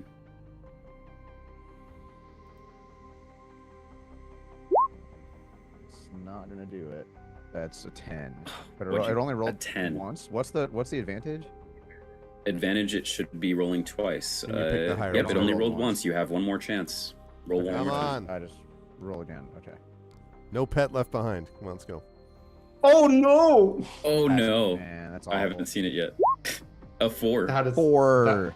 It was a nat one. So Steve. Yeah. Oh, it is a nat one. It makes you. Wait, makes it you- doesn't count. You clicked performance. Oh yeah. Oh. Roll Ah. persuasion. Ah. One more time. Oh, oops. But Oops. I mean, It's Try like, one it's more like time. this show Watch it is still. terrible. You have one more No! shot. Yeah! What did you get? 17. Hey, Hey, that's okay. right. Let's go. there it You, is. Steve, move forward. You move forward, and we see That's so funny. as you approach this cube with all the bones of of the consumed crew members inside. The cube looks at you. You place your hand on it, and the acid does not burn you. Instead, Aw. a faint light appears between your hand and the cube, and you watch as it condenses down, becoming incredibly dense until it is about as small as a cat, and all of the bones and other discarded bits of metal and debris drop to the floor, and you are able to pick up the cube. As you do, and all of you return to the Silver Siren, the captain says, "Well done, all right. We need to race this back to Coram Point." And your ship races off back towards the station. And the last thing we see, for now, as your characters arrive back at Coram Point, you can see that another ship has docked outside of this space station, where these farmers, these technicians and engineers await your aid. You receive a broadcast from Coram Point that kind of comes through the Captain Damon's radio, and you hear a voice coming from Coram Point as this one of the technicians, maybe the mayor or the leader of the station, says, "Hey, Silver Siren, thank you. It's a relief to see you, but we actually, this other ship here, as you guys can see, this other new ship docked outside, has come, and they just actually offered us the Starshield cores that we needed. So I think we're all right." You hear the person on the other end says, "Yeah, it's this captain of this ship. His name is Lane." And as you hear that name, there's something maybe familiar about it, but we'll have to put our finger on that in the next episode of the Our Vocalists, where we are getting chased by that guy in Citizen Sleeper 2. That is where we're going to end tonight's session, or this afternoon session, I guess. Thank you, guys. Yay! Very good. Also, we just got a 35 person raid from Vanna Bena. Thank you, Vanna Bena. Amazing, Zach. Really, really great stuff. That captain's log was chef's kiss. Really, really cool. And yeah, for a minute I literally blanked. I'm like, why Lane? I'm like, oh, Lane. Yes, of course. Although I don't think Citizen Sleeper 2 has us also getting multiple other robot pets, gelatinous cube pets. They should. Absolutely awesome. Raiders, thank you so much for being here. We are raising money for the Damon Runyon Cancer Research Foundation. We are just about to close out one segment and start another, so please stick around. And also, please do donate if you can. This is an enormously important thing personally to me, to a lot of the folks around here who have been touched by cancer in some way, and this organization does amazing work, so we're trying to raise money for them. Our goal is $5,500. We are sitting at $1,297.11, so please jump on board and be part of the mix for this. Really, really awesome stuff, Zach. Thank you again. I will quickly go through, because we need to get on to the next segment here, but I want to quickly go through. Indy, thanks. Great stuff from Steve, as always. I love the idea. I'm searching within myself for this letter that has more info than I can tell him. It's really great. And now you have a gelatinous cube pet, so that's not everyone can say that. How'd you feel about today? Where will the lovely folks, of course I know, but where will they all see you next, Indy? Pleasure as always. Great time. Thank you, Zach, again for organizing the whole thing, and then of course Arv for wonderful ArvCon. Damon Runyon, wonderful cause. Pleasure to be here, and I haven't been streaming much recently, but streams will eventually return to twitch.tv/indy, and of course you can find me on the Our Vocalist here on this channel. So. Also tonight we will see you. Oh yes, of course. The most important thing, I will be playing a set musically. Hey. In 4 or 5 hours. For an hour. Like that. Yeah. Oh, in 4 or 5 hours. Yes. Yeah, I was like, yeah, 4 or 5 hours. Wow. Yep. Good job, man. It just never good. stops. Let's go. Looking for. You're like, I haven't been streaming. Got to come back big, man. Yeah. Exactly. Oh man, that's gonna be great. Thanks, Indy, for giving your time twice today. I appreciate it. Good course. stuff. Excited for tonight. KP, it was good to see you here as well. Was really appreciating not just Sarkel, but also Sarkel dealing with Fitz. That was a whole different side of Fitz. I'll talk I about that in a love minute. But that was awesome. Yeah, now a swashbuckler has got his own parrot cat. Carrot. It's a carrot, clearly. Carrot. which was a good time. How'd you feel about today? Where will the fine folks find you next? I mean, I just huge kudos to Zach. For integrating such a cool concept into this game. And tying it to our usual shenanigans that we get up to in space with Citizen Keeper. And I loved every character. I loved the dynamic between Fitz and Sarkel. Was not expecting that, and I just love to see how that goes in the future. I love the pets that we got along the way. As someone in the comments said the real cores were the pets we collected today. Exactly. And I just also love Indy's mind with everything. Like, you're natural in D&D and in TTRPG stuff, Yeah. man. I think you need to do this way more often. You create some of the funnest concepts, and I love how you tie into. Like, I don't think it's very rare for people to actually use things from the I feel like a lot of times it feels like we do throwaway background information, especially the things when we use like D&D Beyond or the basic D&D background stuff. We never really, I think, pursue it beyond that. So I really loved how you kind of brought that in, and that became the crux of how you got everything at the end. So I thought that was super cool. So I really, really want you to play more. I think you're gonna create some really fun, cool concepts. So I loved seeing that. But I just enjoy playing with you guys, and I'm glad I got to do this again after a while. It was good stuff, KP. Thank you. Also, just a quick shout out. Thank you to Lord Gasumba for the 71-person raid. I love to see that. Ooh. Thank you so much, Gasumba. You should be following Lord Gasumba, who does entertaining Greyhawk streams, live action ones, actually. I mean, live, like camera as opposed to just all via Roll20. Thank you, Raiders. Second raid in a row, raising money for the Damon Runyon Cancer Research Foundation. Please do type in donate to find out more. Type in Damon to find out more about the charity that we support. I'll talk more about it as soon as we are literally in between segments. We're about to start another D&D thing with Ghosts of Saltmarsh, which should be happy. People who are Greyhawk fans should be happy to be here for that. That's going to be happening in just a minute, but we're just wrapping up our vocalist D&D. Thank you so much, KP. Good stuff today for giving the time and so forth, and I look forward to seeing you next month for our vocalist stuff as well. Rem, really fun stuff as always from Fitz. I love that Fitz was, again, doing stuff where at one point Zach was like, yeah, you didn't actually go through the door, so you're going to have to jump over this part of the ship. And then you got your own. What could be better than a halfling barbarian with impulse control issues is a halfling barbarian with impulse control issues mounted on the back of a battle droid. Like, what could go wrong in that scenario? So now you have a battle droid. He's having a good day. No, I know. It's been a good day for Fitz. How did you feel about today? Where will the fine folks find you next? I love it as always. Zach, you're an amazing storyteller. I want to run the full version of this or play with you in the full version of Seriously. this because just like I've never been afraid of gelatinous cubes before, and like I was just captivated. So that was fantastic. I will be on Catalyst Game Lab's YouTube channel for Tuesday Newsday. I'll be at Origins Game Fair. I've got some amazing clients doing amazing things, so I'm excited to share more with you, and I will definitely see you guys at the next Our Vocalists on Tuesdays. Good stuff. Thank you, Rem. Really good stuff today. You're all going to see me a lot. I'll just say it was fun, again, to jump in and play a bit instead of just DMing, although I love DMing, but it was fun to be able to play a bit. Totally co-sign, Zach, what everybody said. Really, really great adventure put together. I love the fact that it's all directly related to stuff that we're doing. Oh my God, we got ourselves a donation. It is a $25 donation from Vadim. Thank you, Vadim. I appreciate that. That brings us to $13.22.11. Huzzah. I love it.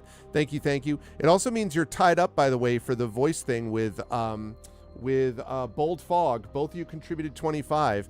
The top donor here is going to get a voice message from the Our Vocalist. So that's cumulative. If anyone wants to add $5 in the next minute and 30 seconds while I'm wrapping this up, you could do that. But thank you, Vadim, so much, not only for the raid, but also for contributing. I really do appreciate that.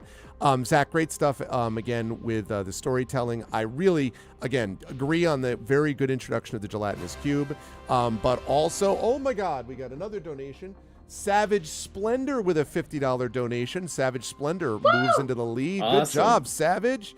Thank you. You're going to get the, unless anyone passes that $50 mark, you're going to get that voice message. Thank you. Thank you. Thanks, everyone. I really appreciate that. Zach, again, that captain's log was dope. I mean, like, I really like that a lot, because everyone, you could tell, was immediately just hooked into that stuff. And Zach and I do a Gen GM show where we talk about DMing tips, and that's another one where I'm like, note to self, add additional audio clip at occasional things, like pre-designed. That was really cool. Great stuff, Zach. Where will the lovely folks see you next? And how'd you feel about how everything went today? Yeah, I'll keep it brief. Yeah, thank you guys so much. I just whipped this together with the other day with a nice Chepeku map. Shout out to Chepeku, who make awesome maps like these. Yep. And threw together some ideas and things like this. I will also state here, because I know this channel would be in support of it, that despite the fact that AI was in this story, I pride myself on not using it at all for any creative work or anything like that. That for some people would say, oh, that's so hard to do, but you sit there, you work on stuff, and then writing comes naturally. The other thing I'll say as well is that, yeah, this was a lot of fun. I had so much more prepared. It's incredibly difficult, and still one of my things I need to work on as a DM is it's so hard to prepare for a 2-hour time slot, same. or really short time slots. Totally. And so I had so much, I can show you guys too, all of the other creatures that were in the different pods. Or actually, they might not show up. Let me see. Oh, neat.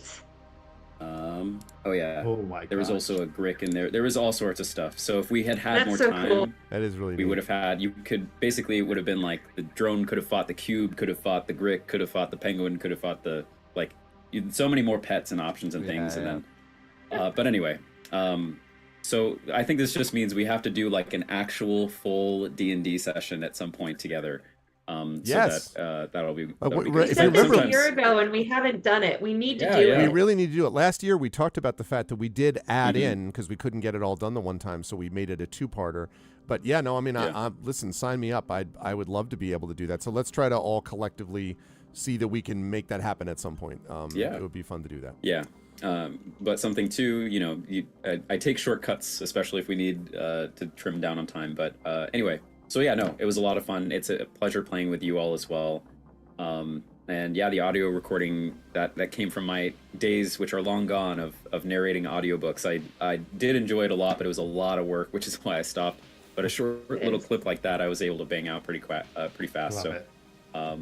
Anyway, so yeah, thank you guys. You'll find me. That's my dues for ArvCon, I think. 2 sessions of Expedition, which were awesome, and I got downed twice, I think. Yeah. One on each day. Got engulfed And, by a mound and taken out by a crystal and I got engulfed by a mound 2 days ago. Yeah, So, that's true. Wait a minute. Wait it's a only minute. fair. Wait a minute. All of a Yeah. sudden, it all clicks into place. It I'm was like, actually it was just aha. yesterday that I had everything in place, but I wasn't sure what the final boss would be yet, and I was like, what? Because I don't want to do an animal, because fighting an animal as the final boss is even though it's monsters, I don't want to do a person. And I was like, oh, a cube, and I was like, someone's gonna get engulfed like I did. So for a hilarious. second, it was you. Anyway, That's funny. so yeah, that's it for me for ArvCon. Thank you so much, Greg, for putting this on and for all the work that you do every year for this. And people will find me as part of the Our Vocalists, as part of Expedition, Gen GMs, our GM podcast. Also, Greg and I are putting on another connection with Damon Runyon. We are putting on an event in San Francisco next month at the San Francisco Public Library's theater. I think a month from today, pretty much, right, Zach? Because it's 27. Oh well. What is today? Well, it's the 23rd, so not quite a month. Yeah, a month. Yeah, not quite a month. about 4 days Month and and a some month. change. Yeah. Yeah. In person, San we Francisco have Public that Library. event. Yep. Yeah. So that'll be a lot of fun. But anyway, that's it for me. Thank you all. As always, my pleasure for, look, there's only 2 channels so far in my career that get the honor of having my DMing skills, which is Arvin Eleron and Critical Role. So Hey. thank you guys. I'll put my players up against anyone from Critical. Yeah. That's not anything against them. It's more talking to my players. Zach, great stuff today. So thank you so much to all our vocalists today. Chakri, give some love for them. Great work to Zach for the amazing story today. Thank you so much to Rem for the amazing fits, KP for the amazing Sarkel, and of course Indy for the amazing Sir Thomas Edgar Valen Entropicus, otherwise known as Steve, with his own gelatinous cube. Thanks, our vocalists. I'll see you folks soon. Thank you, Zach. And bye for now. All righty. Okay, we are clear of that. Awesome. That was really, really good time. I really enjoyed that. Enjoyed it a little bit. I honestly did not put it together until just now that I'm like, oh, wait, he got engulfed twice. And then there was me that got engulfed this time. I deserved it. Thanks for the follow, Sparkles Mandy. Good golly, Miss Molly. That was funny. Okay. Well, so now what we're going to do, as I put that to the side, hold on one second. What is that? Why is that looking like that? Why am I still getting the sound? I should not be getting the sound. I thought I canceled this. I get out of that. I get out of that. Oh, that's why. Okay, there. I was like, why is the music still playing? Right. So, okay. Just a second. Right. We're going to do that. And we're going to do that. And then we're going to do that. And we're going to open that up. Great. Okay. So what we are going to do now, chat, is it is 3:30. We are a little bit over time, but we will get things moving. So next up on the segment, for those of you who came in, first of all, thank you so much for the raids. Thank you for those who have been spreading the word and leading to these raids. Next up, for those who came, I know especially from Lord Gasumba, if you're a Greyhawk person, you're going to want to stick around because we are continuing with our Ghosts of Saltmarsh campaign as they are moving into the end stages here. So I'm going to be heading over to do that right now as we play what will end up being day 40. No, actually way more than that. Of Ghosts of Saltmarsh, but I need to set this up, and it's going to take me probably 5 to 10 minutes to do so. So please bear with me. While I do, please remember to support our charity. We are up to $1372.11, but there is a lot more to go. We obviously are trying for a $5,500 goal, which is just a little bit more than what we achieved last year, and so we're very grateful for all those who have supported us so far. By the way, Savage Splendor, if you can drop me a Twitch DM, I will make sure that we get you that our vocalist voice message thing that was going to go to the top donor for this segment. We have another top donor segment that's going to be a different thing. So please drop me a Twitch message and I will make sure to get you the info you need, I will get the info from you so that I can get you that voice message as we do prize fulfillment and stuff like that in the week to come. But right now, I'm going to put everybody on a temporary break here, and then I will stop and start my recording, but I'm not going to stop it yet because we're still finishing up with this one. So for those of you who are watching us on our vocalist playing D&D, thank you so much for doing so. Thanks again to Zach Clay for a really great adventure. And for those of you who are getting ready for the next one up, Buy the Dice Roll is coming at you with this. And this has my largest proportion, by the way, of Europeans and non-Americans. In fact, this is all composed of European and non-American players, or non-US players, I should say. So we've got a Canadian, we've got multiple Europeans for you. And if you love all that and you're like, yes, go against America. First of all, I agree with you. But secondly, now is the time for you to jump forward and donate to the cause if you're able to do so. Again, ! Damon and ! Donate will get you over. Please do that as I'm heading over. Oh my God. The Rising Tides just donated with $9.99.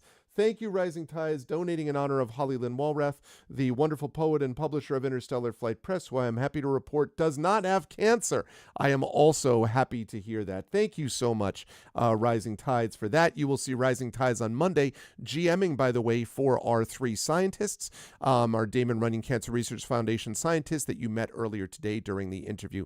Thank you so much for that, and we are now at $1,382.10. Let's keep going. I want to come back here and find this number up as we move into the next segment. So I will be back in a little bit. Please talk amongst yourselves. Nobody leave. Stick around. Spread the word. And we'll be back with more amazing Dungeons & Dragons content.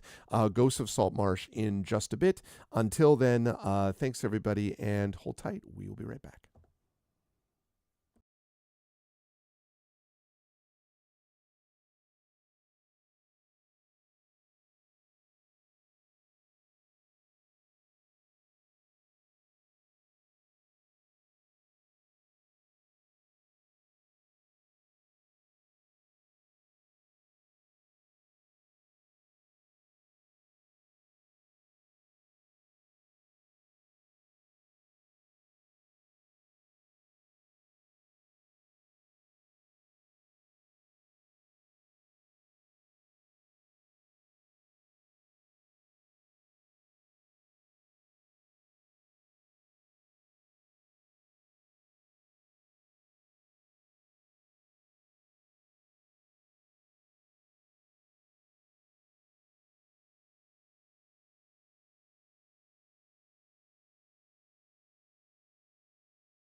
Okay, I'm back. Hello. I made it. I survived. It happened. Sorry, I had to run down quickly to get a snack so that I don't fall over. So that's why I had to do that. Also, I don't understand why this is not doing what it ought to be doing. Okay, I don't get it, but I don't have time to fix it right now. Anyway, it is good to see everybody. Sorry, I'm a little out of breath. Had to run down 3 flights, grab something, run upstairs, run back in, run up 3 flights, and so I'm here. But we're here and we're ready to go for day 2 of ARFCon 2026 as we continue to roll on. We are sitting right now at $1,382.10 as we move into... There we go. That's working. As we move into the next segment of our day, which is going to be, oh my God, Al Madden has donated $10. $13.92.10 is what we are up to. I love it. I love it. Thank you, Al Madden. And let us keep it going. $1,392.10. We are trying to get up to $5,500. So we're really trying to push to make major gains today. So thank you so much, Al Madden, for doing this and make this happen. I did bring snacks earlier, Echo. So we will do the best that we can to be able to continue to push and do what we need to. But it is here. I know a lot of people are huge fans of By the Dice Roll, as am I, of course. And it is great to be able to be back with them today. So I am going to unmute myself so that they know we are ready to go. And then I am going to unmute them. And then I'm going to head over to reveal to you, if I have done this properly, yes, indeed. We are looking at the By the Dice Roll screen, although you might be saying to yourself, that doesn't look like there's a lot going on that screen. Just see some, what if I told you it was like this and like that and like that? There we go. There's all the characters that you know and love as we continue on with Ghosts of Saltmarsh with By the Dice Roll. Super excited for this. I will mention to everyone, just as we get started, that for this segment, again, we are trying to do everything we possibly can to build our donation totals as we head towards 5,500. So why am I mentioning all of that? Well, for one very simple reason, because we have special segment giveaway totals. The top donor in each segment will get something special. So what I heard from Wholesome Horror Gaming is that he has an extra copy of this. Now, I've shown this off before, and of course, all the members here, I think, except maybe Bruce. I don't know whether Bruce got a copy of this. I did. Oh, you did get a copy. Good, I'm glad. So this is Saltmarsh, Jewel of Kaelin's Coast. Mike had this made for us, and I always try to put this in the background. He handed this out when we saw each other in London a couple of years ago. So I am always really excited to be able to show it off. So Mike has an extra one of these, and Mike is giving away this to the top donor of this segment. So the top donor overall gets a huge prize pack, including a Dragonbane Core rules set, including a spectacular photograph that is of the Olympic Cascade Range in Washington. This is set on metal with a stand. It is also the background to Prince Justin's the 13th icon. It is a really amazing, amazing photo. I have another copy of this wrapped and ready to go, so that has not been touched by human hands. But this is just an example of what you're going to receive. That's for the overall top donor. But the top donor in today's segment is going to get this. So if you want one of these amazing Saltmarsh, Jewel of Kaelin's Coast, and who would not want that, then you know what to do. Will we make this group by the dice roll the top earner for the top segment earner for ArvCon 2026? I believe they can do it. But if you want to do the same, exclamation point donate, just as Al Madden did just now, is what you need to do. So please do that. I will be making continual references to this throughout the session. I apologize in advance for anyone who may find that obnoxious, but I've got to do it because it matters to everybody, including me. That said, I am now happy to introduce to you the amazing players of By the Dice Roll, and I will start with a person at the bottom left all the way over who was playing us something awesome from a new instrument love, or I should say an old instrument love that is returned to be a love, so to speak. And that, of course, is Pyron J. It's good to see you, Pyron. Do you want to just tell everyone what a cool thing you got and then who you're playing today? Now that I've kind of giving the permission, yes, I totally want to tell I had everybody. a feeling. So, as I've learned today, it's like this is not only a German thing, but in a lot of places, young primary school age children learn to play the recorder. And so did I when I was a young primary school age child. And I've taken it up again. Because, yeah, I had a lot of things happening like in the last years, and I felt like I needed a hobby. And so this is like a thing that is small, will not take up a lot of space and all of this. And so I actually started playing the recorder again. And when we celebrated Christmas on Easter, which is a totally different story, but it worked out really, really well, my family actually gifted me a tenor recorder. And if you know tenor recorders, they're like really, really big and made out of wood, and they're like this about. Yes. Good And size. you need like big hands to play them, and my hands are like average size, and so I never got to that. And they kind of don't sound so as annoying as the little sopran. Is it sopran? What is the word in English? I don't know. The small ones that the children play. And so I got one that is actually for small fingers. This is. Can you just? I'm just gonna put it in front of my face. And so like this is a Seagull recorder, and I just already showed it because the windway in this one is like folded, so it goes like this and then like this, and then the air comes out here. It's pretty cool. Yeah, and so it actually sounds like a real tenor, so like dark and deep and everything. But even if you have like hands like mine, you can still play it. It's 3D printed. I'm just gonna like do like a little like doot, and you can hear the doot. Okay, you want to play the toot? Go ahead. Yep. It's like so cool. You literally were starting to play. You were about to play the Shire theme. Da, da, da, da, da, da, da. I swear to God, it was that way. Also, Geister just came in $100 donation. Thank you, Geister. That brings us up to $14.92.10 for a great cause and a great group. Geister, I don't know if you were here when I said this puts you in the lead for this coveted thing: a picture of a lighthouse, a simple-looking coast, and Saltmarsh, Jewel of Kaelin's Coast. That puts you in the lead as the top donator. But we have a whole segment to go. People can pass Geister, and also, you don't have to donate $100. Any amount of money is appreciated. But thank you so much for that, Geister. I really appreciate that. Thank you. Anyway, I'm going to assume that's because Pyron is showing us the recorder. So that's why. I misclicked, I'm sorry. But we're here for D&D today, and I'm playing Waves Crashing Against Rock, the Kenku Paladin. It's a dex-based paladin, it's a little bit of a different build, and currently a really, really wet bird, because we're like underwater, I think.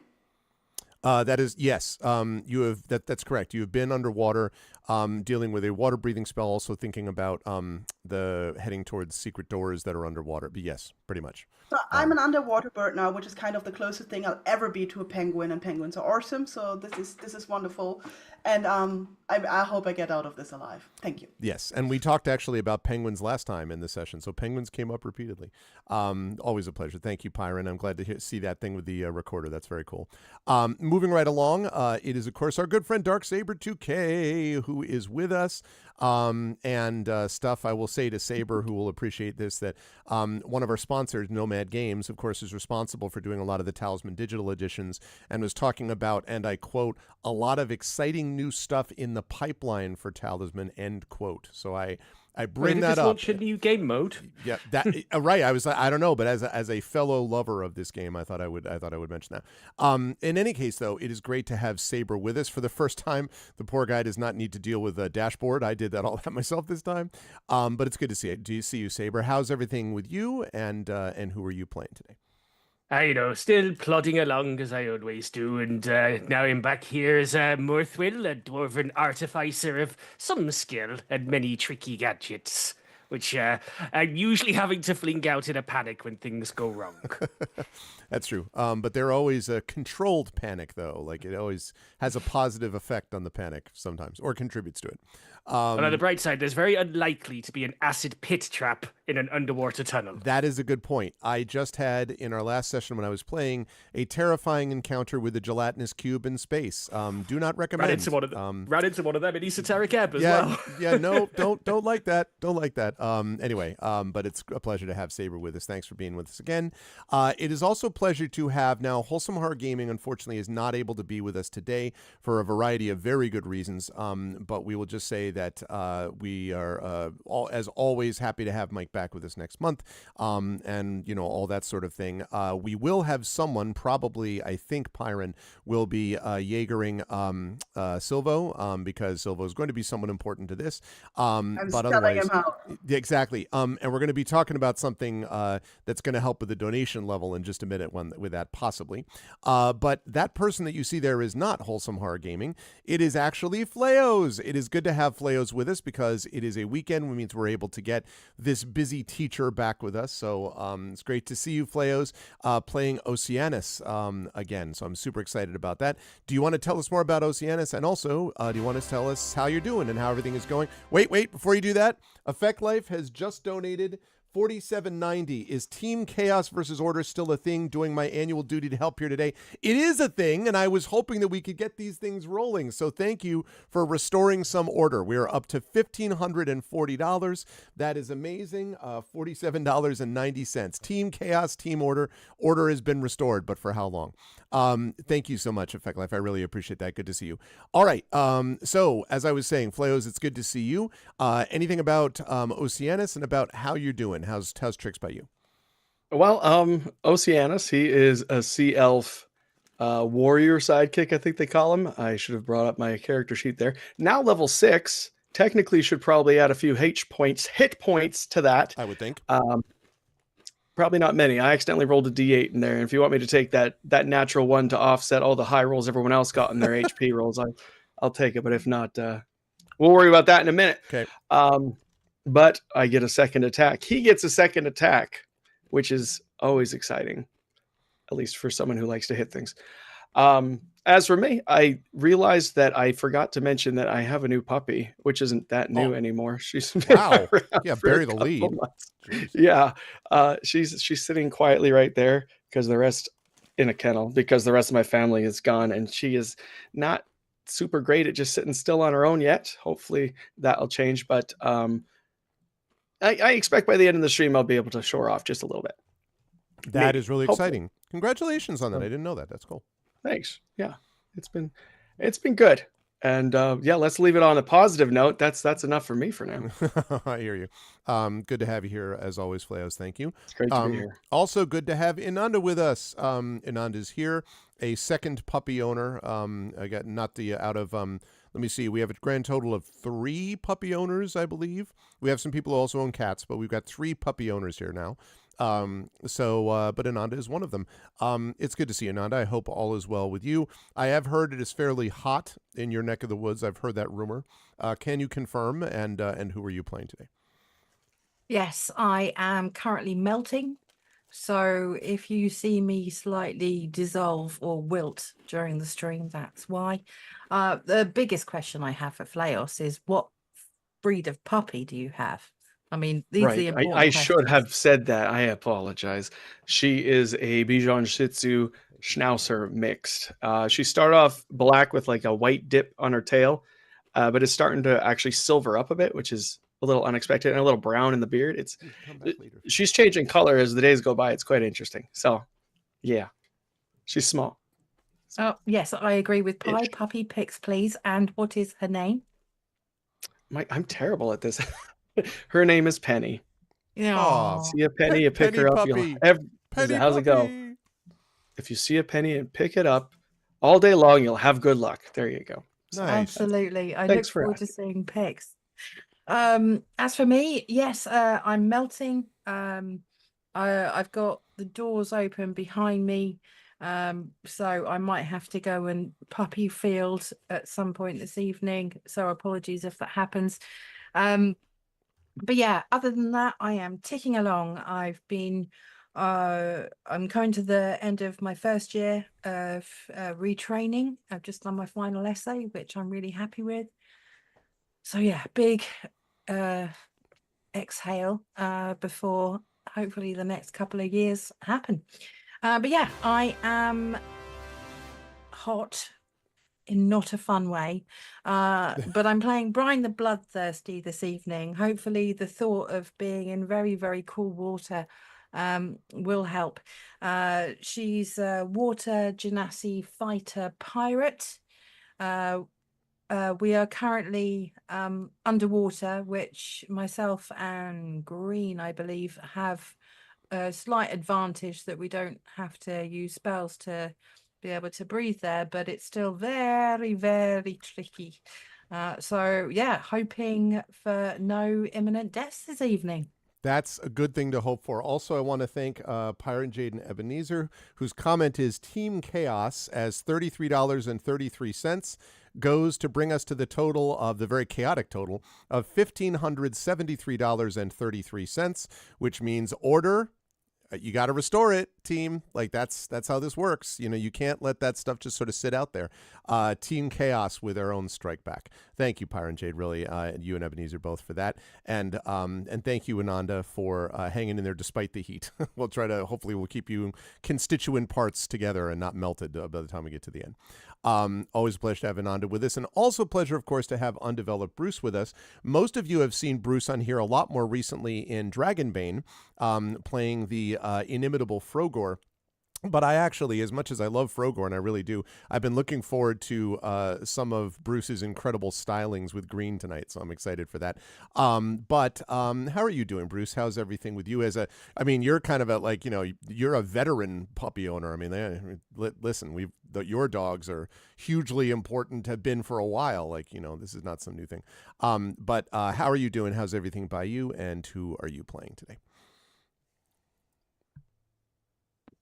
Everything's going well. I've never had a puppy, actually. I've only ever got adult dogs. Puppies are way too much work for me. I'd rather get the dog at the point that they're ready to receive training and do it, and not, I'm not a puppy person. But I have, I think, adopted 2 snakes since we last did this Dungeons and Dragons Saltmarsh campaign. So now I have 2 dog noodles and 4 snake noodles. So very noodly household. But yeah, anyway, I'm very pleased to be able to be here as part of ArvCon. I have had 2 friends pass away from cancer in the last 5 years, and my siblings' brain tumor returned. And so they're going for more surgery next month. Yeah. And it can be a really hopeless thing. You feel so powerless. So doing things like this and fundraising is so powerful because it's something you can do, and that there are, you know, groups out there like Damon Runyon Trust who are actually helping and, you know, helping us to make cancer less of a bad thing, you know, in the future. So yeah, I'm feeling good to be here, and I will be playing green. Don't know why I keep playing green characters, but that's it. I think it's my thing now. Yeah, I'm just really looking forward to it. I love this group so much.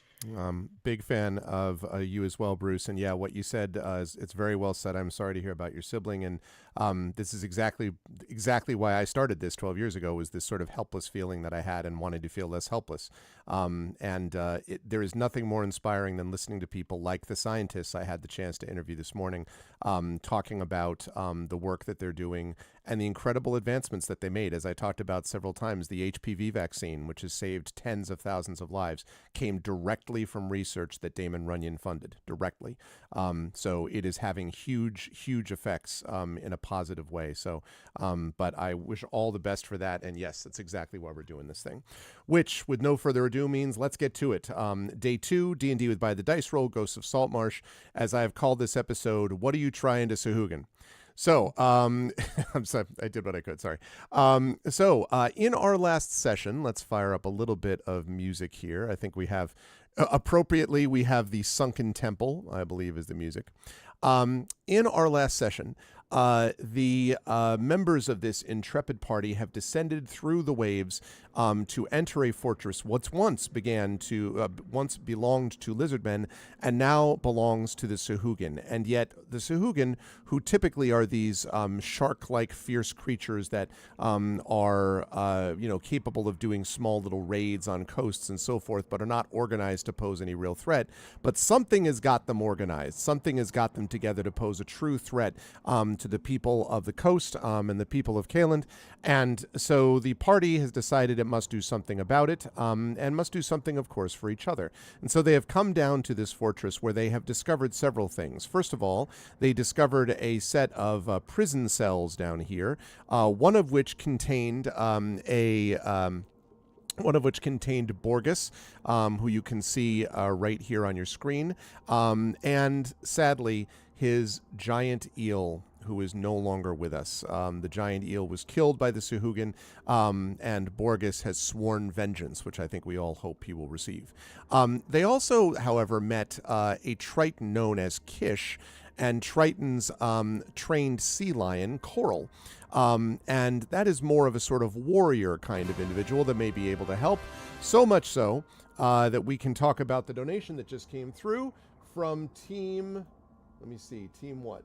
Team Order just delivered $26.67 to bring us to $1,600. I love it. Thank you so much. Keep it up.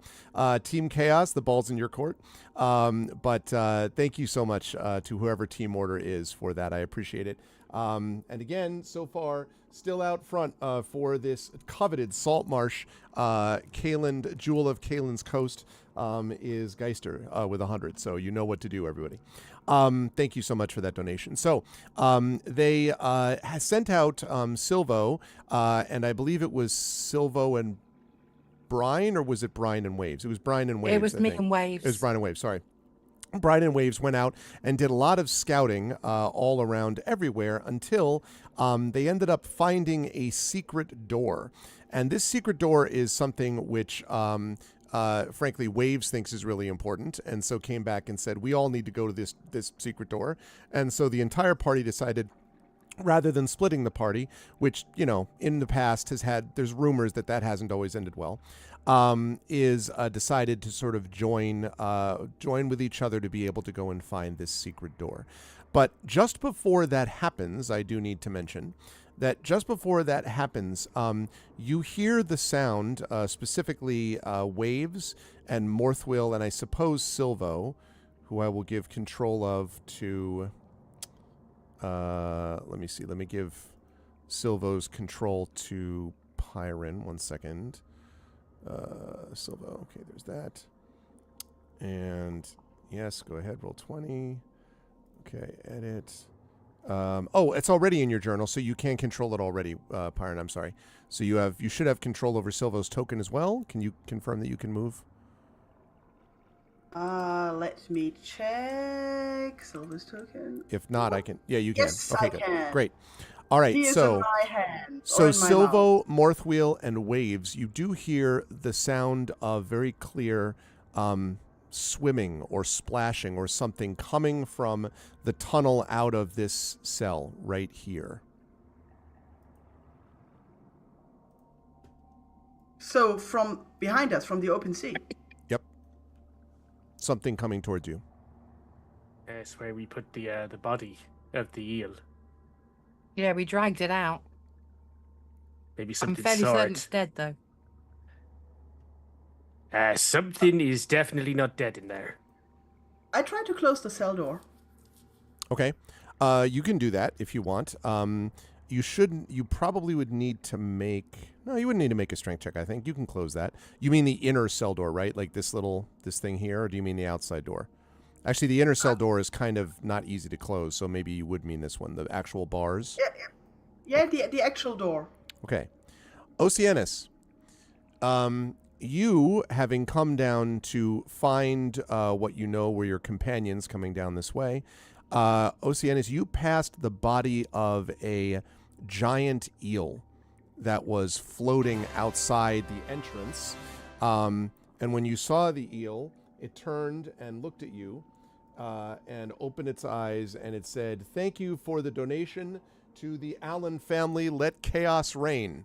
And then it fell asleep again. It didn't actually do that, but it is 16:14:47. Team Chaos has returned. So Team Order, the ball is in your court. Thank you so much for the donation, everybody. Let's keep it up. I'd love to see it. Okay, so Oceanus, you saw this giant sea eel, and just sort of looking at it quickly, you could tell that this was a creature that had been. It wasn't an accident. Something killed this eel, and it is floating right outside, quite literally. This area of the right here, right outside.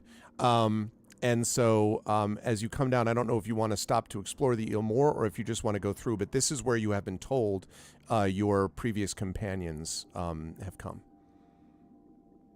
I think Oceanus will just give it a quick look to see what may have caused the deceasement. It looks like, if you could look, jagged holes indicative of spears and tridents, many of them. Okay. Oceanus will say a quick prayer for it, and then go down the path. When you come around here, you can see that there is a slight opening. It's ajar. This like stone slab has been pushed out of the way.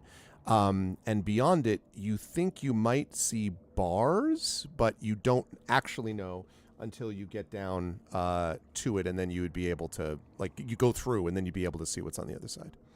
All right. Oceanus is going to try and stealthily, I guess he should have gone stealthily to begin with, but now that there's definitely an opening, he's going to go stealthily. Let me have a stealth check toward that entry. Sure. Where are you, button? There you are. Oh, I'm sorry. What?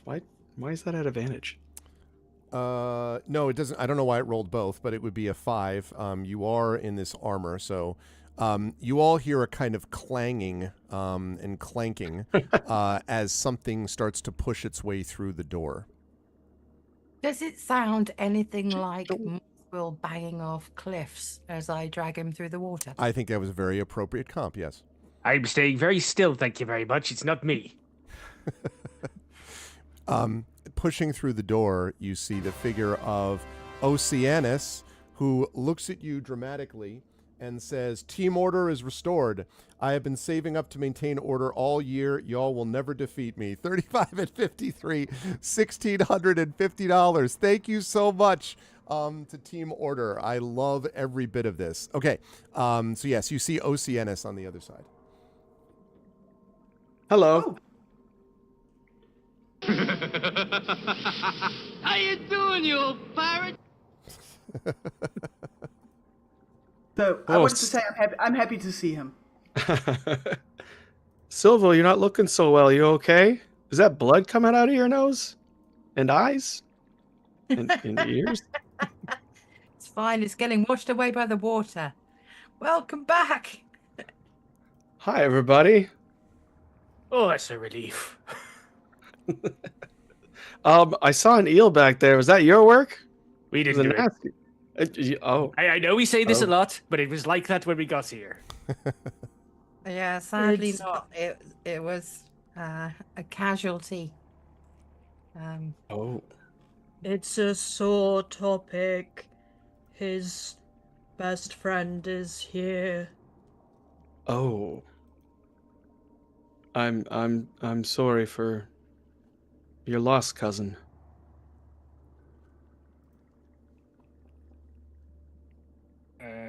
What's his name again? Barotus. Green also will just take this opportunity as Oceanus has come up to just, give him a quick little prestidigitation clean as he goes by. Is that a new shell green? You look good. I have been polishing it. Thank you for noticing. Nobody else did notice. Oh, maybe they were just so enamored by its look they forgot to tell you. I'm sorry that they did, though, because it looks great. Kish, the Triton, you don't know his name is Kish yet, of course, but you see this fairly impressive-looking Triton come up and, not push through, but just sort of gently push around, and looks you up and down, Oceanus, and says actually in Aquan, it is good to see you. You are a sea elf. We have need of more of you here. I am Kish, and my mount, Coral. Hi, Coral. Hi, Kish. I'm Oceanus, son of the king of the sea elves, whose name I've forgotten because he's my father and I only call him Dad.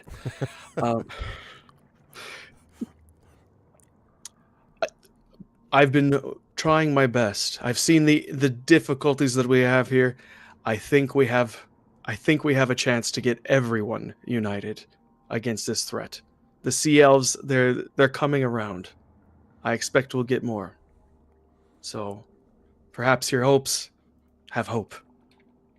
From behind you, Oceanus, you also hear a, "Did you say you saw an eel?" I did see an eel of gigantic proportions. It was majestic and beautiful. I suspect he was your friend. He was, but I am glad that you saw his majesty. I have sworn a blood oath.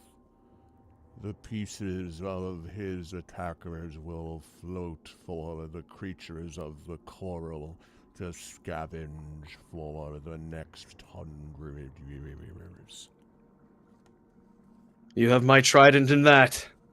And Oceanus pulls up Britannia and goes, Very flourishes it impressive. or whatever. Yep. Yep, very impressive. Show me the way, and I'm with you. Or what's the plan, team? Maybe I shouldn't just come in here and shoot off. Well, we're supposed to be gathering some information more than anything so that we can report back to the Allied forces. We've gathered a fair bit, but we haven't explored everywhere. We know that just around the corner from here, Waves and I went for a little explore. It was quite complicated because we can't communicate. And we were invisible. So Waves grabbed my coat and we went for a little jaunt. We know that currently we've seen about 125 enemies total. There's an arena where there is a kind of in charge looking Sahugan who seems to be dictating what happens. But what was really interesting is when we went past the shark-filled room, there was a picture, and behind the picture there was a secret room.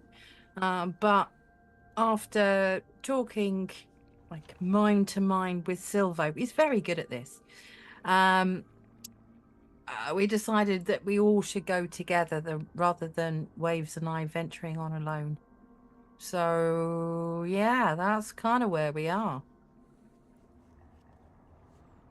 Lead on, Captain.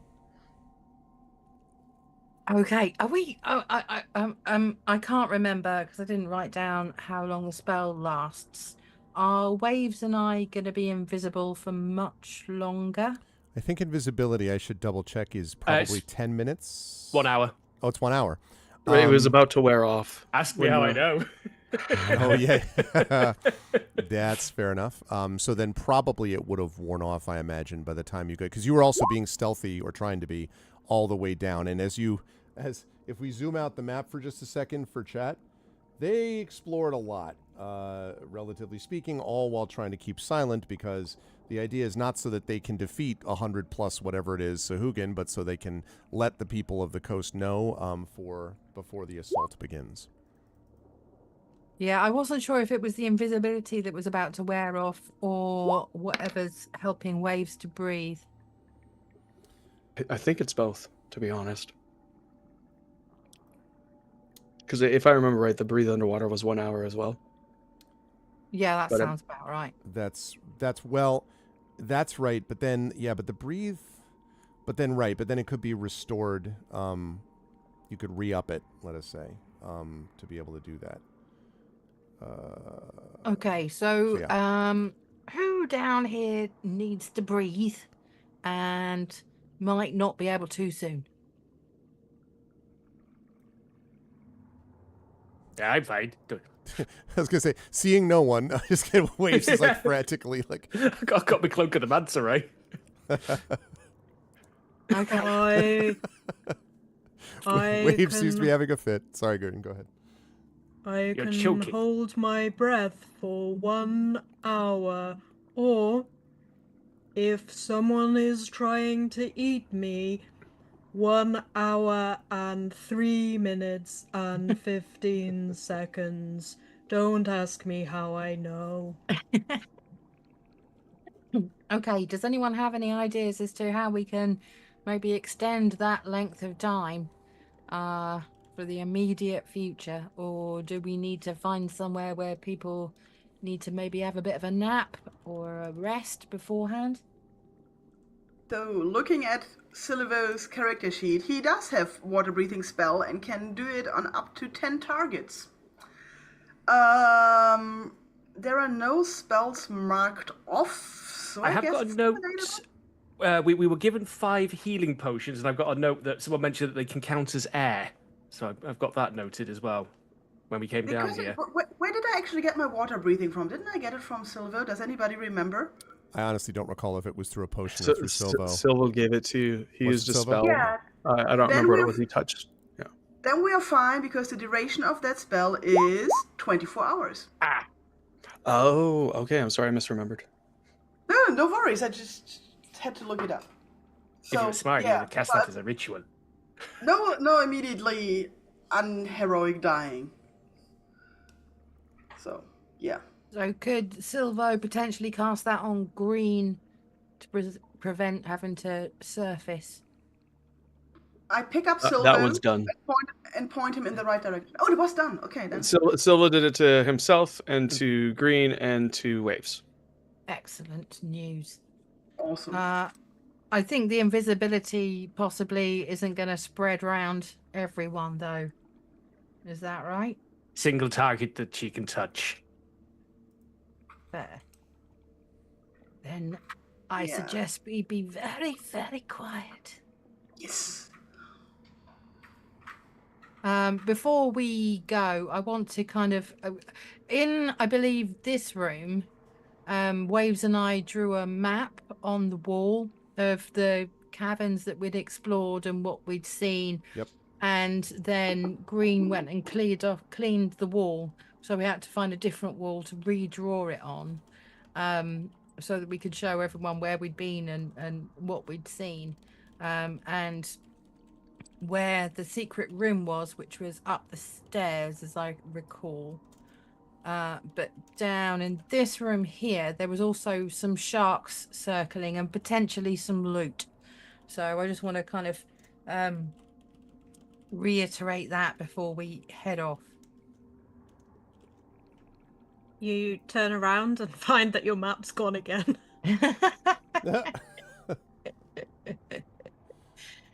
Is it really cheeky to draw it on the back of green shell? No, I'm not going to do that.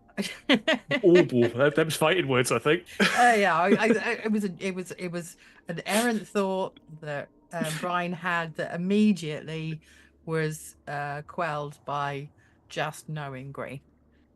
This action would not bring you inner peace. Quite the opposite. Okay.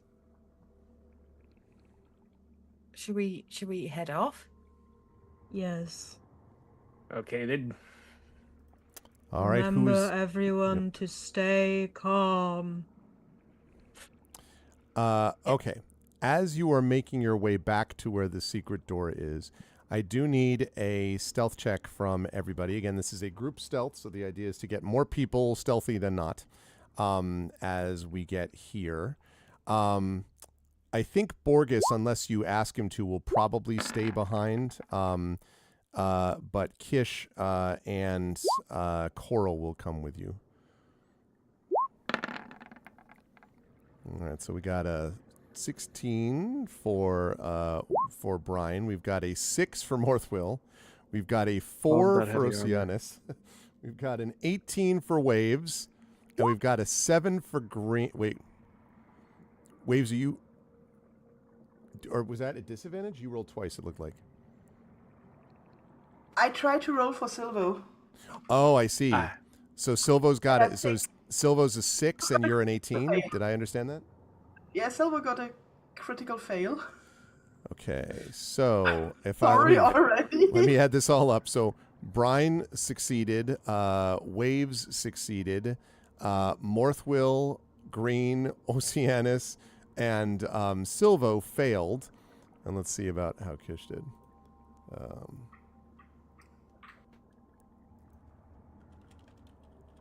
Okay. Green's voice is like bouncing around in the water. To stay calm, you must think of a calm water all around you, such as there actually is right now. So you don't even need to use your imagination. Calm waters. And don't think about the 2 sharks or the Sahugan enemy who will fall upon us and tear us to shreds if they hear us. Shreds. Morthwill's just sort of going up, bouncing, hitting the ceiling. Then he's like, swimming down, hitting the floor. So there is, you make a lot of noise as you come to this corner. You'll be happy to know, however, that this is probably the only corner where you could afford to miss a stealth check because you are near a very loud arena where there is plenty of noise coming from the combat down below. That, however, will not be the case the farther you get away from it.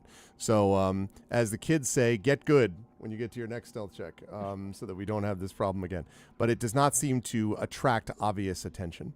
So I'm just moving things down this way as we're moving, I think, over here, if I understand what the plan correctly. Okay. Alrighty. Let's do that so we can see. The unbearable sloshing. Exactly. The unbearable sloshing of being. Okay. So I will need another one when we get to, let's see. Another one when we get to about here.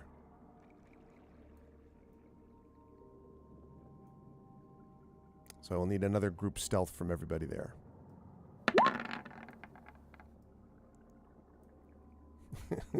I think I'm getting the hang of this. Well, Bonk. Oh, Bonk. Green. Oh, no. Clang, clang, clang. Okay. So far, Morthwill, Green, and Oceanus, not so much. Waves with a comeback. Don't call it a comeback. Brian with a 13. Waves with a 24. What about Silvo, Waves?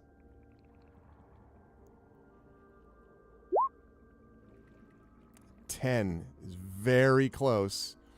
Let's see whether or not Kish comes together this time. As you're coming around here, Silvo is about to sort of like you like as you sort of turn around at one point, Waves, you can see that Silvo is about to go slamming into the wall. Seems a little bit distracted today, like he's not all there maybe.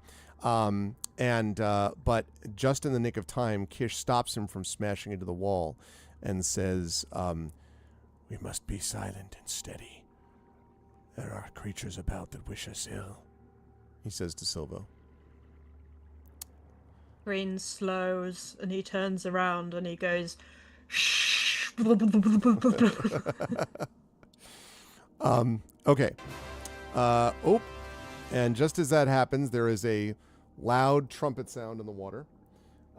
Hillness contributes with Chaos Must Reign, the Ghosts Demand It. $34.43. Thank you again, Hillness, bringing us to $16.84.43. $16.84.43. Team Chaos returns to the glory of chaosness. Thanks, Hillness, again. Love it. Some serious action here. I love to see it. You love to see it. Let's get past 2000 and beyond. Let's keep it up. Okay. So as you come to this door, now I guess the question is now, Waves, you and Brian were both here, and you knew that there was something like these helpfully drawn drawings of sharks that you can see that were floating down here. So the question, I guess, is what do you want to do about the sharks that are supposedly in this area? Or do you just want to walk in and, I thought we were going to that secret door. We're moving up because we need to take the stairs. So Oh. what I will do is like swim by the doorway as quickly as possible, like. Okay. And then up the stairs. Okay. And if I have to grab Silvo and like pull him along, I will. Okay. You do, his body slamming against the wall. I'm just kidding. Okay. All right. I'm going to bring all of you. I'm going to make a copy of all of you. I'm going to copy all of you and paste.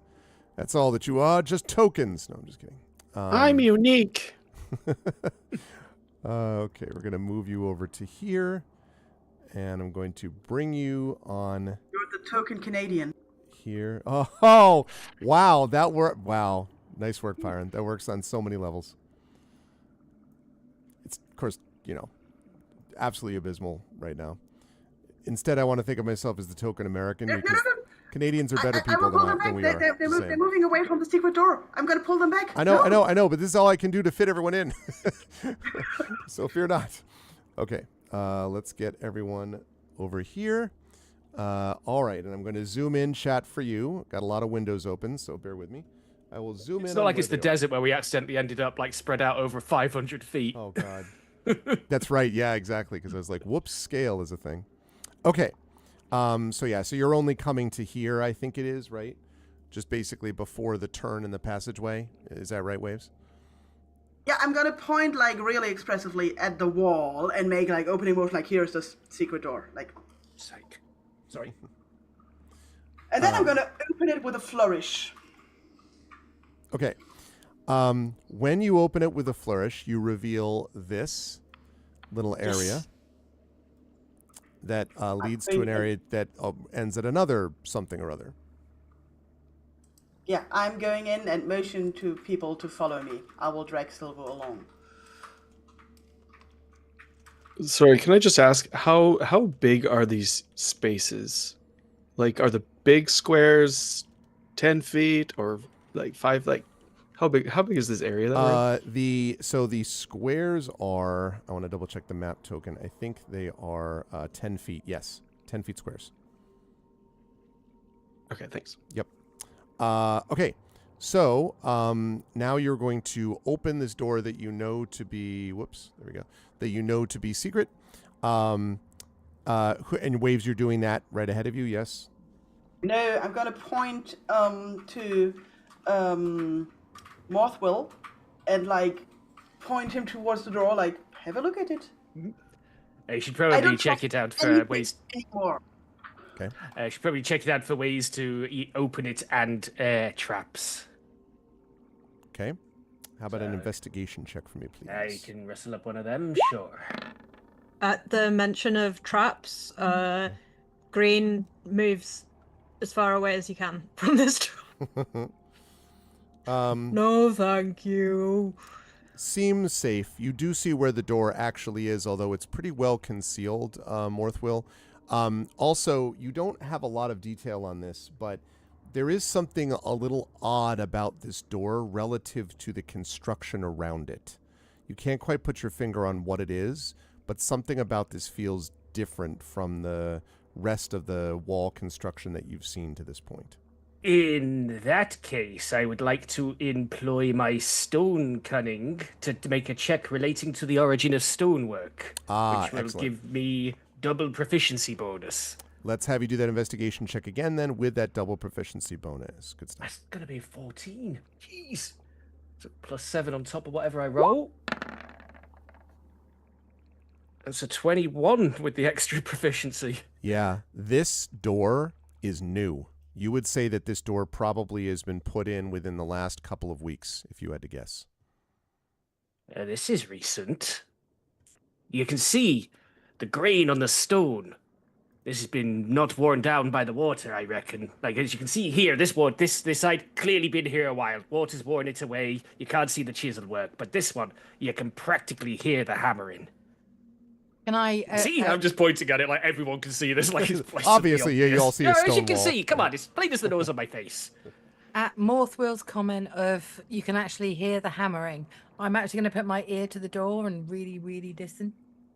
Okay, let me get a. It is a stone door. Let me give you I'll give you a perception check at -2. So, wait a second. Go ahead and do that. But also I heard that sound, that sweet, sweet sound. Team order is returned. $15.57, bringing us to $1,700. Let's go. $1,700. I love it. Amazing. Also, team order has returned. With a -2, I scored a massive 3. Massive 3. You hear the sound of, there's the sound of water rippling. And at first you're like, oh, and then you realize that's the water between your ear and the stone. You think, Brian? I think I hear it. No, that's just the normal water sounds. No, I really can't hear the hammering. I was kind of being, what's the word? Metaphorical. Metaphorical? Is that what it's made out of? Could be. Metaphorical rock. Yeah, okay. I've heard it's very strong. It does sound very strong. It can be as strong as you need it to be. Metaphorically speaking. Metaphorically speaking. We keep using this word. I don't think it means what we think it means. No, I don't think so. All right. Unless anybody's got any objections, I think we should have a look inside. Like, when I say new, I mean like new, as in maybe 3 weeks old. So since they took over this fortress, I think we have to look inside. If we're going to come out with all the information we need. Hey. So I'm going to have a crack at opening it then, I guess. Yeah, yes, you might want to stand back. I'm going to kind of back up against the wall, but stay close enough in case I need to. Well, I've got my swords out. Okay. I've got my rapier out, also standing behind Morthwell. Oceanus, how about you? Yeah, sorry. Oceanus is at the ready. Okay, and Green, you're already a step back, I assume, multiple steps back. Yeah. Green's also at this point just assuming this door that's made out of metaphorical, like there's no way we're getting this thing open. As talented as we are, he's heard some amazing things about metaphorical doors. Like they're basically untouchable. It's true.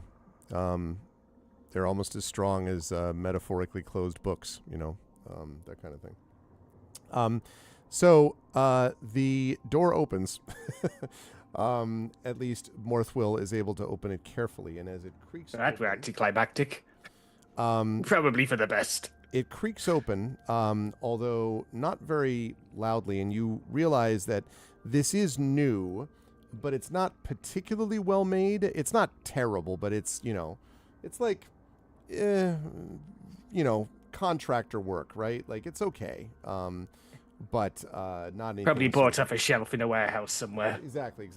It's the Walmart of doors. But you do see inside something interesting as you open this up. This room is tiled in a rich, deep green, and the walls are frescoed with representations of marine plant life. There's a large seaweed bed that fills the northwest corner, and there's a spear propped against the wall right close to where you are, actually, as you look to the left, Morthwiel, right next to the door. And in the center of the eastern wall hangs a mirror with a filigree metal frame. Below it is a large coffer, its lid closed. And you can also see there is a passageway leading off to the east. I have a look at the tiles and see if I recognize anything about the seaweed or sea creatures depicted. I would love to see an investigation check, please, for that.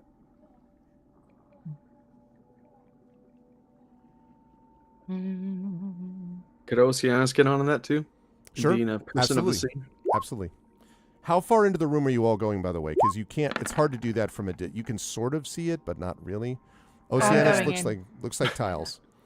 Was that a 3? I was hoping to do a detect magic ritual. Okay. Brian, was that a 3 but that I will saw? take 10 minutes. That was a whopping 3, yes. Okay. Definitely green. Definitely green glance. tiles. You've seen green tiles before, and these are definitely green tiles. I think I don't. I mean, don't quote me on this because we're quite deep down, and although I'm pretty good at sea life, but I think these tiles are green. Definitely, I agree, 100%. Green tiles, no doubt. I think they're more of a turquoise. Green walks in. My tiles? How clean are these tiles? So I would like you to make an investigation check since you asked that question. Excellent. Okay. What do I have on investigate? There's a flat D20.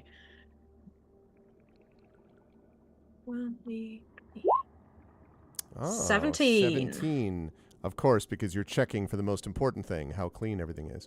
Yeah. So, Green, I would say these tiles, I mean, you've seen cleaner, but they're not filthy dirty. However, as you're looking at them, you've noticed there's something very odd. And in fact, the whole room has this feel. You can see little scratch marks below the green. And below that, you can see what looks like blue. You think this has been painted over recently and not super well. They're kind of, it looks sort of like a slapdash job. Like this is fairly new paint.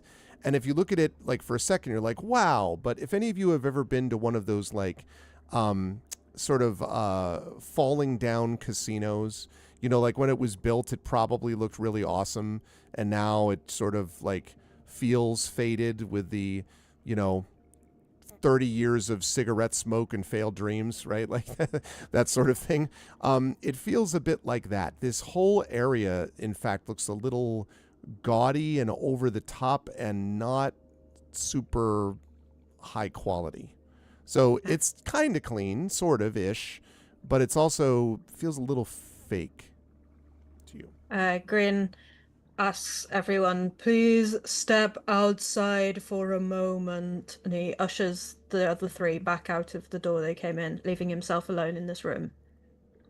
And then he gets out his cleanest broom and in Celestial says the word cleanest, and it goes comes up, and he would like to clean off all of the paint, please.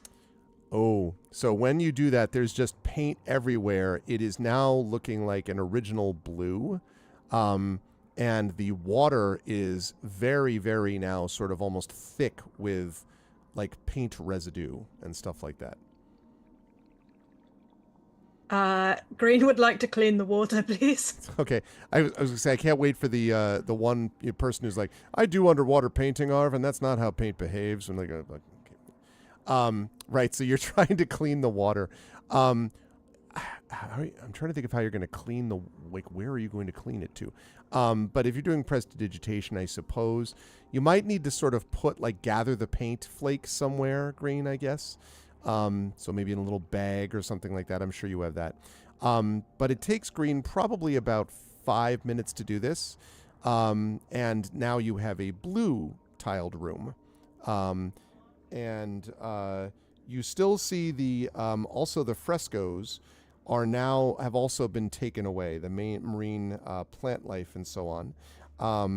The only thing obviously you didn't get to was the mirror is a physical mirror, the coffer is a physical coffer, and there's a physical spear and a physical seaweed bed, so none of those were cleaned. But anything that were like drawings or things like that, that stuff has all been now erased. Is it just plain blue underneath? Yes. Awesome. He turns around to the group. You may re-enter now. It is clean. I still need 5 more minutes to charge up my magic detector. I could have sworn these were green before. Can I have another closer look to see if it was like my eyes playing tricks? Sure, or go ahead did and make an infection check, please. Investigation. Oh, sorry, I beg your pardon. Investigation. What did I say? Inspection. Say infection. I said inspection. Investigation. 8. You probably are misremembering, Brian. Like, it was probably. I'm now. Don't quote me on this, but this room is now blue. I'm baffled. What do you think, Oceanus? What color is the room? It's like that dress all over again. It's like brown now. I don't know what's going on. What even is color? I've gone colorblind. Who turned out the lights? Hi. Oh, man. Without touching it, can I have a look at the mirror? Yes. As you go over to look at the mirror, you can see that it does indeed look like you can see yourself in the mirror. It has this filigree metal frame. And right below it, right sort of sitting on the ground below it, basically, is this large coffer. And you can see on the coffer is a fairly large keyhole.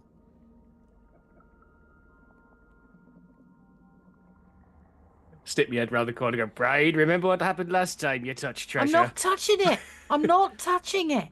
All right. He ducks back, just sticks his head back round quickly again. Have we picked up a key anywhere? Just before Morthwell said that, I was just like reaching out a finger, and then Morthwell spoke, and I'm like, I didn't touch it. I didn't touch it. Not touching it.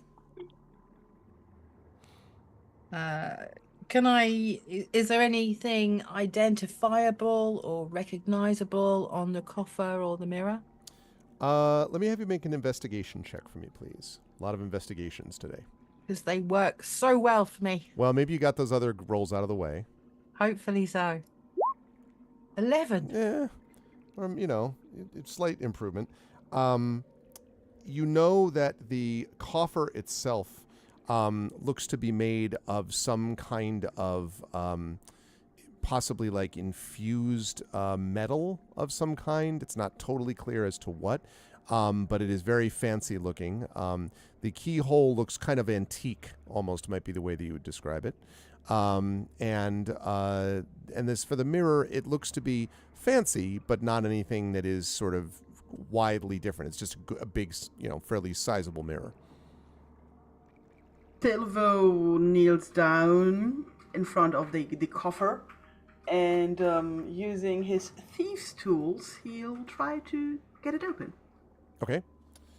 And I'm just gonna say, be I careful. see Mothwell cursing, so I think I'm doing this correctly. Be careful, it might be made of metaphor. Can you make an investigation check for me too, Waves, please? But Waves or Silvo? Well, because you're bending. Oh, sorry, Silvo. Sorry, it was not Waves doing this. It was Silvo doing it. Want to be sure because Yeah, sorry. we have like. So, well, there 10. It's a coffer. Okay, yes, definitely a coffer, and that's definitely a keyhole for sure. Okay. I turn around to Mothwell as Silvo, and say like, "How much longer do you need?" Let's see. Well, it's 10 minutes. To 5 minutes. It should be nearly done. He looks at the DM. I would say pretty. I would say pretty close. Okay. So, Silvo, as you pick the lock or begin to pick the lock, you hear an audible click, and a massive, large blade swings out from above the coffer. No, not from the coffer, from the mirror. The mirror opens up, and a blade slashes out from it. I need everyone who's standing next to it, and I think that's Silvo, possibly Waves, definitely Brian. Yes. Needs to make, please, for me, a dexterity saving throw. Okay, Silvo going first. Ooh. Oh my. Oh, poor Silvo. Well, we're gonna try. Okay, that was Silvo. Silvo with the 10, is that what I'm looking at? Yes. Okay. And Waves. Huh? Why is it not doing? Oh, it did. It's also a 10.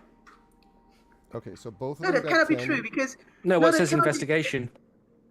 Yeah, you've only rolled one dex Yeah. save. Yeah, you've only got one dex No, save wait, so far. there's only one dex save. Where is the? Ah, there it is. One moment. Whoa, critical fail. I guess you bang into Silvo when you're trying to get out of the way. Brian, what about you? Did you do the... I'm assuming that because I was investigating the mirror and the coffer that I also have to do a dex save. I'm afraid you do, yes. Hokey cokey. 7. Okay. 7. Yeah, I'm afraid none of those are going to do the job. All of you, thus, are going to take 18 points of slashing damage as this thing cuts into you. And there's another consequence of this I'll explain in a minute. So 18 points. Silvo doesn't have a lot of hit points. Wow. So he's at 20, I think, if I have that right. Brian, you're at 46? I have my at full HP. No, I mean after you get hit by the blade. 46, yes. Okay. And then, let's see, Waves, you were at 50, right? Yeah. Okay. That's the first problem. The bigger problem is the coffer remains closed. The bigger problem is there is now blood in the water. And if you think for a minute, you may realize why that's a problem. Morthwell, I would say at this point, you finish it. Got it! And then go around the side and you see a bunch of blood in the water. Can I ask? I left you alone for 10 minutes. 10. Is there where the blood starts like pooling before it spreads throughout the full room? Yes, it before is. it gets to 30 square foot. Mm-hmm. Can I destroy that 10 gallons of water with my create or destroy water spell? Interesting. Trying to think if you can. Well, all right. I will say yes if how many cubes or how much did you say you can destroy? 30 square foot. Okay. You probably could do that, I think. It's going to, of course, be immediately filled in with other water, but that's not... That's fine. I just want to get rid of the bloody I think water. you can do that. That's actually very smart. So you are able to destroy it in time. It still hurts, and you still have to stop the bleeding, but at least the blood that was originally let, as it were, from your bodies is that is now gone. But you do have to act fast if you want to stop, or someone has to act fast if you want to stop the bleeding. Oceanus is gonna try just some field medicine real quick on Brian right next to him there. Okay. Who is bleeding? All three of them. All three of them. 11? 11 is, I mean, certainly they're not close to death, but it's trying to stop the blood is the problem. Or try to stop it quickly. I'll also try to stop my own bleeding. Okay. With I've got with a medicine check, right? You can try to do that. It's a little bit sort of outside the, but yes, you can try to do that. You have any bandages on you? Oh, wow. Yep. Waves apparently has the vestigial feather that blocks all wounds that just happens to work without realizing it. I would say that's a good enough medicine check to block Wave's own bleeding. What about Brian? I know Green was asking. Brian and Silva. I have a potion of healing, but it's like a potion of extra healing, so I don't really want to use it for a paper cut, even though it's potentially really dangerous. So I'm also going to try and do some like battlefield medicine. Oceanus is going to hand over the stolen temple bathrobe that he tried to use to stop the bleeding the first time. So Brian can try. All right. That has like the monogrammed and everything. As the monogram, I was going to say. Also, in the face of Morthwill's anger, I would like to point accusingly at Silvo.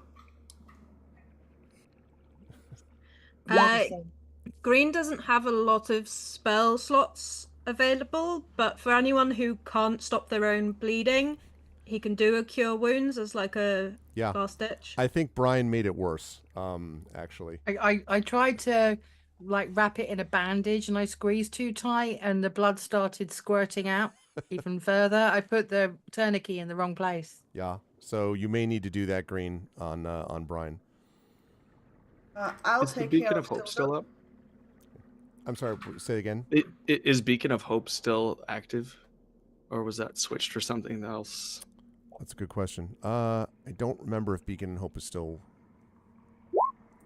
running. I don't think it is still, because there's been other things since then, not to mention time frame.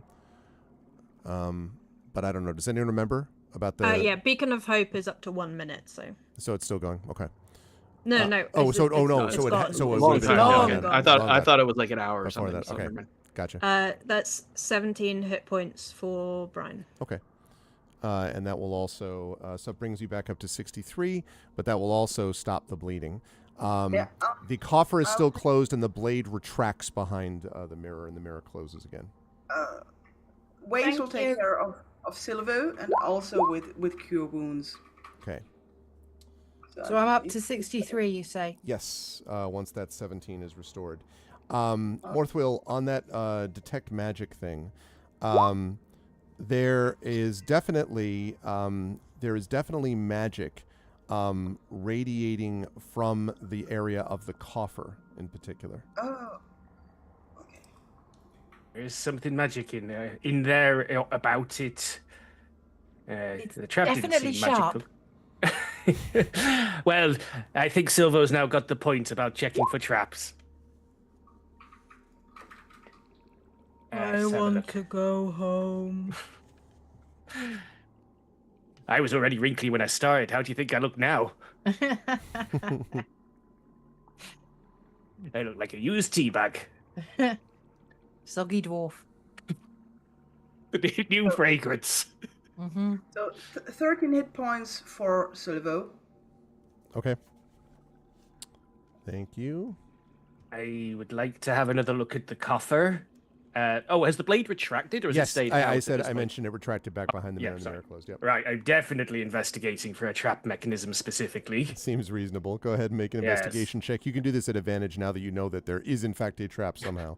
Lovely. Whilst you do that, I'm just going to step back just a tiny bit, just in case. Okay. Yeah, you can see the 20. I mean, it's obvious, Morthwill, right? Like, it's right. It was right there all the time. Just amateurs, a lot of them. So it turns out that the keyhole does not actually have a lock behind it. That there's actually a locking mechanism that is hidden under the lid of the coffer, and you can disarm the trap, but you can't open the coffer unless you're able to find whatever it is that opens it. But it would not be a traditional key. It would be something different, something thin, probably. But you could disarm the trap now to keep it from doing what it did last time. But still, picking the lock wouldn't actually open the coffer anyway because it's not a lock. Dummy luck. Should probably try and... Well, do we want to disable the trap? Because it might let people know we were here. Well, if There's we're a going thought. to, I mean, hopefully we're not going to stick around to find out. We're trying to get information and get out. Yes. I mean, could we, I mean, when I say we, could you maybe relock it afterwards? I can't open it. It's not that kind of chest. We need a thingy. A thingy. A thingy. Okay. Do we know what the thingy is? Something that would fit in this. I show them what I've found on the chest so that they see that it's like, what was it? Something thin is the best I can tell. That's correct. Extreme point down. Yeah, I know. Bear with me. I was just going. Everybody bled out. The end. Exactly. Everyone goes dark at the same time. I poke Morkwell, I touch Morthwell's shoulder, and then I point towards the spear. Oh yes, I'm not getting anything magic off that, so I'm just gonna reach out and pick up the spear. Yes, the spear. As you pick it up, the spear does not seem to be magical. It seems like just a sort of regular, everyday spear. It is odd though, because the spear, although it does not seem to be magical, you don't know what it's doing just off on its own. But it doesn't like have any runes or obvious like markings on it.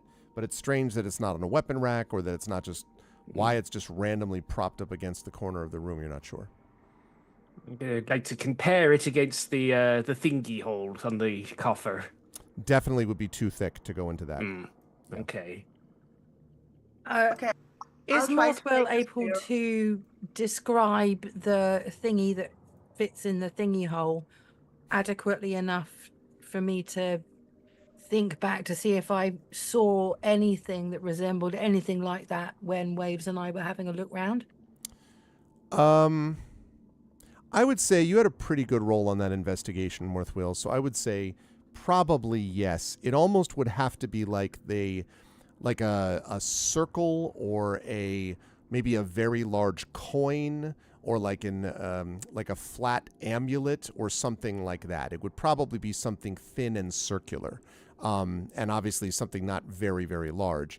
You don't think you've seen anything like that, but obviously you have only explored a little bit of this place, really, right? Like there's only so much you could have seen. We did see the Sahugan dude in the arena.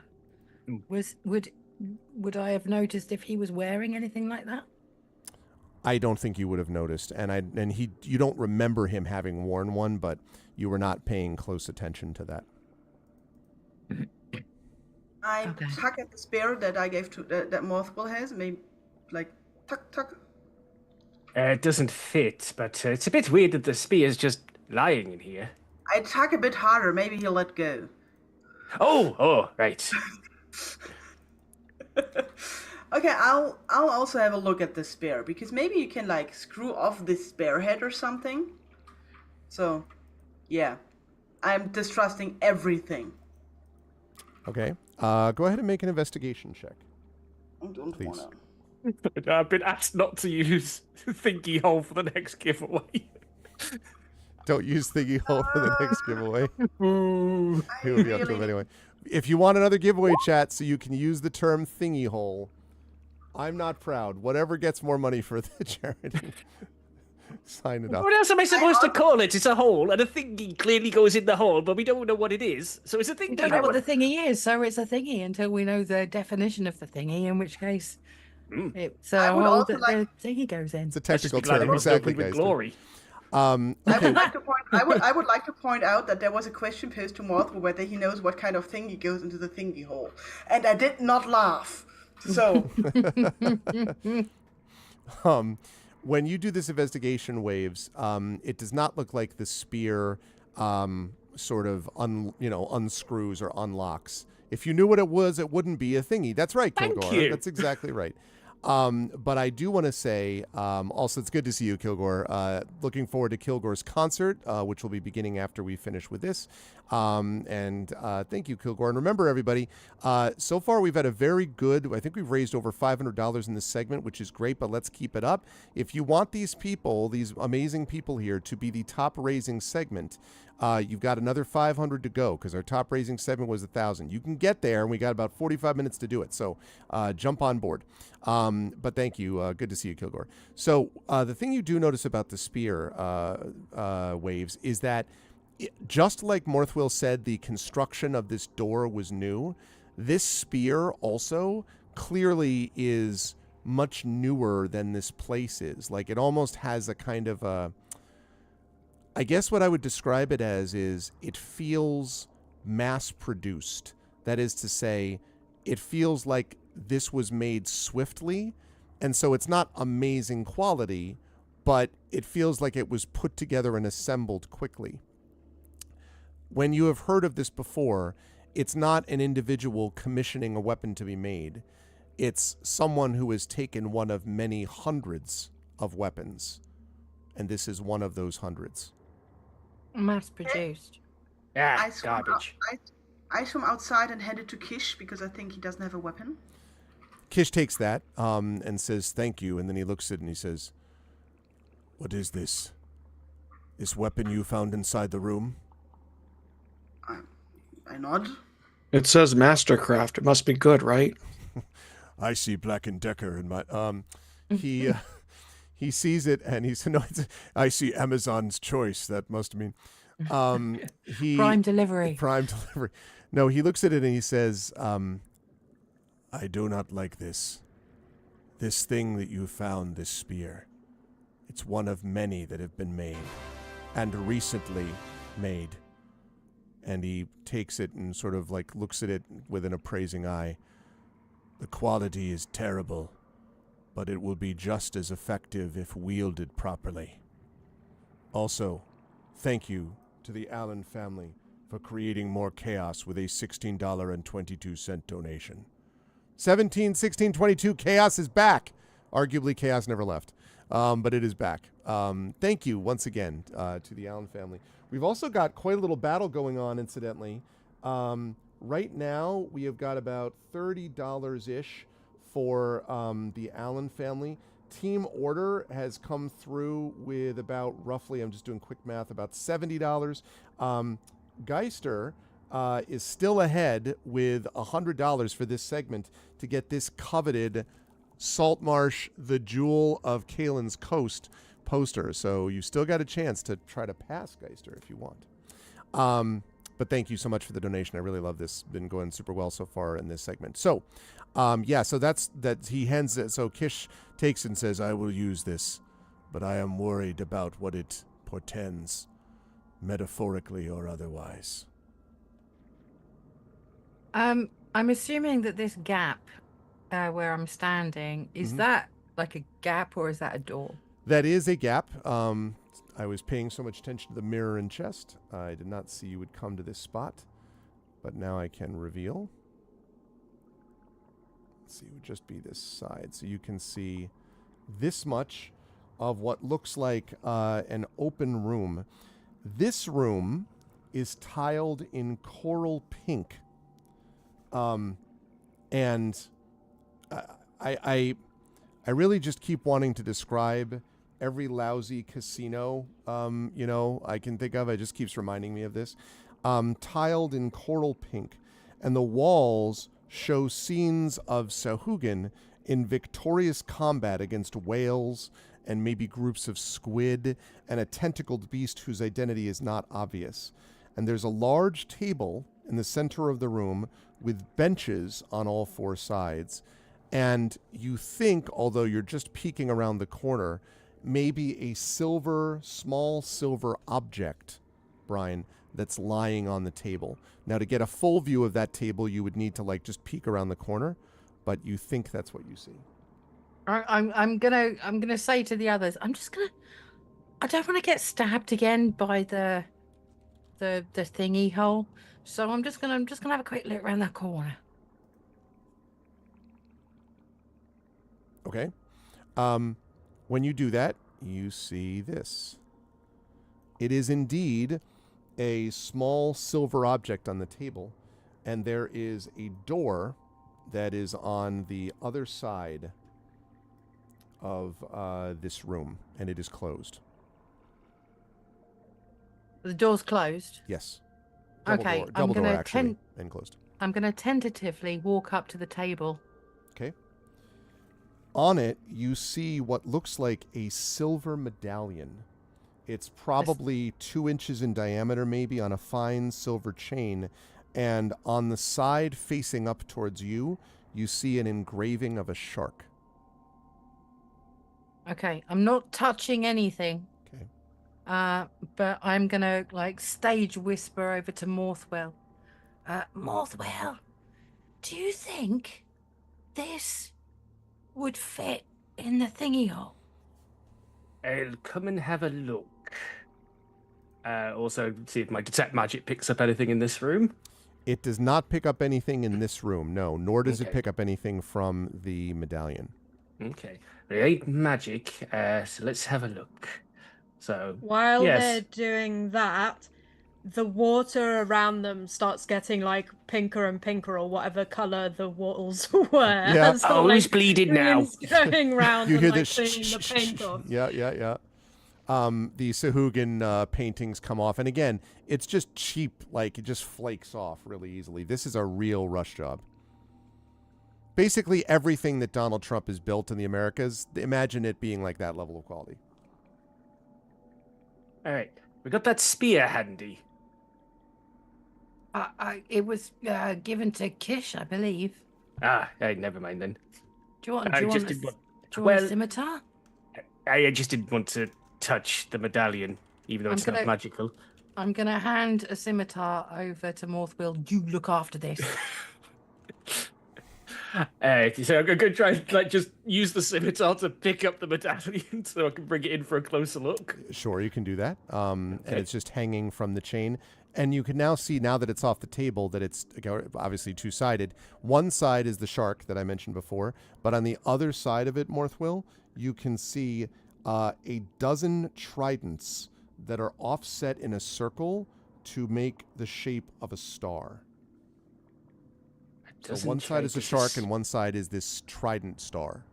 Alright, does this look like anything to you more seafaring folk? I'm kinda, literally out of my depth here. Do I recognize it at all? Let me have you...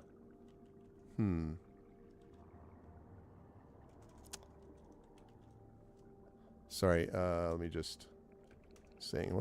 let me have you make a... What would this be? Yes, let me have you make a history check, Brian. I'll give you +1 on this. You have a little bit of a bonus because of being a creature of the sea, but not enormous because this is not a... This isn't like, it's the seal of the great whatever. Oh, Nat 20. well. Yes. Brian, I would say you have seen something like this before. You remember encountering it, in fact, on one of your raids. At some time, probably this was a couple of years ago, you ended up coming into contact, specifically conflict, with a Sahuagin, which is not rare to anyone who's doing anything at the time. And what you realized, first of all, is that Team Order goes, ha-ha, with $83.78, restoring us to $1,800. And by the way, Team Order, I don't know whether Team Order will identify themselves until the end, but Team Order now has taken the lead for the, again, the much coveted Saltmarsh Jewel of Kalen's Coast thing. So that has happened. So I'm just letting Geister know. And by the way, as I say all of this, I keep reiterating this. Please do not contribute or donate anything you cannot afford to do, okay? The idea of this is not to bankrupt somebody to help somebody else. But having said that, if you're able to be a part of this, it obviously is something we're doing for this exact reason. And I'm very excited that we've done this well so far on this. I think we've now raised over $600 in this segment. So let's keep that up. And thank you so much again, Team Order, for that donation. And by the way, I'm sorry, one other last thing too I wanted to mention. Hello, I've been trying to reach you about your Wagons extended warranty. The other thing I was going to say was that if you watch this stream for this event, ARFCon, for a total of 5 hours or more, you will get a badge which will be yours as far as I know forever, which is an ARVCon 2026 badge in Twitch that you can use in this channel. Twitch just opened this up literally about like 3-4 days ago, and you can make it available for any event that you want, and I have set it. I uploaded the badge, which was brought to us by Shadowed Mage. You can either get it by contributing 5 subs. I had to do that, otherwise I would have just done the watching, because this weekend I'm much more about the charity than about subs. But you can do it if you want to short-circuit it, if you want to pay to win. Just kidding. You can do the 5 subs. Otherwise, if you watch for a total of 5 hours of the course of the event, you'll get that badge. And it even, I think, will show you how many hours you have left of watching before you get the badge. So I did want to mention that. Sorry, players, but that was something I forgot to say before.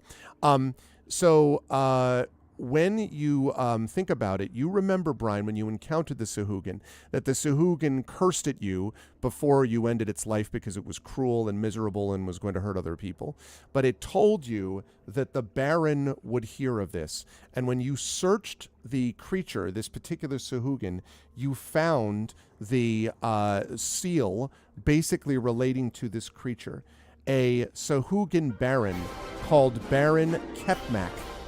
This is his personal seal, Brian. You're almost positive that's what you're looking at. What it's doing here, you don't know. Thank you, Effect Life, for the 5 tier 1 sub gift. Speak of that. Speak of the joking about me with the pay to win. Thanks, Effect Life. Well, you have a badge now that'll be there. So the power of the gift subs. Thanks. I appreciate that. Thank you, everybody. And thank you all for the donations, too. I'm really happy about how that's going. So anyway, yeah, Brian, that's what you find. This is the seal of Baron Kepnak. Not a hugely important Baron, but a Sahuagin Baron, which is not to be sneezed at. I in our previous session, which I have slept since then, I wrote Baron Kepmak / leader ? This confirms You've heard that name before. Okay, so obviously I'm relaying all of this to Morthwill in far too much detail. I was talking about what the Sahuagin was wearing, what he smelt like, the fact that I made a really great pun just before driving him through, all completely unrelated and superfluous. But culminating in explaining that I'd seen this before, and that I'd already mentioned about Baron Kepmak before, and I'm like, in for a penny? Should we try it in the thingy? Let me. Here's your scimitar, by the way. Fortunately, it wasn't necessary. You leave the room. Thank you. Yes. Is this medallion thingy hole shaped? As you head back over to look at it, I did want to ask Brian, when you made that awesome pun, did you look at the Sahuagin and said, "It's time for your end," and then said, as you plunged your spear through the shark, "Finn"? No, I didn't, but I wish I had done. Sorry. I apologize to everyone. It's been a long day.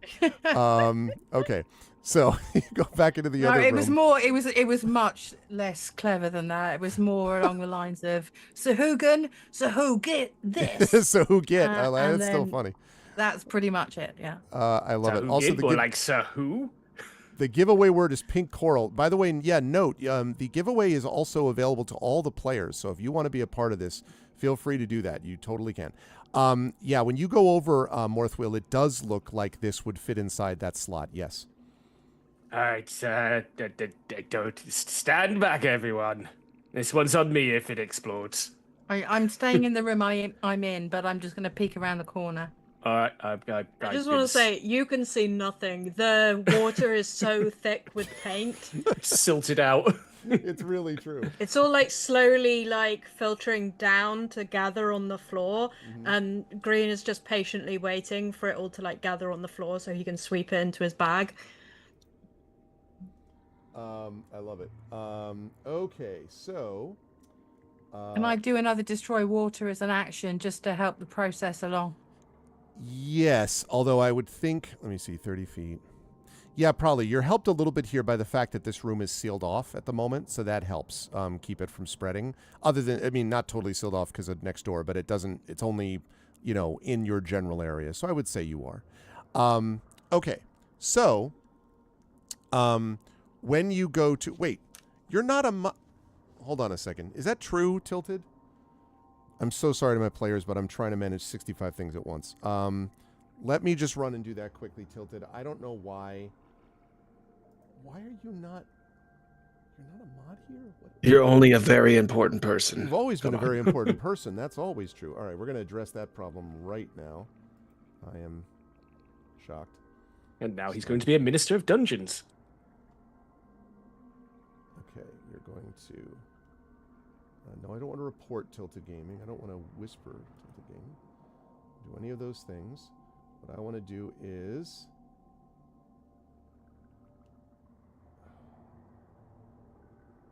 There we go. All right, Tilted. Congratulations to something I thought you already were. Tilted, you should be promoted, I think. You got a sword. Yay! Tilted totally deserves it. Thank you, Tilted. Yes. Oh, Echo, I can't. Everybody, this was, listen, you notice the diamond by your level, though, Echo? Do you see the VIP? You see the VIP? See that? Nonstop also as a VIP. Just saying. Also, Hype Train success. Okay. Right. And also Effect Life as a VIP. Alrighty. So when you insert that, the coffer slides open, or actually flips open, I guess I should say, to reveal a number of things inside it, Morthwill. Oh, stuff from the thingy. There is a leather harness adorned with small rubies and platinum buckles. You don't know what the harness is for.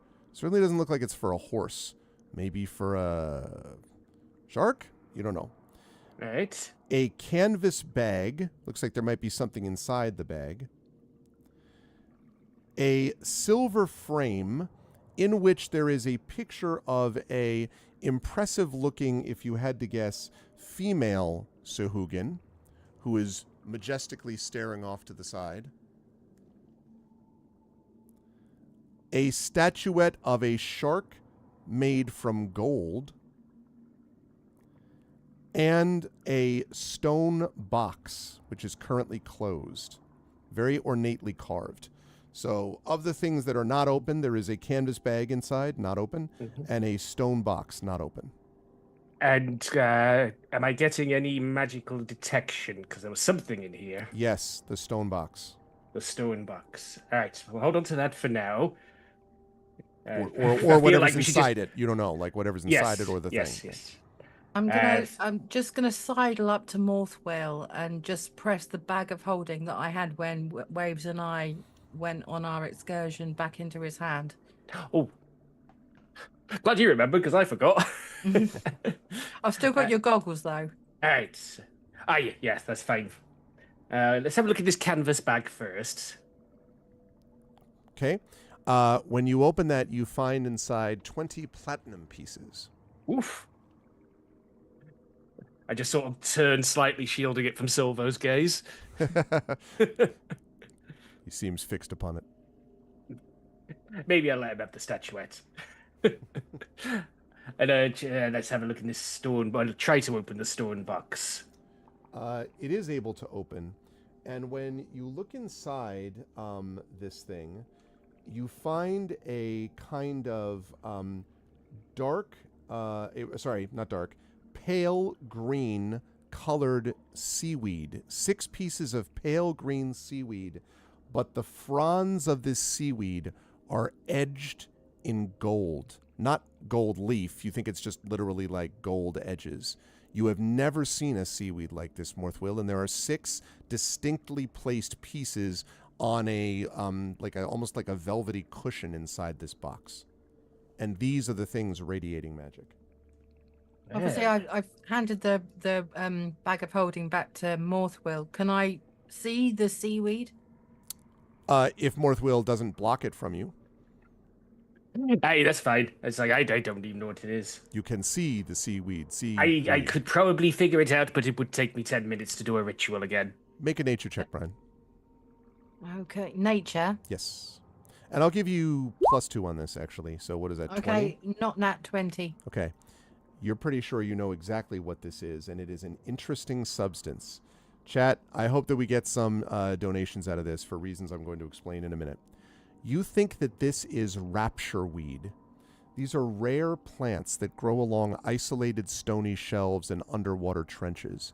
And a creature that consumes the fronds of rapture weed becomes, depending on your point of view, poisoned or elevated for 6 hours, during which it experiences occasional hallucinations and a feeling of euphoria. And you know that Sahuagin priests often use rapture weed in their worship. The mechanical effect of this is if you consume it, what it does is it basically affects your perception. It, on a 50-50 chance, gives you an advantage to perception checks or gives you disadvantage, because you sometimes do have heightened senses, and then other times you're like, my hand is so fascinating, right? It's basically like that. There is also a very, very rare chance of the person becoming incapacitated for the duration of the plant's effect and experiencing terrifying visions of an enormous shark devouring great amounts of prey. But that almost never happens. But it's called... So we found the Baron's stash. Rapture weed. Okay, obviously I'm explaining this to everyone, but I'm turning to everyone and I'm looking them in the eyes. Drugs are bad. Don't you be doing it. I've seen all of the bad things that have happened. Imagine you're on a pirate ship and someone thinks that they can just take some rapture weed and like sail off into the sunset, and then they become completely incapacitated, fell overboard, and have to be rescued. Do you want that? No. I think we can manage that without the help of seaweed. I mean, I'm imagining it, and I don't like it. This does not bring me inner peace. My uncle tried it once. He said he was being devoured by a shark for like 6 hours. My other uncle liked it a lot, though, so I don't know. I can't say. Bilbo says, we should totally get rid of this for a lot of money. Oh, we'd be able to sell it for a pretty penny, I'm sure. Plus, if they don't have it, they can't get, like, they can't, like, see things that shouldn't be there and potentially make life difficult for us. Yeah, I'm just having a look at the picture of the female Sahuagin. I'm turning it over, see if there's any, like, label on the back or something. There is not, but it looks, this person is dressed up like royalty. So Sahuagin version of royalty. So whoever it is, it's got to be some big shot, but you don't recognize the picture. Question. Yeah. Does this seaweed count as food? Oh, yes. I would like to use my last first level spell slot to cast Purify Food and Drink, please. And, not sure what it will do, though, Green, because it's not... It renders it free of poison. But it's not tainted, though. When I say poisoned, it's not poison. It's a different stage of... it would be like saying peyote is poison. You know what I mean? Like, it's not poison. It's just that it will affect your senses. It's almost like, unless you think that marijuana is poison, some people would prefer to stay drug-free. But there are some people, I don't want to take away from them, that if they, but that's what I would say. So normally, Green, it would totally make sense to do that. But this isn't really poison as such. It's, it just depends on how you imagine it, I suppose. Did make me... Yeah. I thought it would be quite funny if they went and they took it and it didn't do anything. It didn't do anything? Oh, no. Yeah. I love that idea. It's just, yeah. I mean, I'm trying to think if you could it's not, but it's not really what that spell does. Yeah, Silver said, maybe we should put it back into the box and close the box just in case it's used like tea. I'll pop them all in the back of holding. Where we're swimming. It's a good question from Fleos, though. What does Purify Food do to alcohol? I mean, it would remove the alcohol, but see, I would argue alcohol is a poison. It's processed by your liver as poison. it's a toxin. This wouldn't be seen as a toxin. Oh my God, I don't even know what to say about this. This is a very interesting question. I didn't expect to have to answer. You know what? I'll say, I guess what I'll say here is, Green, I think it would modify the effect. It would probably make it so that you would get maybe the munchies, but I don't think it would give you the hallucinatory sort of, effect that it could theoretically have. Let's say that as a compromise, because it is true. I mean, there are elements of both of them. So yeah. Is that fair enough, Green? Excellent. Yes, I would like to render the Sahugan with the munchies, please. Okay. Outstanding. Okay. Done. They can't be bothered to pick up their spears. They're too busy raiding the biscuit drawer. Exactly.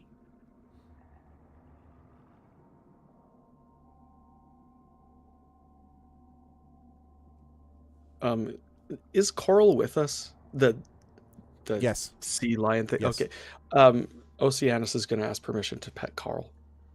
Coral, not Carl. Carl, dungeon crawler Coral. And Kish says, yes, indeed. This is a very impressive looking sea lion, by the way. I think I've shown pictures before, but just, and as you are sort of petting it,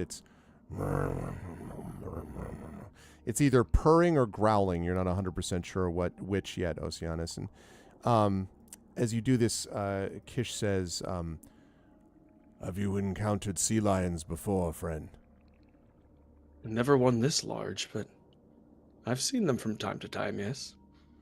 And he nods and he says, this one has been with me since very young. I saw his mother killed, taken by one of these filthy sharks. And he kind of gestures in the other room. And after I had taken the Sahugan to the end that it richly deserved, I decided that the slave of the Sahugan was not guilty of its actions and perhaps could be turned into something much more kindly treated. So it has been with me ever since. Well, he's a very pretty girl, boy. Lion. And he says, it is a boy, as you would say. And he is strong, powerful, and dangerous when he wishes to be. He kind of looks about and he says, I do not like this place. We should not linger.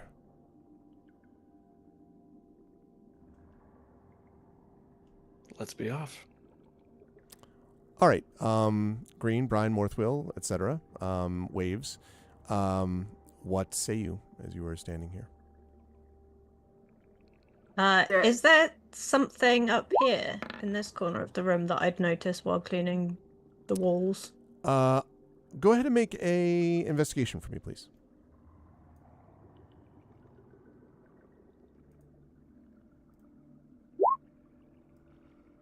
I don't think there's anything there. It's just paint. Nope. Exactly. Paint that needs to be cleaned. That's basically it. Yep.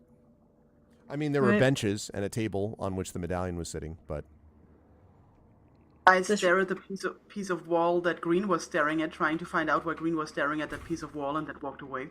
Go ahead and make a perception check. I mean, investigation, just because it's funny. Don't worry, there's nothing there. Yeah. Let's see. Ooh. Completely right, there's nothing there. Sorry. You are 100% correct. Yep, 100%. In fact, I would say that your combined back-to-back critical fails means you've actually metaphorically willed into being the existence of nothing there. There's just a void now somehow that exists. Green somehow, while moving all of the managed to while cleaning the paint off the rest, managed to paint over landlord special, thick paint over whatever was there and hide it. Exactly. All right. Do we feel we have all the information we need to take back to the council? I'm gonna close the coffer and put the medallion back where he found it. I think that's absolutely the right thing to do. Is obviously take the money. Oh, that's all in the bag, the whole lot. Excellent. Before we go, can I just have a quick skeg here? Is that a door? That is a door, a double door, actually. Can I have a listen at the door? Certainly. Absolutely, you can. I stare at Brian, uncomprehending why Brian is now listening at the wall. What are you doing, Brian? We need to go. It seems like I don't know if it's made of metaphor, but it seems to be another door. This is perception, by the way, just so you know, Brian, not Oh, sorry, investigation. perception. Yeah. Worse. You're like, you thought there was a door here, but you're not 100% sure? It's definitely a metaphorical door. No, I don't think so. Green comes and like pityingly like pulls Brian away. Like, come on, it's all right. We all thought something was there. First Green and now Brian staring at that corner. This is really mystifying. Yes, Silvo also is here. I don't know if Silvo would notice, but Silvo is also like, and Oceanus, as you come in, you see Green pulling Brian away from a double door. I do feel like Silver would be coming in going like, I'll show you how it's done. Scary things from the door. And then roll a What's 1, going on over probably. there? Yeah, so Silver's like, Cool. what is the problem with all of you? This is perception or investigation now. Perception. Perception. Whoa, that is fireworks. 8. Is there a door or is there no door? You think there is a door at least. So, Oceanus, as you go over, you're like, there's definitely a door, and more than that. When you listen through the door, you can hear the sound of what sounds like... actually, I need to double check and see languages. You speak Aquan, right? We said this before. Yep. Okay, and then... Or any of the primordials. And then Elvish and really bad common. Really basic common. It's not bad. He's learning. He's learning. Okay. So you, Abyssal? That it is not part of Oceanus's repertoire. Okay. Let me just double check and see. Because I want to be able to... Oh my God. Anytime you want to open up, please. Okay, there we go. I just want to make a check on... Okay. So I would say, so basically the Sahuagin have their own kind of language, but I would say at the very least you know enough Oceanus to know when something's speaking Sahuagin. I would say that that's not unreasonable. And so you hear what sounds like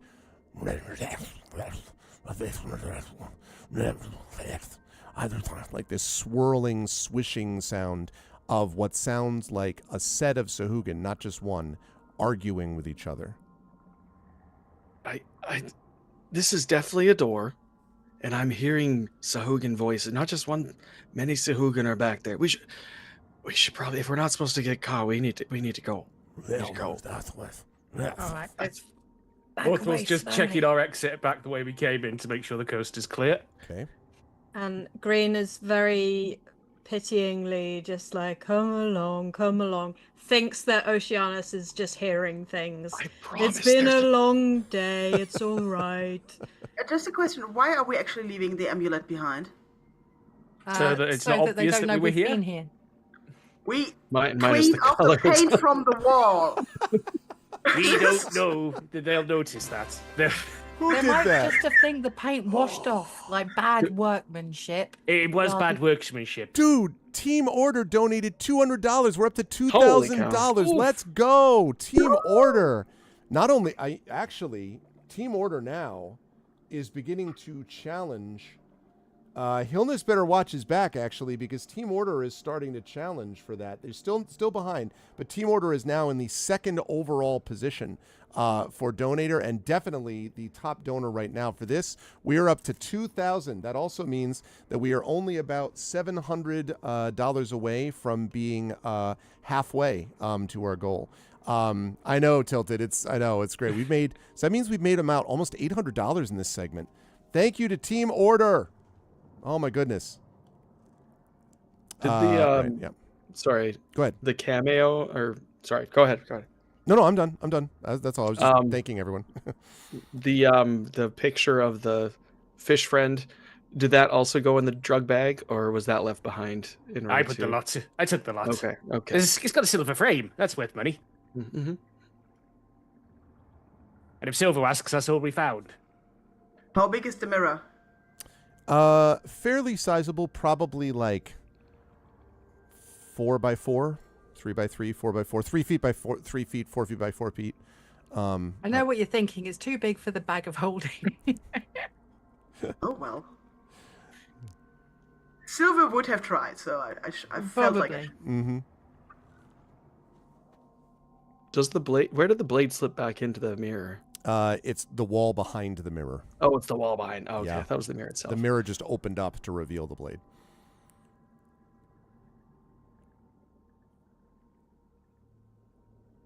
Okay.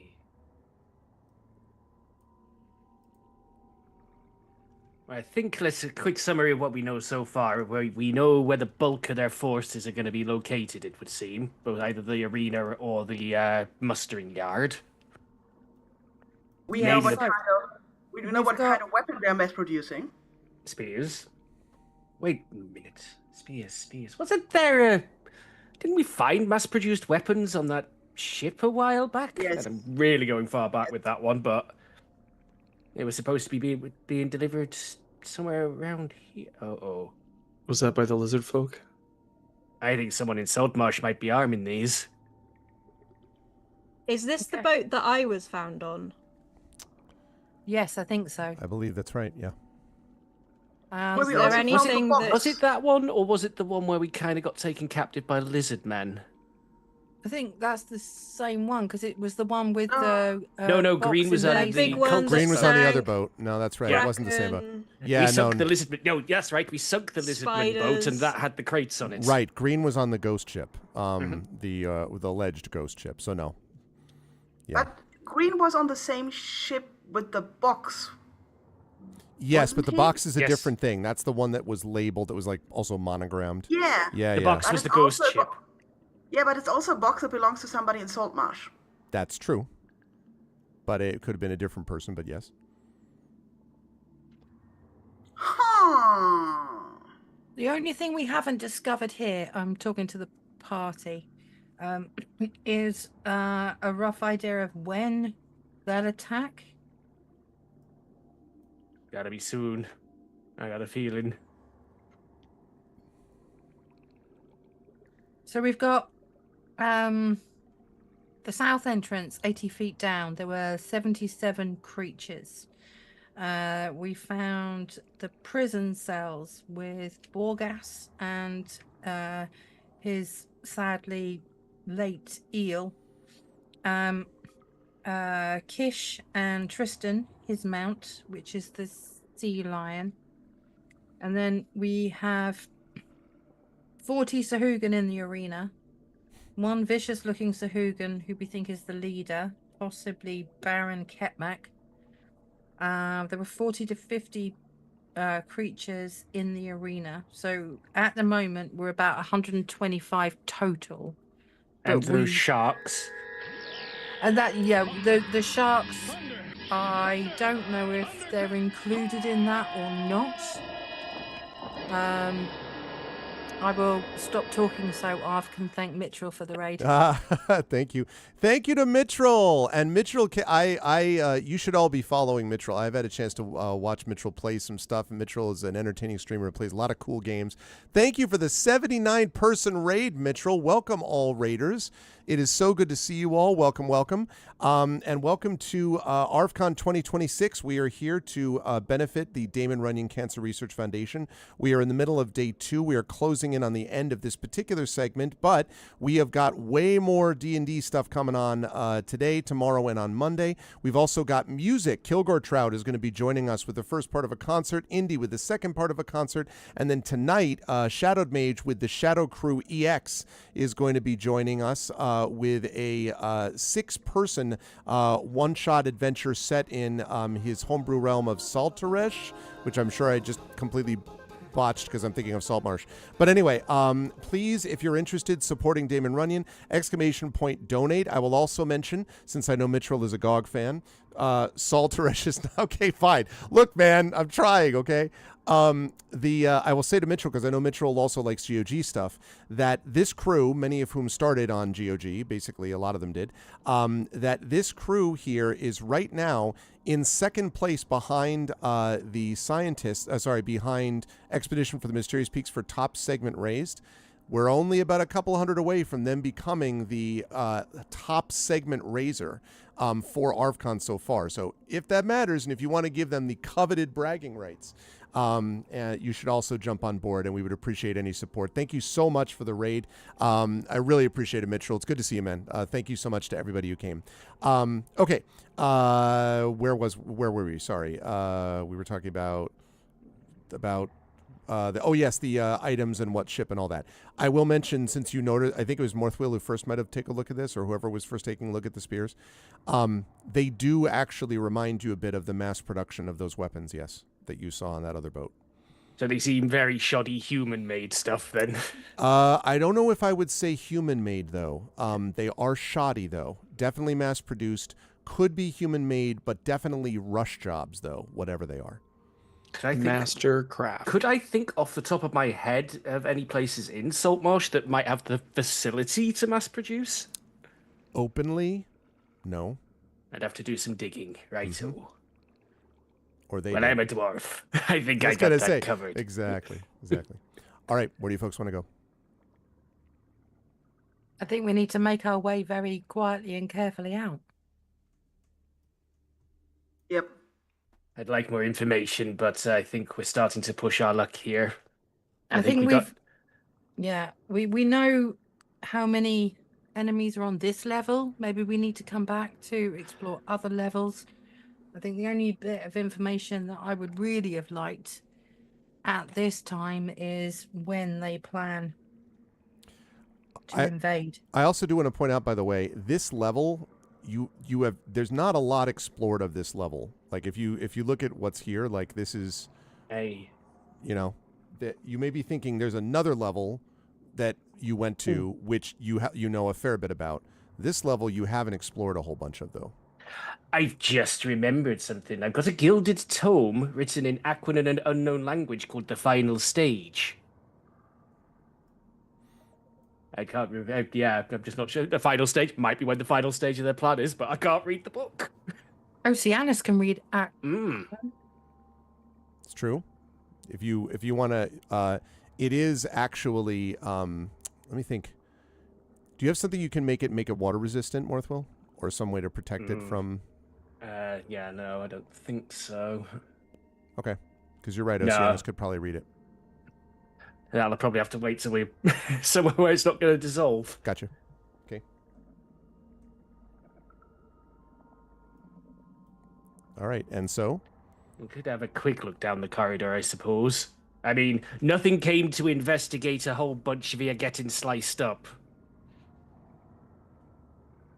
What's the worst that can happen? How long have you got? There is a list. Well, I was genuinely asking. Let's think this through. What is the very worst that can happen? I'll start. Acid. I feel like it'd be diluted in this situation. You're right. The worst that can happen can't happen, so I think we're going to be all right. Let's take a peek. The steps above where green is, that's the descending steps. Correct, that's where you came from. Mm-hmm. Okay, I'm up for exploring more. We just have to be really careful. I've been having a hard time being careful in the water. I think I might wait here if someone else is gonna wait here. I wait with you. I seem to be just bumping into everything. I'm not a born swimmer. Dwarves are notably not people who spend much time in water. Okay, so I don't have that excuse. Kish and Coral and Oceanus and Morthwill stay behind.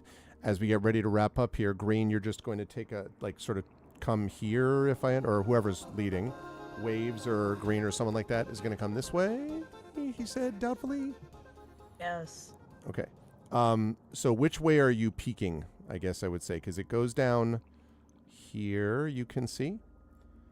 But if you peek around here, you can I would see... like to peek around there. You can see there is a gap down below you, right about here, leading into another room. And you can just see the edge of a pillar. And in that side here, or in this room, you hear the awful sound of tearing and ripping and squishy something or other happening. Something down there, or some things, are having a meal, and they're not doing it quietly. And that's where we're going to bring our session to a close. Which, although we did not open up a lot of the map, we had a lot of very entertaining moments that I did not expect. I did not have on my bingo card that we were going to be cleaning off the crappy-ass artwork done by the squatters in this fortress, which is basically what we've got here. That was really, really cool. And of course, I'm also extremely excited that while we were doing that, we raised a whole bunch of money for Damon Runyon. All of that is really amazing. So first of all, thank you to all of these amazing players. I will start with someone who I think may have some vague connection to Team Order. I suspect there may be a bit of Team Order associations. I think there may be some resonances, some metaphorical resonances, let us say, here with Bruce. Bruce, thank you for everything. And of course, thank you for Green. Really, again, I did not think that Green was going to be doing a whole bunch of like cleaning up. I mean, it totally makes sense. I just think it's not just cleaning dirty areas, it's cleaning crappy art, which is what we're going to do as soon as we get finished with an election in this country. Anyway, but that was very cool to see. It was a lot of fun. And also, of course, Green being, I love the image of Green being like, it's okay, we all see things we don't want to. That was also really, that we want to sometimes. That was really funny too. And may have actually a profound effect, that cleaning, upon what ultimately happens down the line, depending on these things that you discover or don't discover. So we'll see what the implications of that are. How did you feel about today, Bruce? Where will the lovely folks find you next? Yeah, I enjoyed today quite a lot. Yeah, Team Order, it's me. I put aside money every year just to donate at ArvCon. So yeah, I had a lot of fun. I love that we were like putting coins back, putting things back in their place so that no one would know that we've been here, but also like except for the clean room, stole all of the paint off the walls. Like, I'm sure they won't notice anyone was here. No, who would notice? So yeah, I love that, and I love the door. You know, when you get like so many natural failures, and it's like, there's no door, there's nothing there. What are you? I don't know that I've ever seen that, like, with consecutive critical fails from different people, like multiple people. Like, no, there is no door. No, I'm telling you, there's no door. Until Oceanus is like, oh, it's right here. What is? Anyway, it's all right. Yeah. Yeah. So, and the Fine Fakes will find me next, whichever happens first between the next Saltmarsh campaign day and Dragonbane, where I play a different green character. A different kind of green, but still a very good one. Seriously, thank you, Bruce, for everything, both the generosity and for the playing the character today. I really appreciate that. And it looks like, unless somebody passes you in the next 2.5 minutes or so, you got one of these winging its way towards you from Wholesome Horror Gaming. So, my the one I already have has turned entirely pink. So. Oh, okay. Well then, see, not unlike what we just saw today. Thank you, Bruce. Always a pleasure as well to have Ananda with us. Ananda, I know you got to go take care of the puppy, but I wanted to say thank you very much for everything tonight as well. Brian obviously had a lot of big moments. The whole like being, like standing next to having the whole blood situation. The destroy water was very smart, by the way. That actually helped a lot. Is not something I would have thought of. And that was definitely helpful. Also, the idea, though, of Brian being able to explore and having the tactical sense to know that they are trying to do reconnaissance, right? That's the whole point of doing this, not to get the whole freaking fortress aggroed and suddenly out of a bad EverQuest raid gone wrong, have people challenged that way. So there was some good stuff out of Brian here. And it'll be interesting to see, I think, how Brian handles what's next. Also, another good thing about the confirming the Baron Kepmak stuff based on your history checks. That was cool, too. How did you feel about today? Where will the fine folks find you next? I always have a blast with the By the Dice Roll team. So thank you so much for letting me and us take part in ArvCon. It's always a good cause, and I'm so happy that I've been able to contribute even in a small way. But yeah, always fun. I really enjoy playing Brian, even though she's a bit daft sometimes.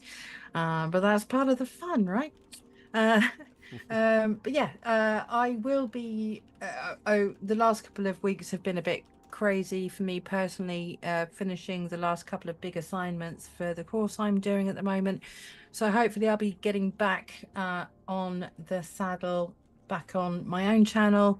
Also, hopefully back on GOG soon. And yeah, just ticking along. We're having a massive heat wave here at the moment, so I'm just going to go and melt in a dark room, possibly with some ice cubes, and a very warm puppy that I need to take out. Aww. So yeah, I'm going to taz off fairly swiftly. But once again, thank you so much, Arv. Thank you to everyone who has donated, not just during our segments, but during the whole event. So once again, thank you so much. It's a hugely, hugely fantastic cause. Thanks, Brian. Brian. Thanks, Ananda, is what I meant to say. So used to calling people their character names. Thank you, Ananda. Really appreciate that. Hope you get cool soon. Again, it was great to see you again, Fleos. I wish someday that all the stars will align, that we can regularly make this a part of our experience, having you with us, but it was great to have you here. It has been really useful to have a coastal-based campaign where Oceanus very logically can swim in and swim out as necessary, so that's been great. And obviously, Oceanus had some good moments here with Kish and Coral, and also with sort of figuring some other things out about the things around them, not the least of being the only person who could see there was a door that you could actually listen to, discover some things, and a little bit of that use of language too. The fact that maybe, just maybe, Oceanus might have some insight into some languages that people might otherwise not be able to read. So that was cool also. Didn't have a chance to get some fighting in, but I'm sure that will be coming up down the line. How'd you feel about today, Fleos? Where will the fine folks see you next? It's always fun to be here. Sorry, my voice is going again. But thank you so much for the invite. I had so much fun. I'm glad I got to pet the dog. That was very important. Yep. Campaign's not good if you can't pet the pets, Yeah. Hopefully you saw my puppy. She was jumping around my head a little bit. We so did. There was a little bit. Where I'll be next, probably on my own channel, on next Saturday. I've just started Final Fantasy for the Nintendo Entertainment System for kind of the first time. Nice. So, yeah, it's been fun so far. I'm not used to the lack of hand holding in those old games. Yep. Which is kind of, but I'm looking forward to. I wasn't able to stream last week because of the lack of a voice, so I'm looking forward to that next week, and also hoping to maybe become more regular on GOG again, and hoping that I can join, if not next session, in the summertime, Northern Hemisphere summertime for more Ghosts of Saltmarsh, because I love to be here. Absolutely. And again, thanks for being here. Thank you everyone who donated for such a good cause, and thank you, Ar, for putting this on and for all you do and all the work you do. Thanks, my friend. Always appreciated. Thank you for being here. Thank you to Fleos. Saber, big shouts to you, not just for the general work that Morthwheel does, Saber often has this experience. I've noticed that maybe once every other session, Saber has this like ding, makes the callback to like, you know, a year and a half ago or something, to something that was found. And it almost always is accurate about something, which gives a clue or a bit of information. And I, as a DM, love to see that. I don't want to, you know, hand feed people things, because that's not fun for anybody. But being able to sort of pick up on those things and see when Morthwill says stuff, obviously the player helping Morthwill see stuff, is very, very cool. And so I want to give you credit for that. Also, of course, thinking about the idea of the sort of magic that might be in there, and thinking about the implications of what the magical items might be, you know, weed or not weed. I forgot to mention, good call on that, Bruce, by the way. Again, was not expecting a drug philosophical discussion in D&D today, but it was cool. But anyway, so good stuff as usual, Saber, and it'll be interesting to see how Morthwill processes all of this in terms of thinking about how much are they willing to push their luck, and yet you do have information you have to gather, and what about other magical items that might be found around here. So that'll be interesting to see. How'd you feel about today? Where will the lovely folks find you next? It was a lot of fun. Again, the second one was distracted by something. Everybody else runs off and gets into trouble. Yep. It's like 10 minutes. I was gone for 10 minutes. 10 minutes. Come in, it's like everyone's like, blood everywhere. The rooms are changing color as I pop in and out of them. Madness. Yep, it's true. But yeah, so now I've got more information. That's like you say, it's just ticks away at the back, like the spear, the curiously pointless. Oh god, that too. Yes. So it's like then it's like, so it's curiously pointless. Like it's had attention drawn to it how pointless this spear being here is. So it just sort of ticks away at the back of my mind. And like you say, every so often it goes, oh, I remember something. Yep. So who knows? We'll give it a couple more sessions and see what other thing I might be able to connect. Yep. Apart from that, it's always great to be here at ArvCon, and again, thank you for putting this on. God, how long have we been doing? I've been coming here like 10 years now, Many I think, years, at this I know. point. Yeah.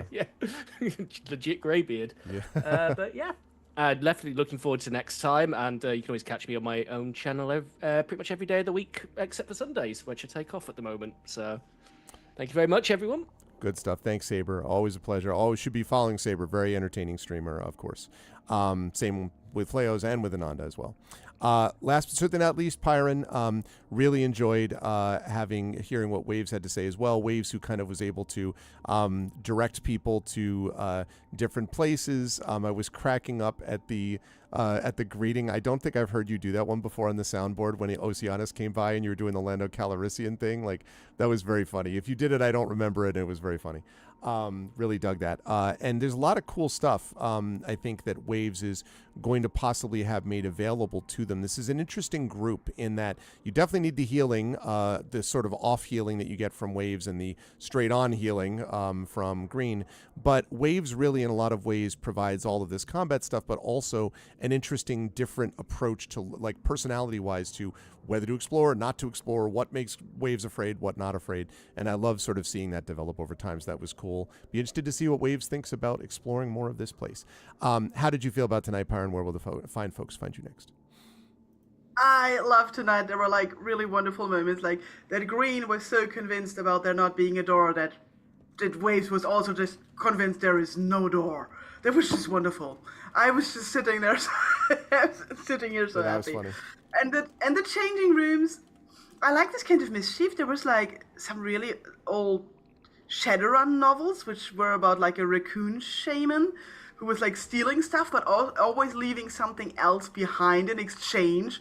So people were like opening the safe to take out the jewels, and then there were like apples in there, and everyone was like, "The fuck is happening?" And I really hope that somebody else is gonna have that moment in those change rooms. So that is something. I don't know where people will see me next, but I guess it might be for the next Ghost of Saltmarsh session. Off stream, I'm currently doing a playthrough of Divinity Original Sin 1 with my husband. Okay. Because that's like really made for like two-player multiplayer. Yeah. Two-player co-op. There we go. Mm-hmm. We can do that with proper words. And so that's something I'm doing off stream. But maybe I'll find the time to stream again now that I'm kind of healthy again. Yeah. And then I can also tell people about my recorder again, which was really, really nice of you to do at the beginning. Thank you. No, I listen, and I know that you've been dealing with a whole lot, and so it's great to have you back with her. I also want to give Pyron a thanks because Pyron, of course, is the one who facilitated GOG supporting us again and giving us a bunch of these codes for the giveaways. So GOG.com is an official sponsor of ours, and a lot of that is due to is thanks to Pyron Jade. So thank you, Pyron, for that as well. Chat, can we get some love for the amazing and awesome members of Expedition to the Mysterious Peaks? I have so much fun with them. You'll also see Wholesome Horror Gaming back here next month too. Don't forget. But thank you again to Pyron Jade, to Darksaber2K, to Fleos, to Ananda, and to Undeveloped Bruce. Thank you everybody so much, and bye for now. Oh, Bye. Bye. Thank you, everyone. absolutely amazing. And I could not be happier. Whoops. Whoop. Hold on. Nope. You're making something up. Nope. Okay, there we go. I also know why it did that. I realized what happened. So I started it. That video is sitting on my Steam Deck, my Stream Deck, and it's sitting on my Stream Deck as a particular listing of the button that I have there. But and it doesn't show that right now, does it? Does it go? What if I put it there? Yeah, I'm going to have to fix it. And the reason it didn't is because I moved it so it could show up above my overlay, this special overlay that I have. And when I did that, it meant that it screwed up the Steam Deck, so the Stream Deck. So not a big deal. We will get that fixed later on. But I want to thank all of those amazing players. It's late for them here. It's actually 11:17 now for them, so it's late. And I give them many thanks and credits and all that for this work. All right, but we are not done yet. If you're like, okay, that sounds great, but, I guess we're all done now. No, we're not. We are not even halfway through ArvCon 2026, but we are at the $2,000 level, which is amazing. So first of all, Team Order is going to get this, which I'm super excited about. But what I'm going to do now is we are pretty close to on time. I have to make a quick change here, but we're going to get the concert started for Kilgore very soon. We have our music concert coming up right now.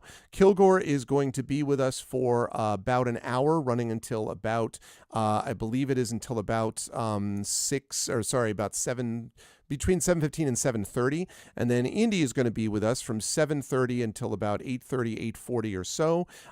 They can feel free to go over a little bit because the next stream after that, which is going to be Shadow Mage, is going to start around 9 p.m. Eastern.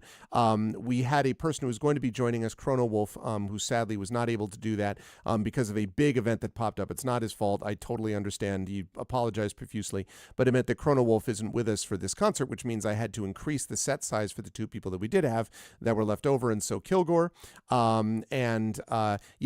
But seriously though, thank you though for that support. That really makes a difference for sure.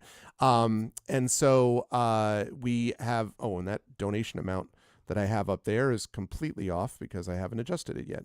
As Team Order seems to have beaten out Team Chaos. Team Chaos has gotten awfully silent, I see. I'm just kidding. I'm just trying to get a bid war continuing. We are now going to do our concert, and then Shadow Mage will be back tonight with the Shadow Crew EX with his group. Now, since it's not Zaltaresh, it's Zalt something, right? What is it? Zalt something? Zalt Exalted Zargon. What the heck is the name of it? I don't want Zalkaresh with a K. I kept getting stuck with a T. Zalkaresh. So Shadow Mage's World of Zalkaresh, which I've actually really enjoyed watching it. Although every time I see the Secrets of Zalkaresh, I keep thinking of like the Savage World of Zalkaresh or something like that. It just feels like it's said about that. So anyway, Shadow's going to be back with that entire crew that plays with him is going to be on this channel, and they are going to be here from 9 to midnight trying to raise the rest. Now, I will say, since we reached the $2,000 level, it means that this group did not end up passing Expedition. Expedition raised about $1,000. This group raised about $800. So the top earning segment is still Expedition. If you love music, and if you're like, you know what, I want to see some music get some love here and get some support and all that stuff, then now is your time, because you're going to get a chance over the next 2 hours or so to be able to contribute with music and stuff like that. Oh my God, Hillness has just added some chaos. We've gone back into some chaos. $15.51 coughs. 2015-51. I love it. I love it. So, thank you, Hilness, again for the generosity. Hilness having done that, that means that we are sitting above the $2,000 level, which is amazing. Thank you so much, Hilness. So we're going to continue with this now with the concert. And then, of course, tonight, if you're like, yeah, whatever, that's fine, but I want me some Zalkaresh, properly pronounced and spelled, then you're going to want to make sure that you contribute during that event tonight as well. This is all to benefit the Damon Runyon Cancer Research Foundation. You just heard now about how Bruce has been directly affected by cancer. This is a story that sounds very familiar to me about feeling helpless over what cancer had done to my family. Lost my mother to breast cancer, lost several dogs, lost my oldest friend 3 years ago now, actually, I think, to a rare form of bone cancer. So we've seen this affect a lot of people. And this, again, is not just about the cancer research. It's also about bringing people together in community. And that really makes a difference too. So what we are going to do now is we are going to stop this recording. And then what I'm going to do is I'm going to go over and capture what I need to for the concert.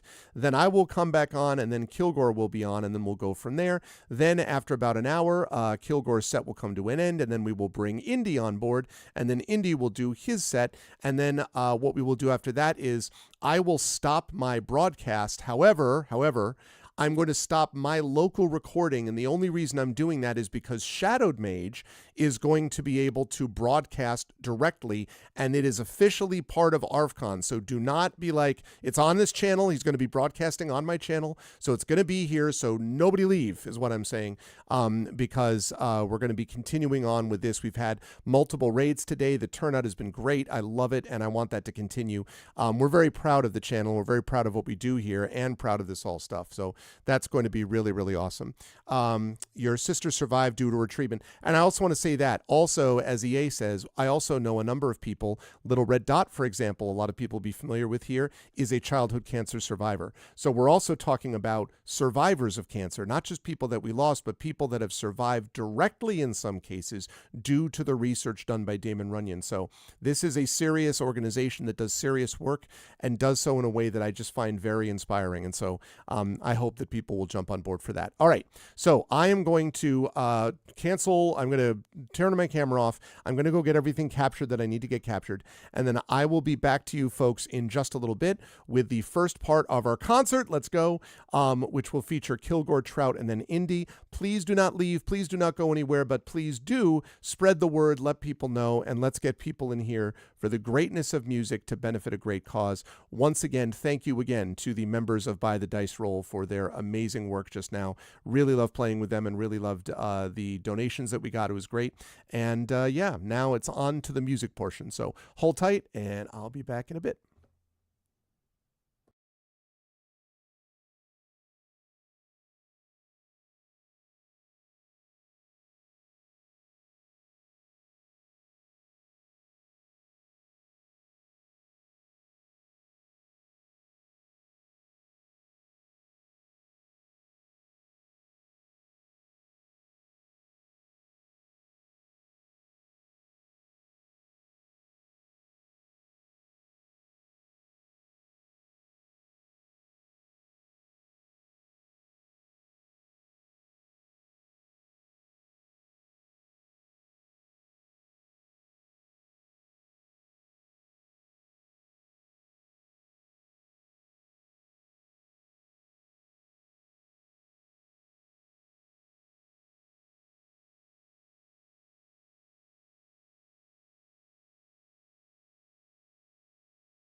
Okay. People should be able to hear me now. I think, chat, can we confirm? Can we confirm that I am audible? Can I be confirmed that that I can be heard now? Hopefully, yes. Audio is good. Great. All right, so we're going to stop the recording for a minute.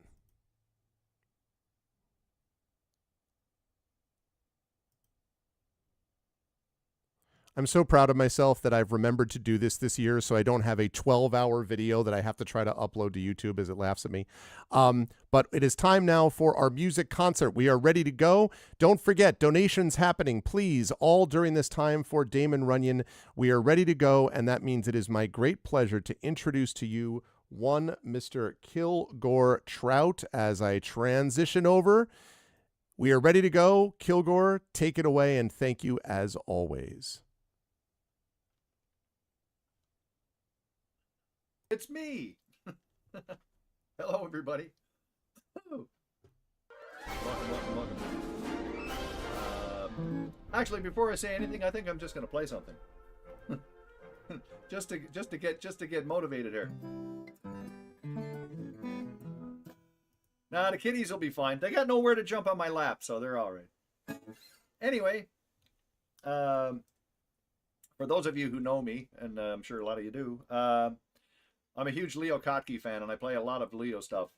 I'll play some of my own stuff as well, and some other things, of course, but I do play a lot of Leo. This is one of his tunes. It's called "Stealing." I'm just gonna start out with this one. So there you go.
There you go.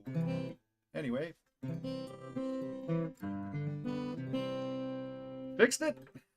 Was I broken?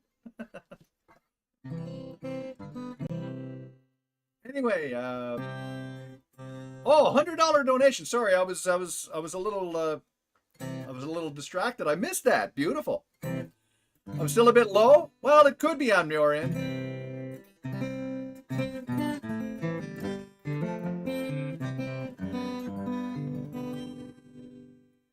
It's up to you. You can turn me up if you like. Increase the volume a bit. Good, good, good. It's hard to say, right? That's just the thing. I'm just playing through the mic, so. It's cutting out a bit? What's cutting out? So that shouldn't be clipping or anything. Should be okay. Let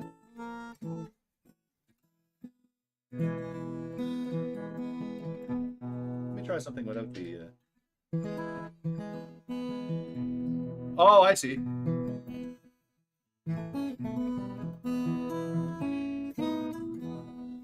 Okay. Oh, like it's getting gated? No, but am I getting gated for some reason? Because I don't have. Let me just double check something in OBS here. I'm pretty sure I've got the.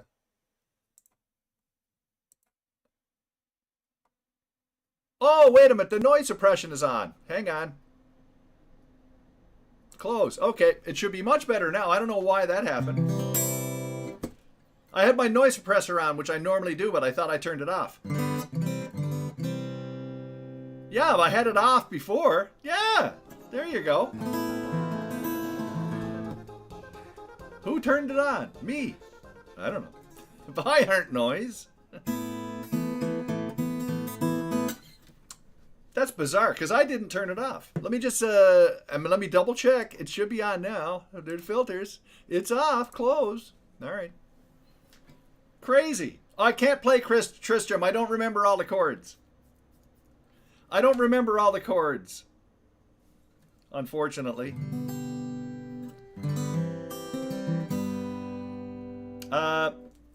This is another Leo thing, but this is actually a combination of a couple of tunes of his that I'm going to throw together here, and then maybe I'll play something on my own. But anyway, you brought it up. Well, there you go. This is a combination of a tune called Egg Tooth and Airproofing. There you go. For those of you who know what I'm talking about. So anyway, here we go.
You'd love to hear our Kilgore original. Sure. Am I frozen here?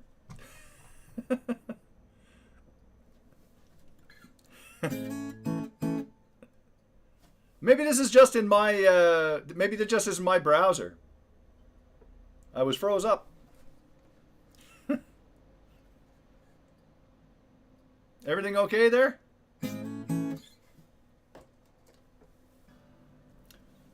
I'm going to refresh my browser just to see if that's what it is. I got too many things going on. No, I look like I'm frozen. Oh, it's you. Oh, okay. Well, you can hear me though, right? Irv, I know the feeling. No worries. I'll play some stuff.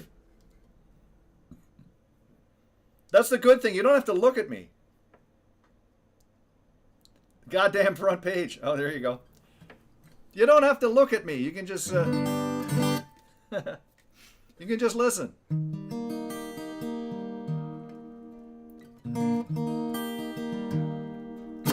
Okay. Well, I'm on my channel. Oh, there we go. I'm back again. There. Okay.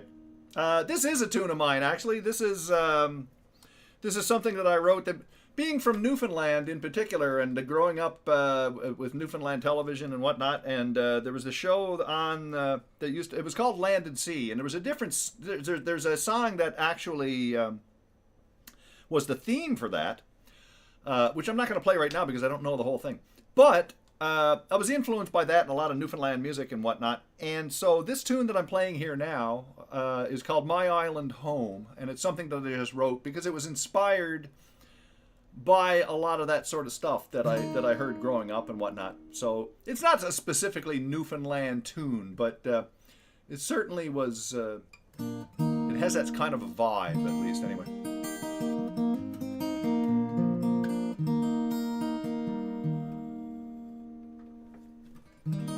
Okay.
go.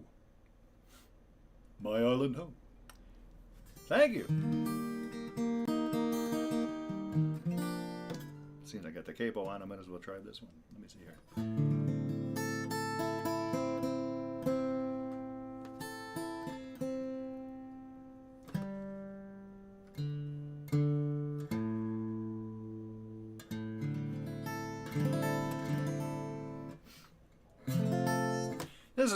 This is another Leo tune because I play a lot of Leo. But hey, it's not the most exciting title ever, but this is called The Theme from the Rick and Bob Report. Whatever that is, I'm sure it's a show somewhere. I just like the tune, so.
Sort of mangle that a little bit.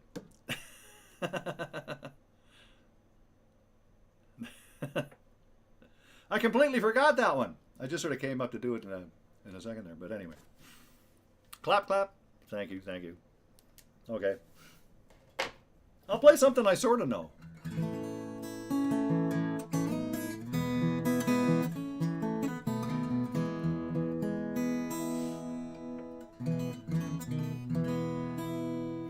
This is another Leo tune. Hey, because people don't hear enough of Leo Kottke. I'm telling you. Leo Kottke, by the way, is 80 years old and he still tours. And he was a revolutionary, pioneering fingerstyle player in the 60s, 70s, and on through the 80s, 90s. He was retired as a Guitarist of the Year in Guitar Player magazine 5 years in a row for acoustic guitar, and nowadays, of course, there are a lot of other players, of course, that are tremendous players and have broken new boundaries and in terms of the what you can do with an acoustic guitar and stuff. But at the same time, I think people have forgotten what an important treasure Leo is, and still is to this day. And like I say, he still tours, like regularly. He's not as agile as he used to be. I mean, he used to play ridiculously fast, crazy stuff. He doesn't play as much of that stuff anymore, but he can still play like crazy, even at 80. His technique is just flawless, But he's got nothing to prove anymore, so he doesn't have to play nuts. This is a tune he doesn't play much anymore, and I think because it's and I'm playing it slightly slower, and it's still fast, but it's slightly slower. But this is a tune called Tasco Steps, which is basically Tasco is a place in Mexico, and there's a series of steps leading up to top of this hill, whatever. It's the Tasco Steps, and that's Tasco pronounced or spelled Taxco. Tasco Steps, and I just like the tune.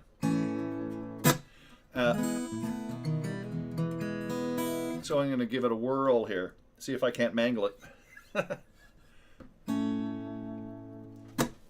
Arrgh.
Yikes. Anyway, hey. And like I say, Leo used to play it like twice as fast. Holy crap. Anyway, yeah, it's a great tune. It's a great tune.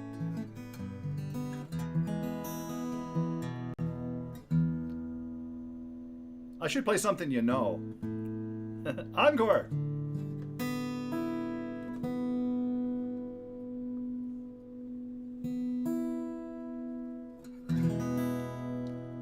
Hazel and Will, is that is there a Hazel under my arm there or something?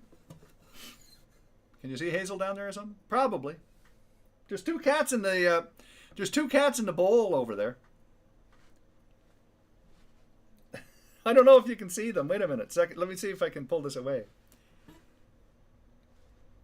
Oh, you probably can't. No, they're over there. There's two cats down in the thing. They're snuggled up.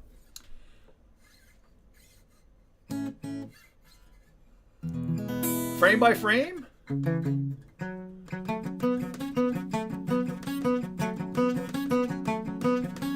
Is that what? What? Yeah. No. Anyway. I'll sing one for you there. I've done this before, and people know this song. Everybody knows this tune. Your guitarist used to play that all the time. Yeah, I could tell your guitar player was a King Crimson fan. He likes his odd time signatures.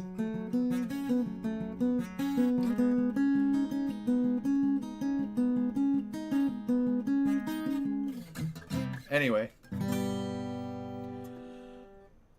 Three of a perfect pair. Sure. Beat discipline. Discipline. Elephant talk. All of that shit. Anyway. Here's one everybody knows. I've played this before. Yeah. Blackbird singing in the dead of night. Take these broken wings and learn to fly. All your life you were only waiting for this moment to arrive.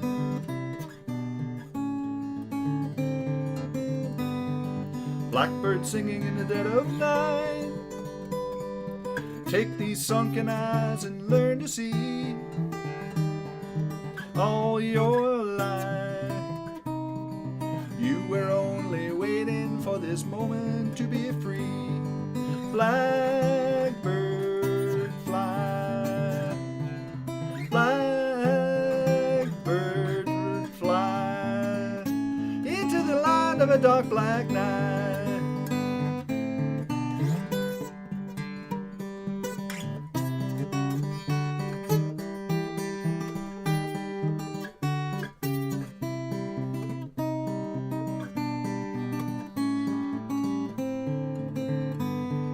Blackbird fly, blackbird fly into the light of a dark black night.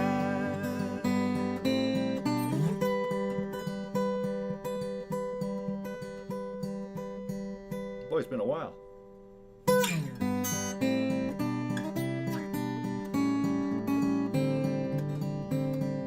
Blackbird singing in the dead of night. Take these broken wings and learn to fly. All your life you were only waiting for this moment to arrive. You were only waiting for this moment to arrive. You were only waiting for this moment to arrive.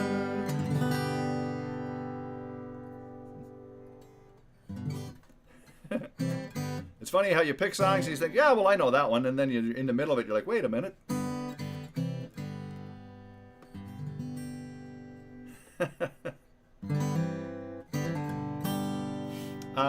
Let me try something else.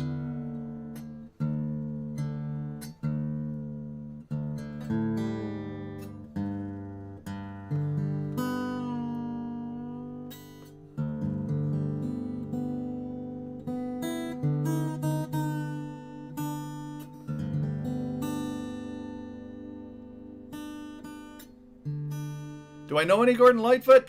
Sort of.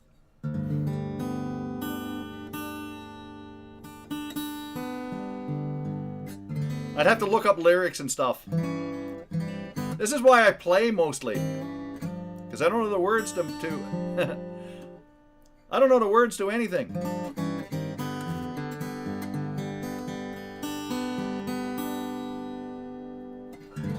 I've told this story before. Don Edwards. I'm not even sure who Don Edwards is, sorry. This is one of my own tunes. As a Newfoundlander, I've told this story before, but as a Newfoundlander, I'm kind of pitiful because I never caught a fish, which is pretty sad for a Newfoundlander. I've been fishing loads of times, never caught a fish. Unless it was in a trout farm, but anybody could catch a fish in a trout farm because there's so many trout, you throw your line in and they just go after the bait and then you're done. And then you haul it in. But that's not the same thing. So anyway, loads of times I went fishing and whatnot. And up in Ontario, I also went bass fishing. And there was this one lure that I used to use called a hula popper, which is basically, a hula popper is basically, it floats on the surface and you give it a little jerk like this and it makes a little whoop, whoop, whoop pop sound, you know, and it attracts the bass to the surface. And when they go after the line, they jump at it. They never ever used to jump after mine, but they would jump after that's the idea of the thing. The hula popper, that was what it was called. So anyway, this is a tune that I wrote.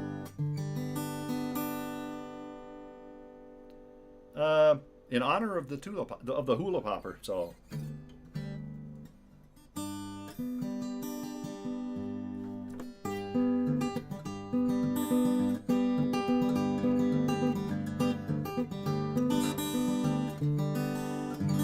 yeah, here we go.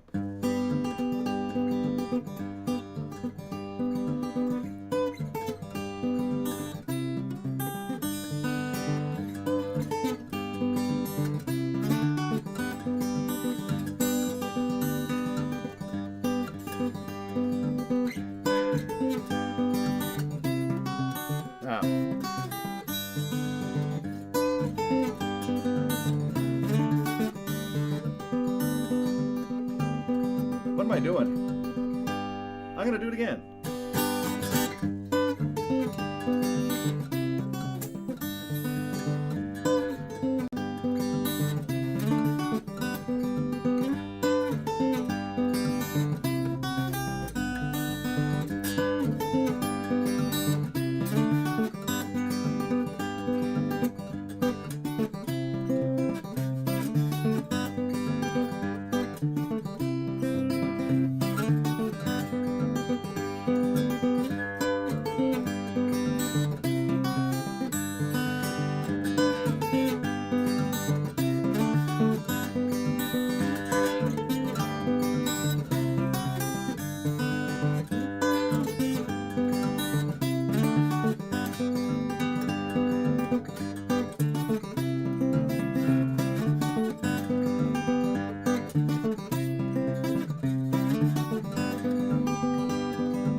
What am I doing?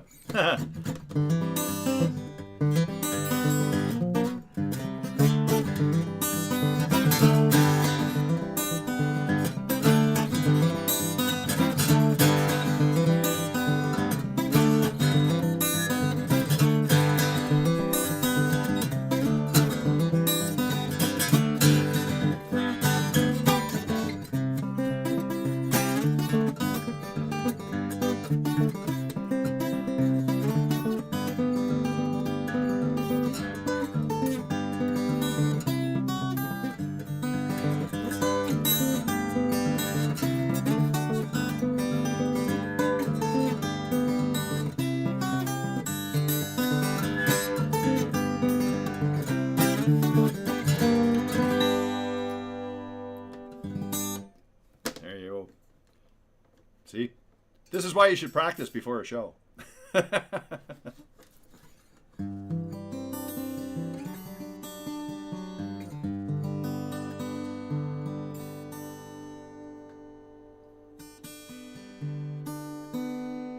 See if I...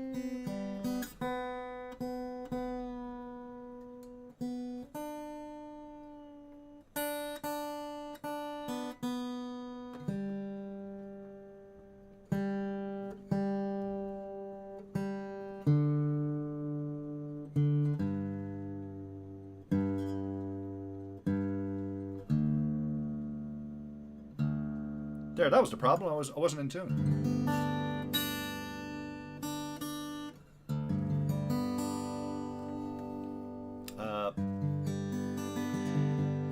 This is an old song. Oh, right on. This is an old song called "The Arms of Mary." This is just a different take on it, but it's a beautiful tune, I think.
Sorry, folks.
Yo, it's a beautiful tune. I think one of these strings is about to break.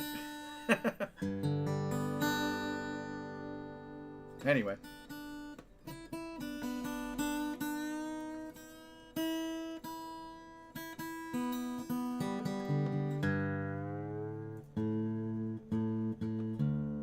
Tikangia.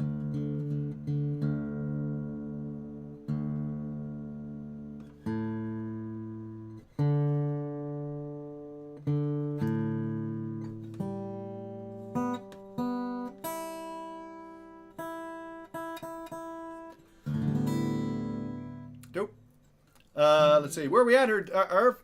We got time for a couple more, I guess.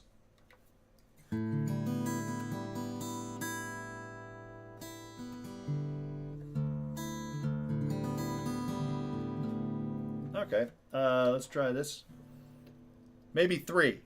15, 20 minutes. What? I already played everything I know.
Me taking requests? That never happens. You don't remember that one? Okay.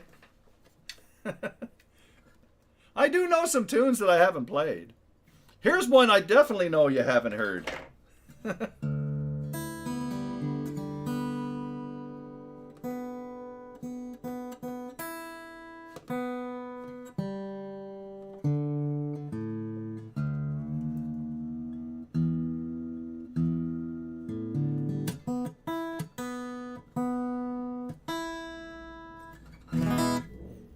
Secret chats? Well, not quite.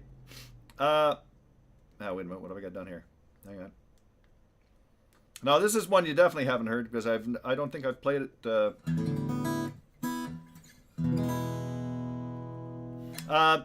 Believe it or not, this is a song from Leo. Donate for the secret song. There you go. This is a nutty tune. With a nutty name, but I love this song. It's so obtuse and weird and funky and crap. Yeah, but that's coming up there, Echo. I can't leave without playing that. I gotta play that, right?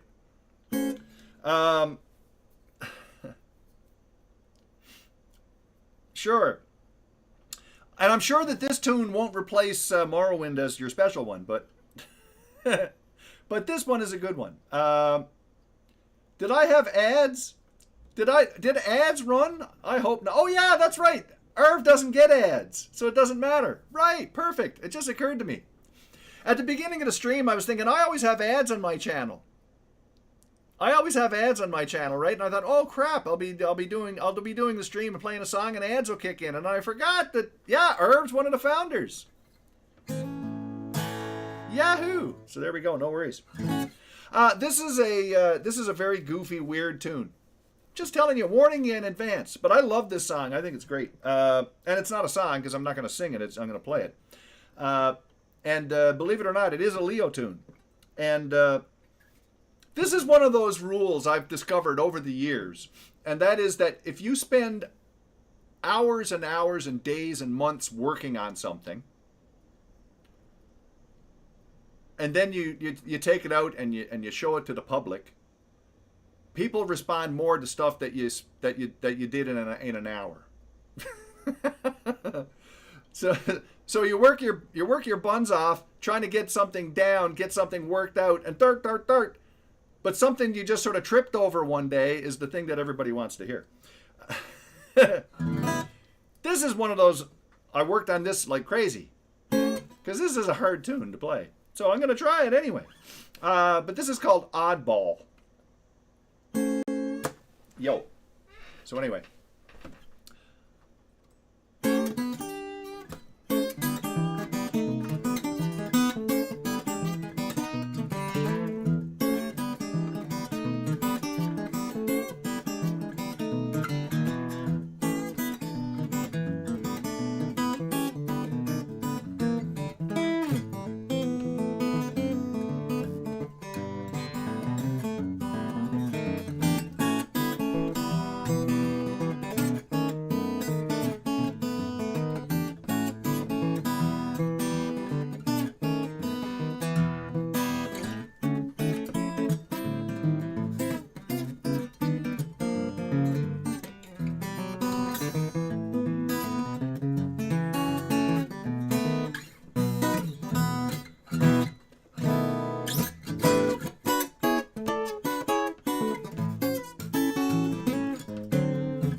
I forgot where I was at. Wait a minute. Let me try that again.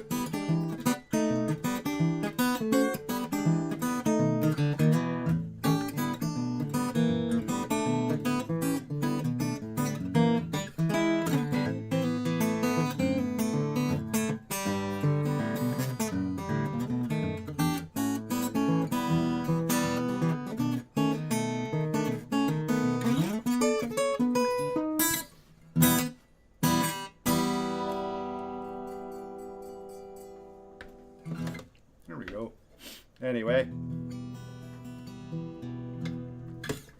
Yow. See, I told you it was goofy. It's a cool tune. I haven't got it mastered yet. That might be obvious, but it's a nutty hard tune. But it's one of those it's one of those things that I just want to get that down and get it perfect. And I'll be one of the few people that actually cares.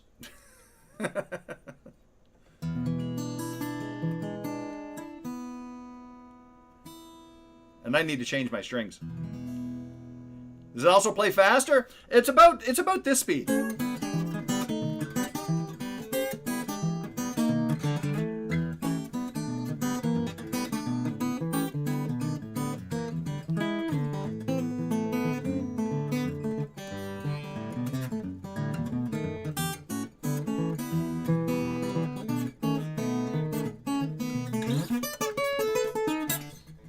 There you go. But there's some stuff in the middle of it that's kind of nutty, and you're halfway in the middle of a song like that, and then suddenly you're going completely off the rails, and your fingers are just not keeping up, and you're all knotted because, so.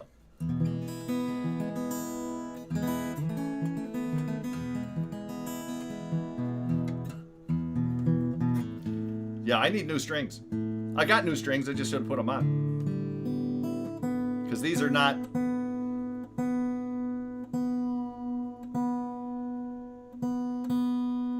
They're not keeping their tune. Okay, let's see. Still got a few minutes. How about here? Now that I've tuned up, I'll change the tuning completely. I'll play one on my own here. Actually, here's a goofy one. Here, I'll play another goofy one.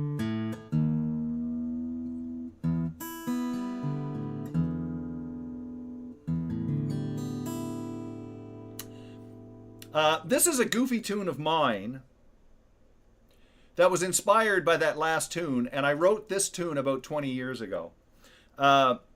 Just to give you an example, I was trying to learn Oddball, this other tune, and it starts out with these chords, right? Like that. I did this other thing going backwards. But that was just the only thing that I stole from that other song, was this other thing going backwards. And then I played a couple of other goofy things and threw a bunch of stuff together like potluck dinner and came up with this wacky tune. And I wasn't sure what to call it because it sounded like cartoon music. And so I decided to call this, and what's funny is whenever I say the name of this tune, and I've played this tune in front of audiences and stuff, and whenever I say the name of the tune, the reaction from some people are like,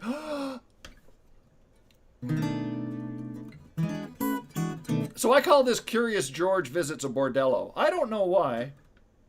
It's got a Curious George kind of feel to it. So here you go.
Whatever. Anyway, there you go.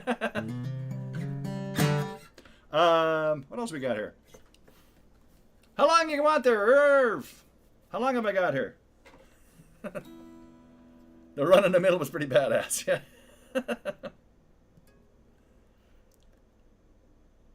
Time for one more. Perfect. Well, I guess it's time for that one I have to do. Let's see.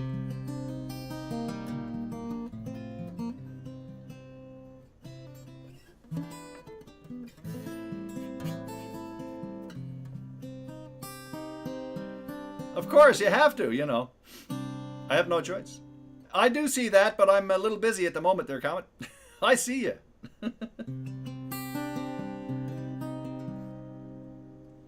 Okay.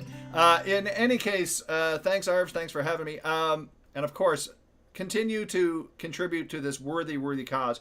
I should mention, by the way, I found out today, actually, that my niece was recently, I only just found this out today. They were wanted to get more information on this stuff, but I just found out today that my niece who lives in Ohio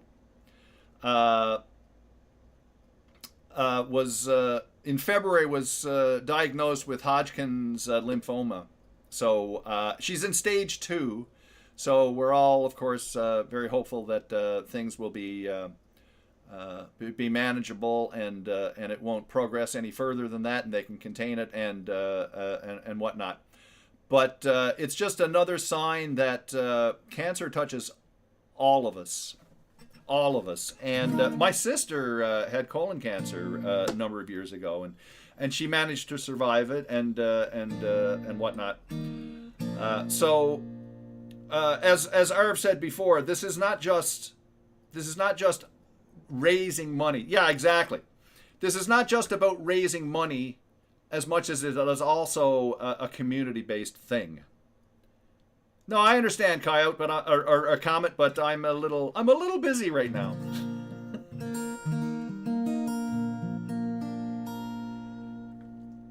So in any case, thanks again for having me. It's always a pleasure to do this. So of course, this is one thing that I always have to play.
got to get back in.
Anyway, there we go. There you go. Thank you. Thanks, everybody. Thanks, Arv.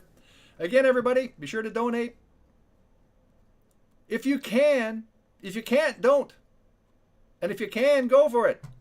Have yourself a good night, everybody. We'll see you later.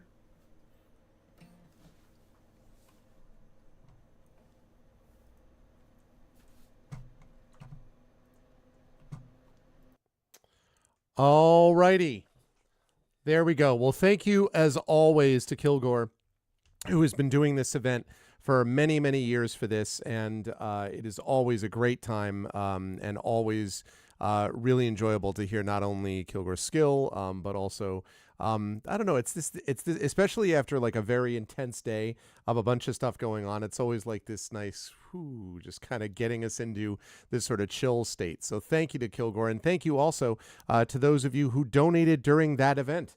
We had a grand total of, let's see, about $160 raised during that event. So thank you for that. That's really great. And we have, the music is not over, by the way, everybody. The music is not finished because that is only part one of the concert. Next part brings us to the amazing and awesome Indy, who I'll be going to in just a minute. And then we will have the second part of our concert. And then once that is over, then I am going to, and again, I want to remind everybody, don't everyone bail out at that point. I am going to stop my stream, this recording of my stream. But Shadowed Mage is going to go on like 2 minutes after I go off from my channel, so nobody leave, because he has got the Shadow Crew EX with a special one-shot put together, which will be wrapping up day 2 of ArvCon 2026. As you can see, we are sitting right now at 2175.51, which means that we are almost at 2750, if I've done my math properly, is actually the halfway point. So I would love it if we could get to like 2,800 or 3,000 by the end of the night. That would put us in very good shape going into our marathon session tomorrow of Dungeons and Dragons with Eberron. I do want to remind everyone about that we have D&D with INB coming tomorrow, the series finale of Eberron Oracle of War. That'll be an 8-hour marathon session tomorrow, Sunday, 12 to 8 p.m.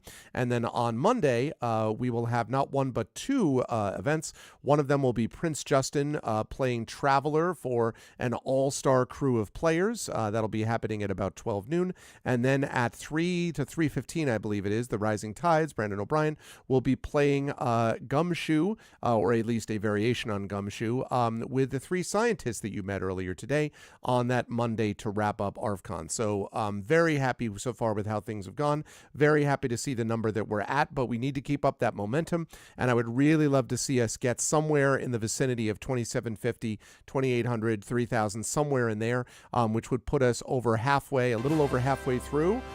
Speak of the devil, Vanilla Cappuccino. I love that name, by the way. Thank you so much, Vanilla Cappuccino, for that. I appreciate it. 2185.51. Once we can get to that goal of halfway through, I would love to be able to get a little past halfway through when we're halfway through the event, which will be going into tomorrow for day 3. So very, very happy to have everyone who's been able to support. Obviously, only donate if you can, but if you can, please do, because as Kilgore said, it's not just about this particular event and about this particular cause. It is about all of us, excuse me, It's about all of us being able to work together in a community thing. And that's extremely important, regardless of the cause, to be able to bring people together in common purpose all across the world. And that literally is true. To be able to make that happen, that really makes a big, big difference. And going to a great cause, I totally agree, but it's definitely, it's just as important, Vanilla, and I really appreciate you doing that, so thank you. And anyone who was here, if you enjoyed Kilgore, or if you enjoyed Indy to Come, and you will, then please make sure that you also throw those donations up there. Let's try to get to, I would love it if we could get to 2,500 by the end of Indy Set to set us up nicely for a nice $400 or $500 maybe thing during D&D tonight, which would bring us to about 3,000 going into tomorrow. Would love to see that if we could do it, so let's try to make that happen, everyone, if we can. All right. Also a reminder, don't forget, the more that you watch, the closer you get to that coveted ArvCon 2026 Twitch badge that a few of you are sporting. For example, Echo Alpha X5 is sporting that badge. If you want that badge too, you can do a gift sub pack, but honestly, during Damon Runyon weekend, it would even be cooler if you could just watch. That would be great to be able to do that too. Valerian Gamer, look at that badge. Look at that badge. I love it. It's amazing. Super cool. Very happy to have it up there. So, okay, so let me go over and check and see if we are ready to go. I'm going to double check and see how we're doing with Indy here. It looks promising. I'm going to studio mode it up, and we're going to get rid of that, and we're going to get rid of that, and we're going to put up that, and we're going to see if I can get that working properly. Properly as in chop and broccoli. Okay. So the question is, let's see, let's make sure. Okay, we are all set on our end whenever you are.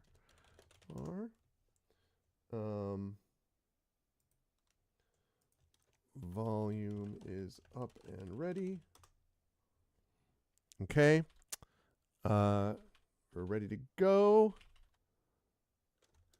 Yes, indeed. He said. And now. Thank you for the follow, Mighty Soup Can. All right, it's Indy, everybody. I'm going to give it over to Indy.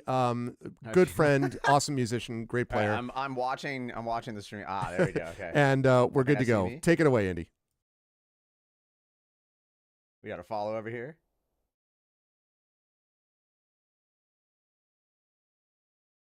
Okay, beautiful. All right. I can now, I've caught up. We're here. Anyone who's in my stream, go. I put the link. Twitch.tv/ArvinAleron for ArvCon. I think this is the 67th year or something that I've done this. Because we've been doing this for a while. So thank you as always, Arv, for having me along. And this is such a wonderful cause. Damon Runyon Cancer Research Foundation. You guys are incredible. Thank you to everyone who's already given. Size, get out of here. You guys will be okay. If you didn't like that one, this is going to be a long set. Anyway, this song's called Wildfire. Give money to the Damon Runyon Cancer Research Foundation. You guys are awesome. I love you all. Here we go. This song's called Wildfire.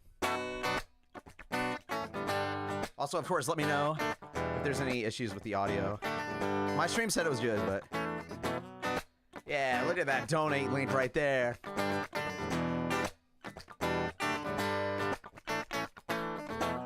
Baby, I can't seem to get you on my mind. Lately, I've had a question for you. Are you free tonight? With your body close, place your hand in mine. As I look into your eyes, and I whisper, come on, let's go for a ride. You know we will never be the same. This night is when it all change.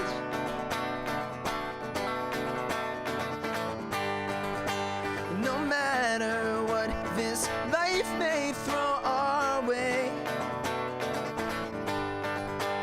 love burns, we're wildfire. All right, if you got any lighter emojis, fire emojis, whatever you got, post them in the chat right now. The night you're not contained, the heat of this passion that we have inside of us. It's burning wild, it fuels the fire, and it drives our hearts further into each other's arms. You know we will never be the same. This night is when it all will change. No matter what this life may throw our way, love burns real wildfire. All right, here we go, chat. Even if you don't have a fire emoji, you don't want to use a fire emoji, right now I want you to express yourself, okay? Express yourself in honor of Damon Runyon Cancer Research Foundation. Doesn't matter what emote you got. I want to see you spam the heck out of it in the chat right now, okay? Does not matter. We're coming together as one. Love burns and love burns. Love burns with wildfire. Keep it coming, chat. Keep it coming. Love burns and love burns. Love burns with wildfire. Love burns and love burns. Love burns with wildfire. Ooh, love burns and love burns.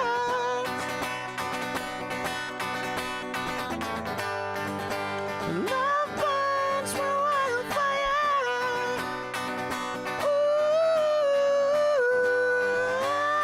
love burns and love burns. Love burns with wildfire. Ooh, love burns and love burns.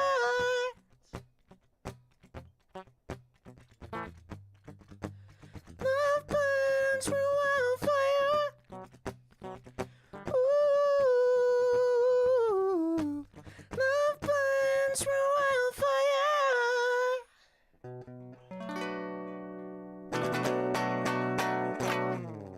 Chat, how are we doing today? Goodness gracious, I am burning up. Not the Jonas Brothers song. I need to turn the air on real quick. Woo! Woo! And that was also not a pun about wildfire, okay? Before someone says it, I know you're about to come at me for it. That was not what this was, all right? I'm just genuinely sweating. But the air is on and we feel better now. Sure it wasn't. Yeah. See, I told you. I knew it was coming. I knew it was coming.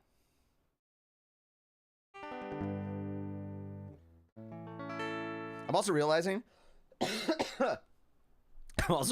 the tuning that I'm in is probably not the best for the rest of these songs, especially my current state. So I'm gonna try and see. Oh, hold on.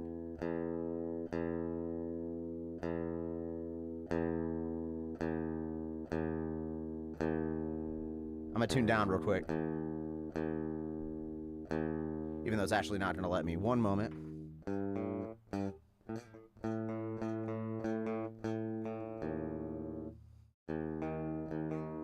You see the Nick resemblance?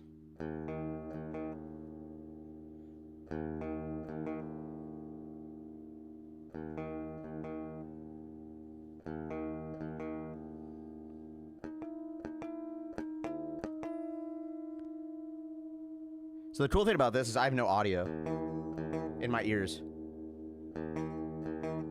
So bear with me just one moment.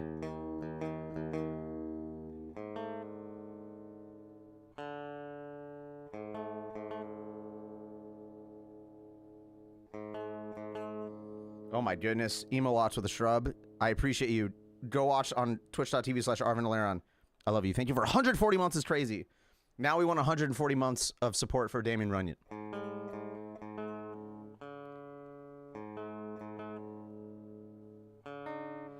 I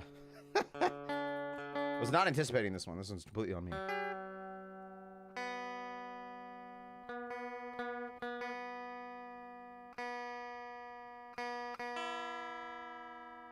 Tuning is just an opinion. It's true. I just know my voice is going to die if I didn't do this.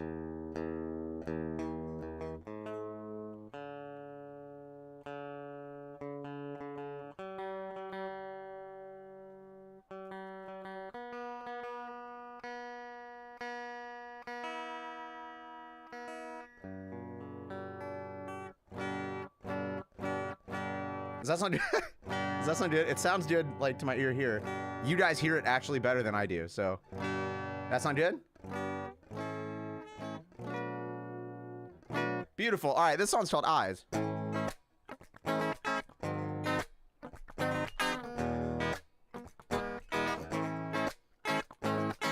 Wait a minute, it's close enough. Is it bad?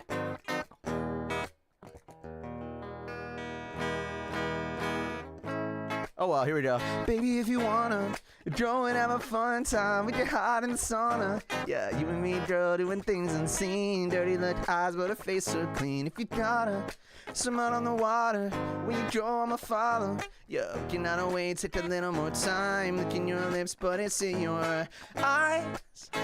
Eyes. Yeah, it's in your eyes. Eyes. Baby, if you wanna come a little closer, don't let me hold your hand. There ain't no other who love you like I can. Tell me that you want me, acting like you want me, pretending like it was your plan. Hands all on me, I don't look so lonely in your eyes. Eyes, eyes. Yeah. It's in your eyes, no surprise, the lies came alive. Forget that, my mind's on the fly when you ride with me in the front seat, girl. Get high like the tide on a beach, girl. Living ecstasy next to me, beautiful bodies living carefree. Yeah, we can run away, we got so much time. Don't hold back, cause it's in your eyes. Yeah, it's in your eyes. Eyes. Girl, it's in your eyes. Yeah, it's in your eyes. In your eyes. Woo!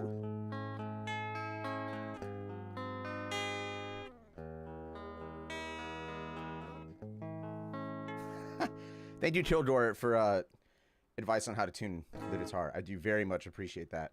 The problem is not how to tune the guitar. I functionally can't hear it. So that's the actual issue. I'm tuning without actually hearing it. I'm hearing a very, very faint sound with the sound that's in my room right now. So I'm trying to make it as loud as possible for my ear because I have no audio. So I'm very much trying to listen, but I can't.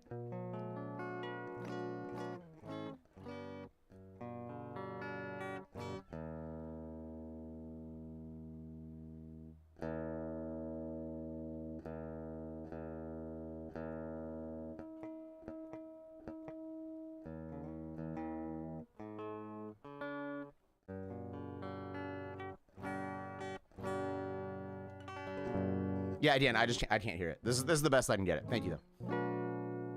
Anyway, how we doing tonight, chat? 70 people here. It's beautiful.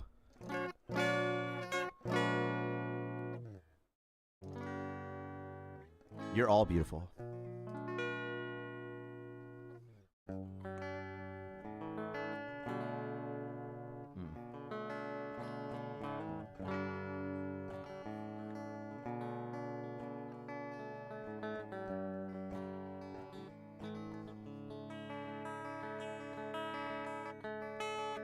This song is for Arv.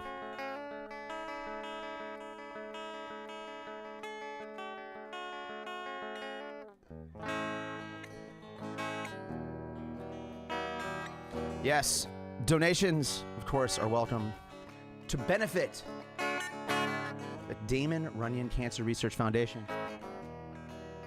Really, you're benefiting all the people that they're helping, not even benefiting the charity itself, of course.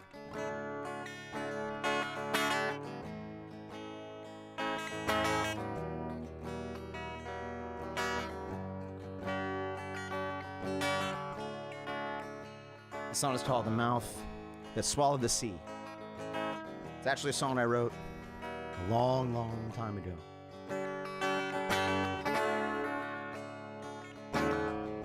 Yesterday the land went dry. I saw the vigor beneath the waves. My hand shook, the sea took me in.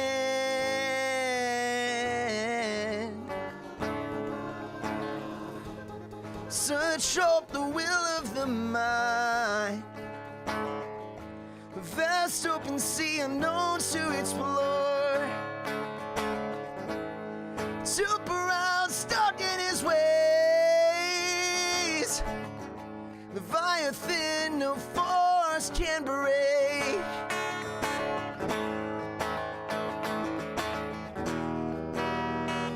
Incoming.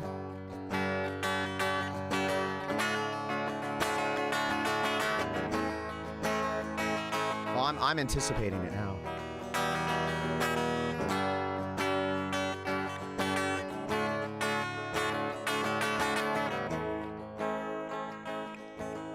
I am patiently waiting, you could possibly say. Who knows if I play that song today? For the few of you that do know.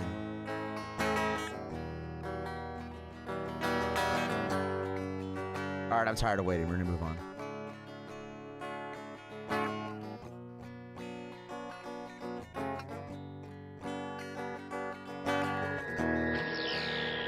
There it is, okay.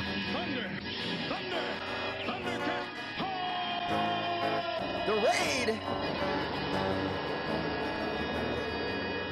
Are your alerts going on right now? Just in case, I'm gonna keep playing this a little bit before I keep singing.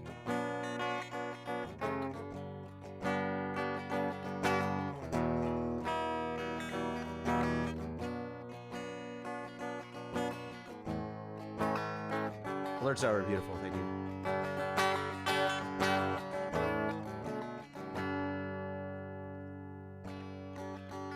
It's all good. Eyes, your eyes, the horns.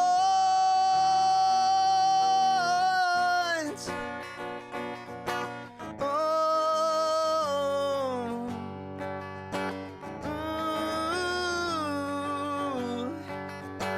eyes, your eyes, the horns.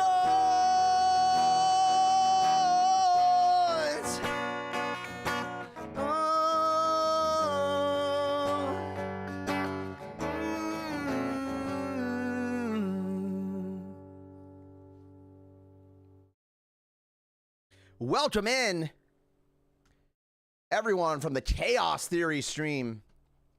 So good to have you. My name is Indy. This is ArvCon. Welcome in.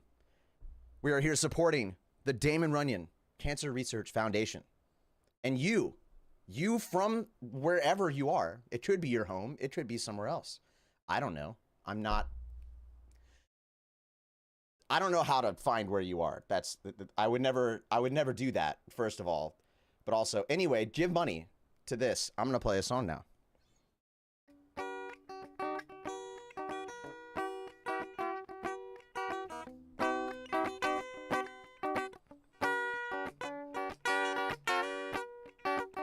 It's called Memory. And I just had a bunch of bad stalking memories. What do you know?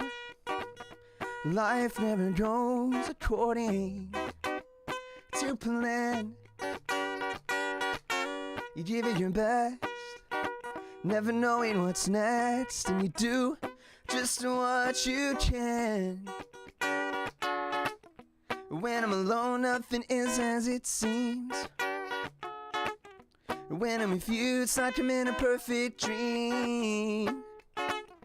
And if I should wait before our lives fall into place, don't let the memory of me fade away. Since I met you, I know what to do. I just need to figure out how to make you the one I give all my love. Oh darling, I'm ready now. When I'm alone, nothing is as it seems. And when I'm with you, it's like I'm in a perfect dream.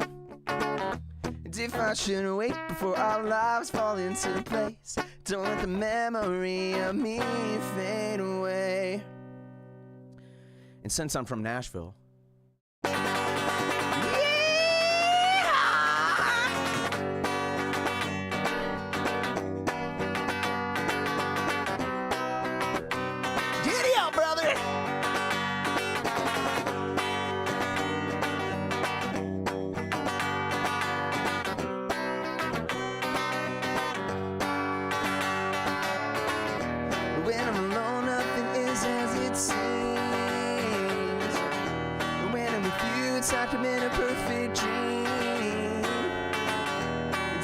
should wait before our lives fall into place. Don't let the memory of me fade away. When I'm alone, nothing is as it seems. When I'm with you, it's like I'm in a perfect dream. Oh, if I should wait before our lives fall into place, don't let the memory of me fade away. Don't let the memory of me fade away. Don't let the memory of me fade away.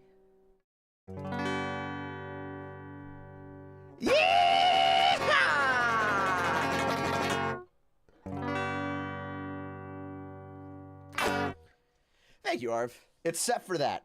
No, that's the best part. See what you're missing, my dear friend. Is that's what brings the song home, you know? Like the cows when they come home.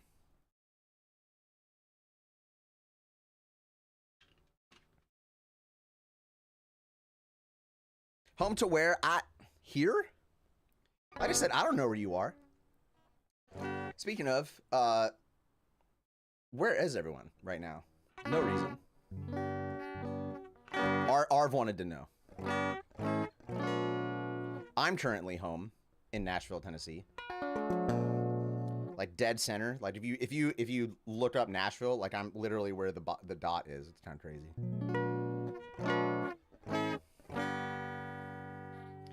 I'm in Ohio, unfortunately. I'm so sorry. I am so sorry. All right, I'm gonna do my best to hear this again. Ooh, Twin Cities. We like that. I've been there.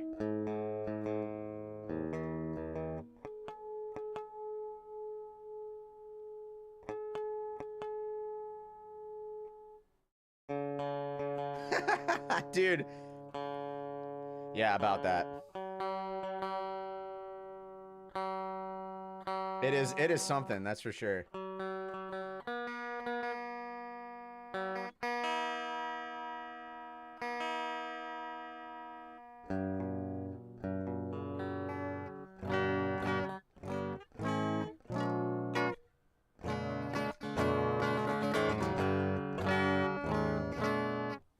I've heard there's nothing wrong with Ohio except for the Ohio part. That's what I've heard. I've actually been to Ohio. Ohio was fine when I went. Granted, that was like a long time ago. Anyone like Canes? Raising Canes? Back when it was like only out in Ohio. Yeah, I went out to. I made trips to Ohio just so I could have Canes back in the day. Polarizing place, apparently. You know, because everyone has to have their extremely strong opinions of what places are good to eat. Ohio is okay. There you go. I actually have a song that's called Ohio is Okay. It goes like this.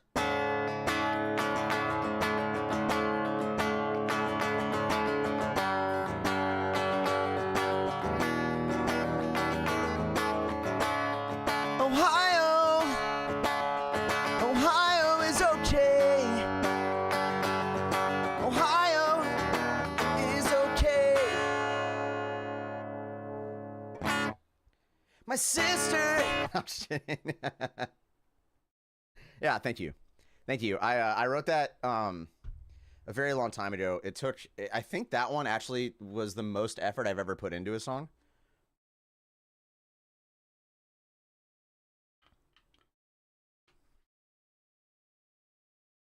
Yeah. I think it took 12 years to write that song. But we got it eventually. It took a lot, but we got there. Hey, remember that Patiently Waiting song? I'm going to play that now.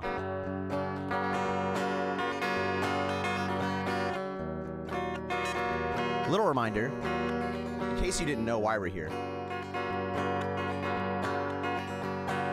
It's because my dear friend Arv is hosting a charity marathon right now. It's called ARVCON, benefiting the Damon Runyon Cancer Research Foundation. So obviously do not ever give outside your means. But if you got some cash lying around, you got stuff sitting in your Venmo. I actually don't know how easy it is to use your Venmo, but we're only $15 away from the next milestone. So that's just $15. That's like less than most places to eat right now. However far away we are, right here, when the distance feels too rough. Dear, please don't fear. Cling to these words straight from my heart. Hold them tightly. You are my bright and shining star. No one can take your place in my heart. It don't matter if we're near or far, 'cause I am right here. And I can't wait till the day I control your mind. Promise I'll never leave your side. Till then I'm patiently waiting. Patiently waiting. I can't wait till the day I can say I'm yours.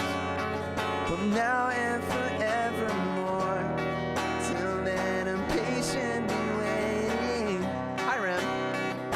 Patiently waiting.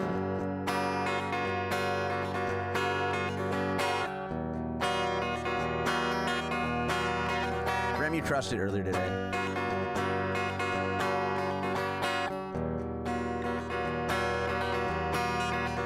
Like every day for that matter.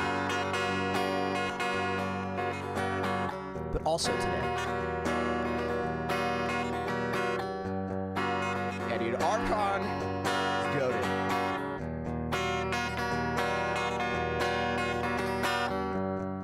However far away we are, right here, my bright and shining star.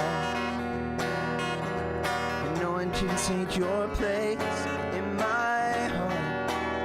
It don't matter if we're near or far, 'cause I am right here. And I can't wait till the day I control your mind. I promise I'll never leave your side. Till then I'm patiently waiting. Patiently waiting. I can't wait till the day I can say I'm yours. From now and forevermore. Till then I'm patiently waiting. Patiently waiting.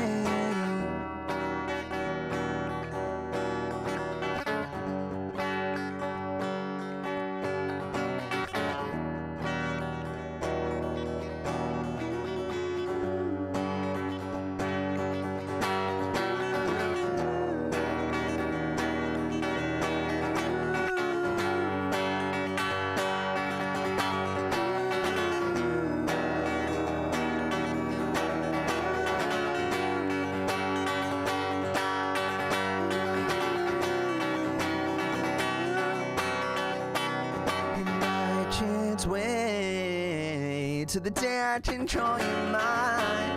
Promise I'll never leave your side. Till then I'm patiently waiting. Patiently waiting. I can't wait till the day I can say I'm yours. From now and forevermore. Till then I'm patiently waiting. Patiently waiting.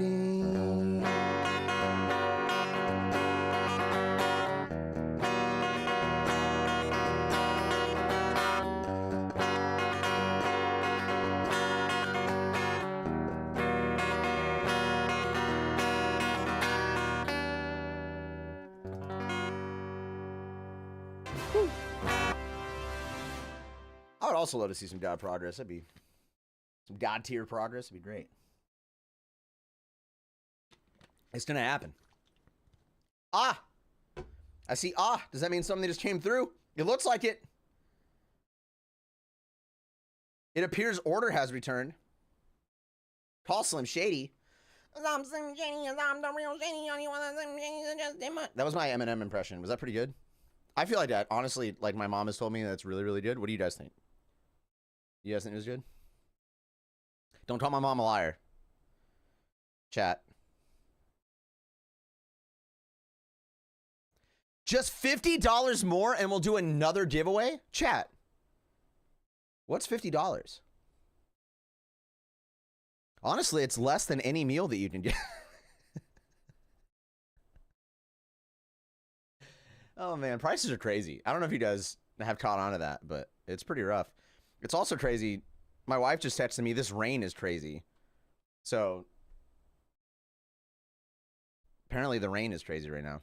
It was an imitation of all time. I'll take it. I will take it. I think that's great. I feel like that means that there's no room for improvement even. Holy, that was a lot of money. The screen showed like $22 billion for a second.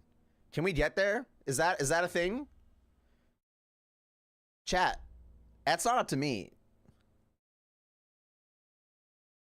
Can we get there? Can we do it? $22 billion. I think we can raise it. I think it's possible right now. Prices are crazy. They are indeed crazy. Now, I saw mention of a mosh pit. Do we want to go there? Do we want to get heavy real quick?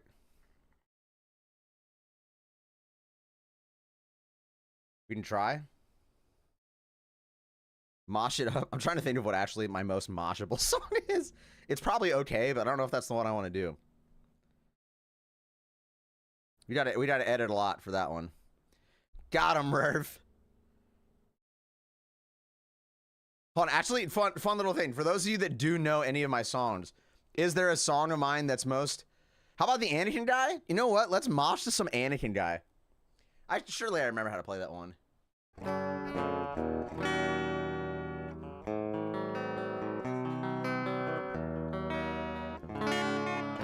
Yeah, all right. Mosh adjacent, because everyone loves to mosh for Star Wars. Also, Mando and Grogu just came out last night, so why not sing a Star Wars song? A long, long time ago, in a galaxy far away, Naboo was under an attack. And I thought me and Qui-Gon Jinn could talk the Federation into maybe cutting them a little slack. Their response, it didn't thrill us. They locked the doors and tried to kill us. We escaped from that gas, I remembered, and met Jar Jar and Boss Nass. We took a bondo from the scene and we went to Theed to see the Queen. We all wound up on Tatooine, and that's where we found this boy. Surely you know the words, because they were singing. My mind is here and it guy. Maybe later, someday later, now he's just a small fry. He left his home and kissed his mommy goodbye, saying soon gonna be a Jedi. Soon gonna be a Jedi. Did you know this junkyard slave isn't even old enough to shave? He can use the Force, they say. Oh, do you see him hitting on the queen? No, he's just 9 and she's 14. Yeah, he's probably gonna marry her someday. Well, I know he built C-3PO, and I heard how fast his pod can go, and we were broke, it's true. So we made a wager on two. Was a preview that said flying ace, and the minute Jabba started off that race, well, I knew who would win in first place. So yes, it was our boy. We were singing my, this here Anakin guy. Maybe later, something later, now he's just a small fry.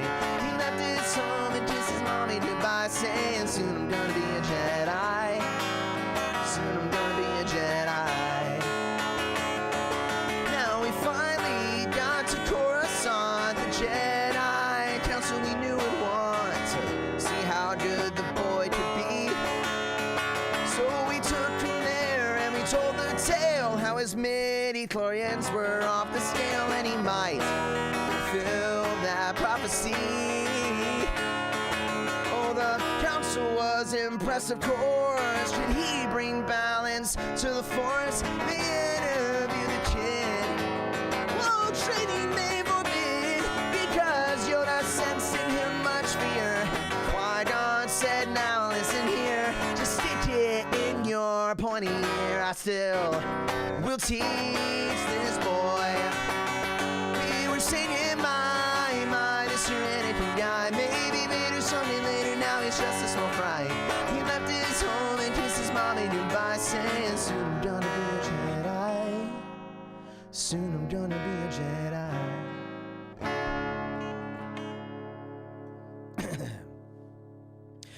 We caught a ride back to Naboo, cause Queen Amidala wanted to, but I frankly would have liked to stay.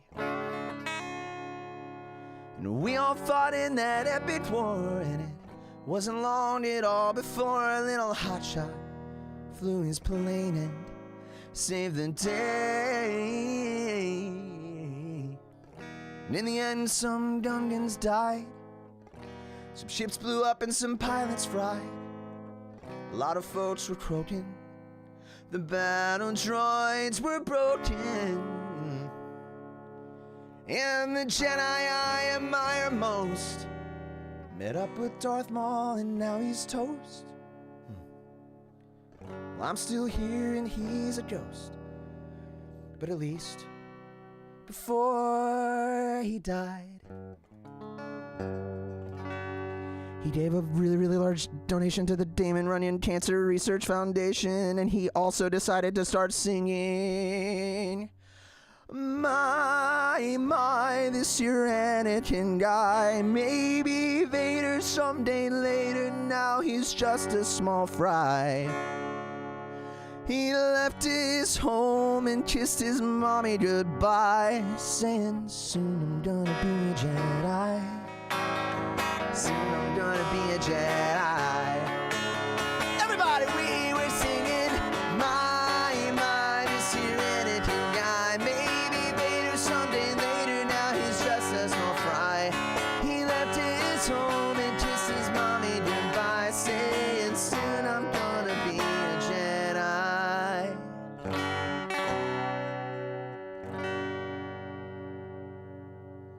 Woo! No, dude, eat them all. Eat them all. Also, agreed, Geester.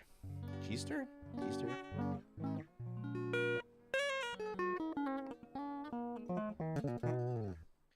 Thank you, R, for the suggestion.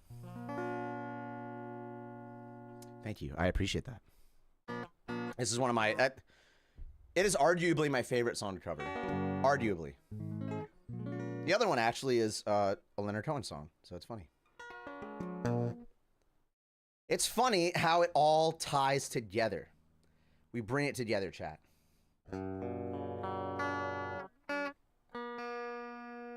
Have I ever covered Albuquerque? I've never covered it, no. I think at one point I did know the lyrics to it. Like when I was...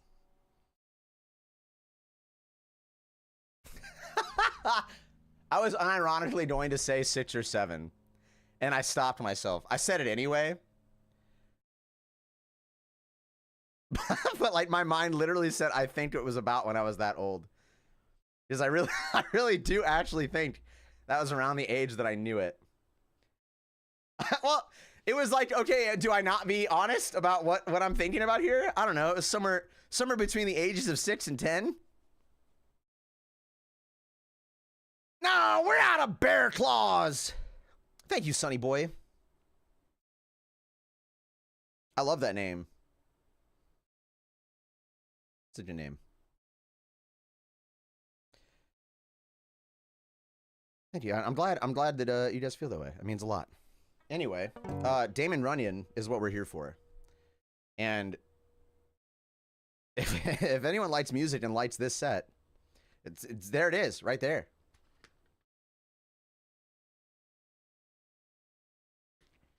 That's what I was gonna say. Well, what do you have? Bro, I need to listen to that song again. That song is so good. It has been too long.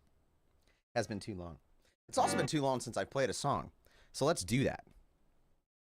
I'm gonna let you guys choose though. Are you looking for uplifting or sexy? Your choice. What are you feeling? Probably gonna play them both.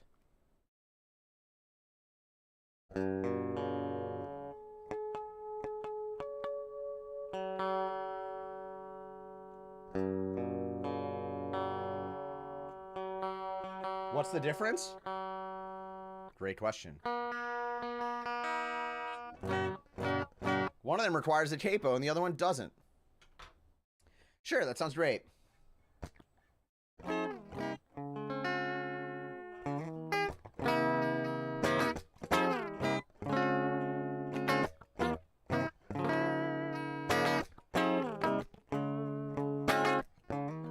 The song is called Burning Heart. I like fire, apparently. Say you never wanna leave. We both know it's not that hard to appreciate the simple things, like our intertwined arms. Your lips bear the taste of spring. I'm desperate for every... Is my voice cracking? I feel like it's cracking. Let me try that again. Say you never wanna leave. We both know it's not that hard to appreciate the simple things, like our intertwined arms. Your lips bear the taste of spring. I'm desperate for every raindrop, suddenly inviting me in, and I can't stop. So how can I resist when your hands are running through my hair? And how can I resist? I give in before you start.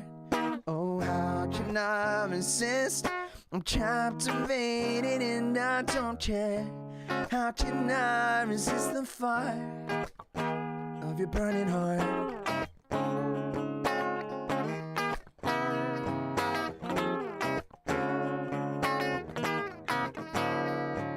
Said I'm never gonna leave. We both know you're the only one that keeps me doing things that I never would have done. Your lips bear the taste of spring. I'm desperate for every raindrop, suddenly inviting me in, and I can't stop. So how can I resist when your hands are running through my hair? And how can I resist? I give in before you start. Oh, how can I resist? I'm captivated and I don't care. How can I resist the fire of your burning heart?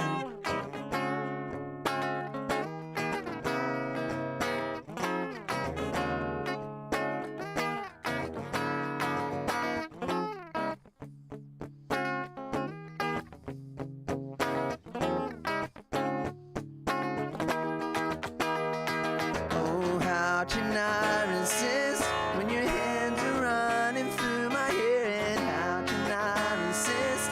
I give in before you start. How can I resist? I'm captivated and I don't care. How can I resist the fire How can I resist the fire? How can I resist the fire of your burning heart? Of your burning heart.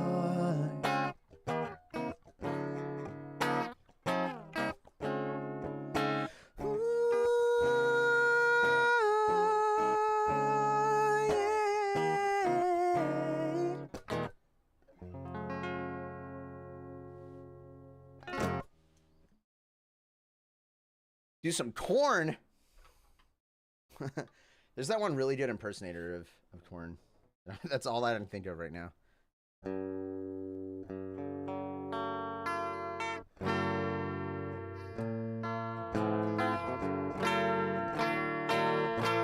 It is really hot in my room right now. It is very hot. But I'm glad to be here. You guys still having a good time? I think oh, don't say it. I think, what, we got 5 minutes? So what, I do 2 more? Is that right? No. No.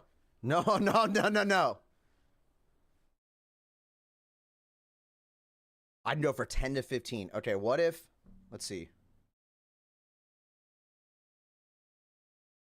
Yeah, 3 songs would be about 10 minutes. Yeah?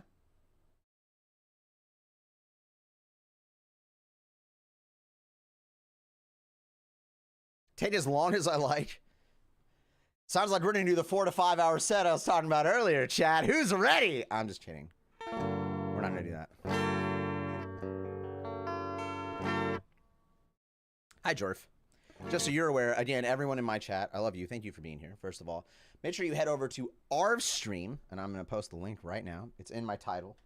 But boom, right there, because the charity is happening over there. Charity marathon, I should say. The charity itself is not happening there because the charity is separate. Damon Runyon. If you don't know about it, you should. Anyway, give money. The song's called Today's a New Day.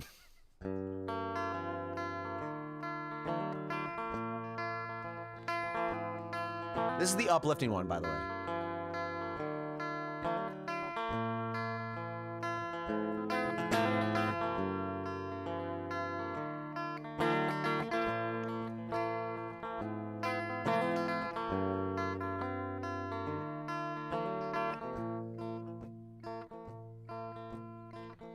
Feel like I've been in a slump, and I've been waiting too long for things to just fall in place. But today is a new day. If I could write it all down and explain these feelings somehow, maybe I wouldn't be lost in space.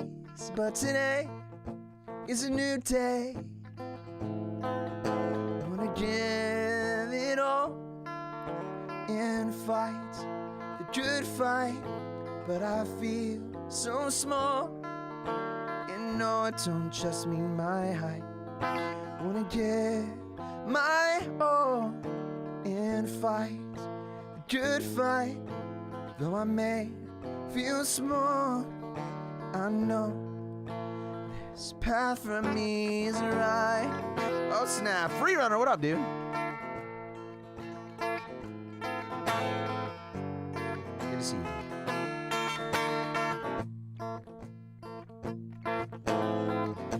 Never gonna give this up, 'cause I'm just doing what I love. It's my joy and his singing play.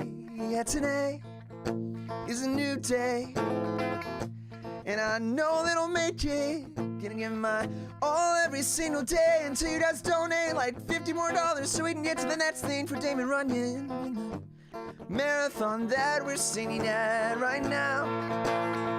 Please donate.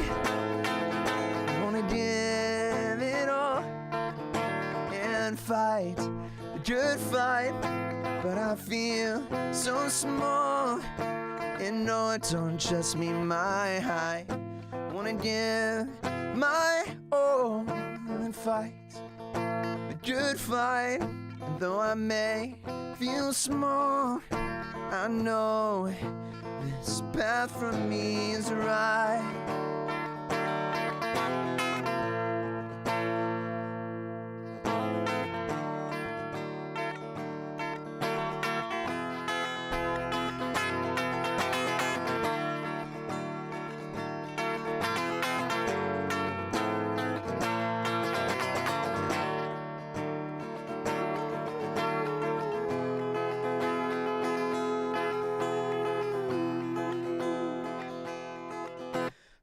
give it all and fight the good fight, but I feel so small. And no, I don't just mean my height. I wanna give my all and fight the good fight. And though I may feel small, I know, yes I know, I wanna give it all and fight the good fight, but I feel so small. And no, I don't just mean my height. I wanna give my all and fight the good fight. Though I may feel small, I know this path for me is right.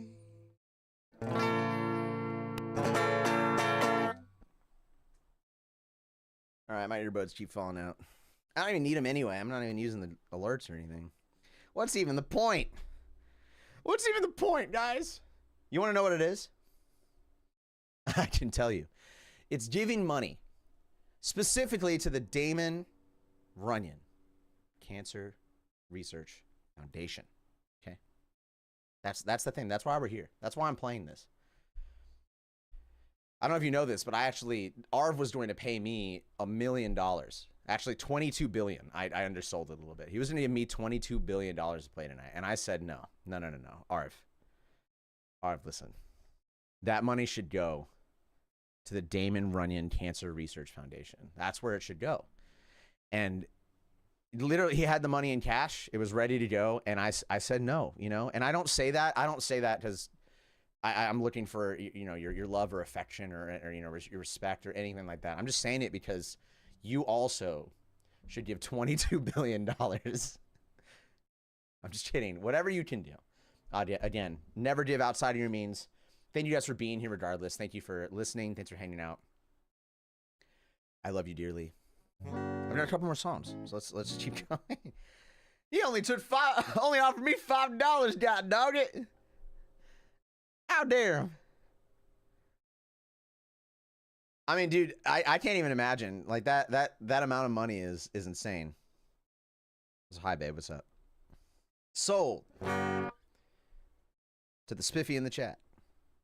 Anyway. Wait, y'all didn't pay for this? No, I'm not. That's the point. Did I not just explain this? I'm not getting paid because it's Joe. I'm just kidding. Genuinely, though, thank you guys for having me. This has been absolute pleasure. I got a couple more for you.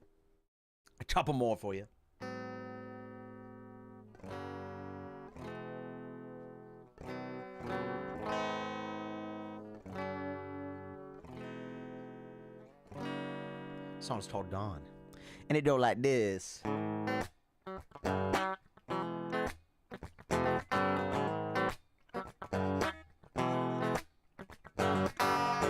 I can't believe it's happened to me. Things were going so well, yeah. I should have known you'd be the one to rip me apart with the lies that you tell, yeah.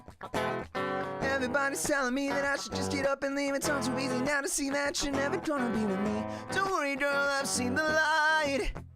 I'm leaving tonight. Move out my way. Don't care what you're trying to say. Move out my way. 'Cause I'm going. 'Cause I'm going. 'Cause I'm going. Actually, what's really funny about that, Kildor, is that's also my experience too. I recall back when I was teaching guitar very regularly, same thing happened. What is it about that, huh? Ah, we can pay him later. Money's not even real. True, I guess, right? There's a case to be made for that. What even is real? I don't think anything is. Sight, you know what it is? The Damon Runyon Cancer Research Foundation. Very real thing. Donate to it. Move out my way. Don't care what you're trying to say. Move out my way. 'Cause I'm going, going. 'Cause I'm going, going. 'Cause I'm going. I used to think you'd be the one I'd give all my loving to. Soon I'll be gone, yeah. There's nothing you can say or do to keep me from moving on. Seriously, everybody give all your money to Damon Runyon Cancer Research Foundation right now. Leave it tonight. Don't care what you're trying to say. Move out my way. 'Cause I'm going, gone. Move out my way. Don't care what you're trying to say. Move out my way. 'Cause I'm going, gone. I'm going, gone. I'm going, gone.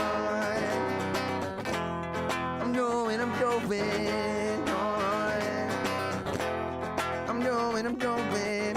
Give all your money to the Damon Runyon Cancer Research Foundation.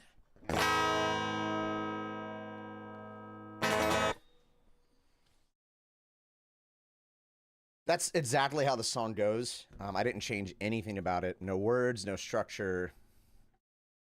It's how it's always been, actually. You just didn't... I'm surprised you haven't been listening, Arv. Quite frankly, I don't know what you've been doing, but genuinely, once again, thank you guys for having me. My name's Indy.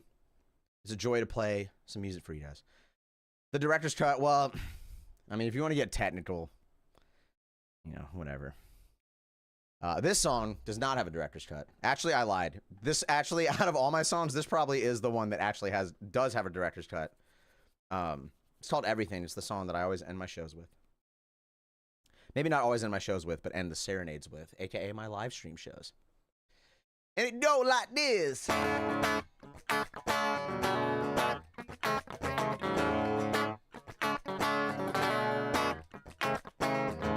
Well, hello, my pretty baby. It's so good to see you smiling right back at me. And if you could just give me a second of your time, I'd love to let you know you are the most beautiful thing that I have ever seen. And you are so very precious to me. You are the very thing that keeps me going. You have understood the assignment. Every moment I'm awake, you're everything, everything to me. Even when I sleep, you're the only thing I see.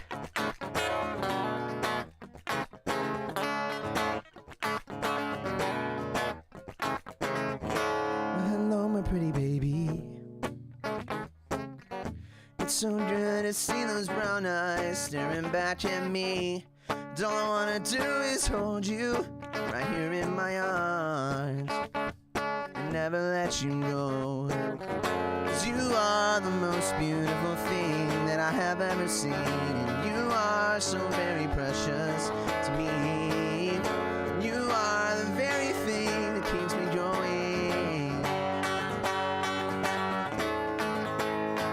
Every moment I'm awake, you're everything, everything to me. It's even when I sleep, you're the only thing I see.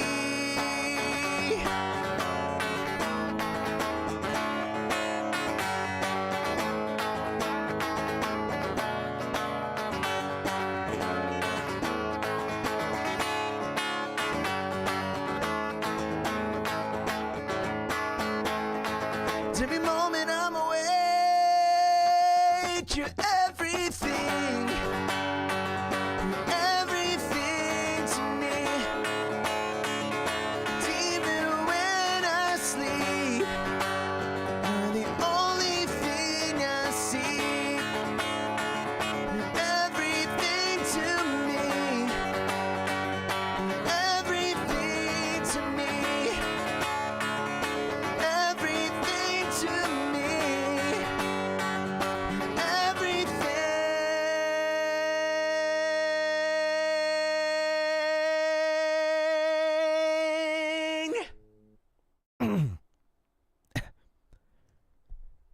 please donate to the Damon Runyon Cancer Foundation.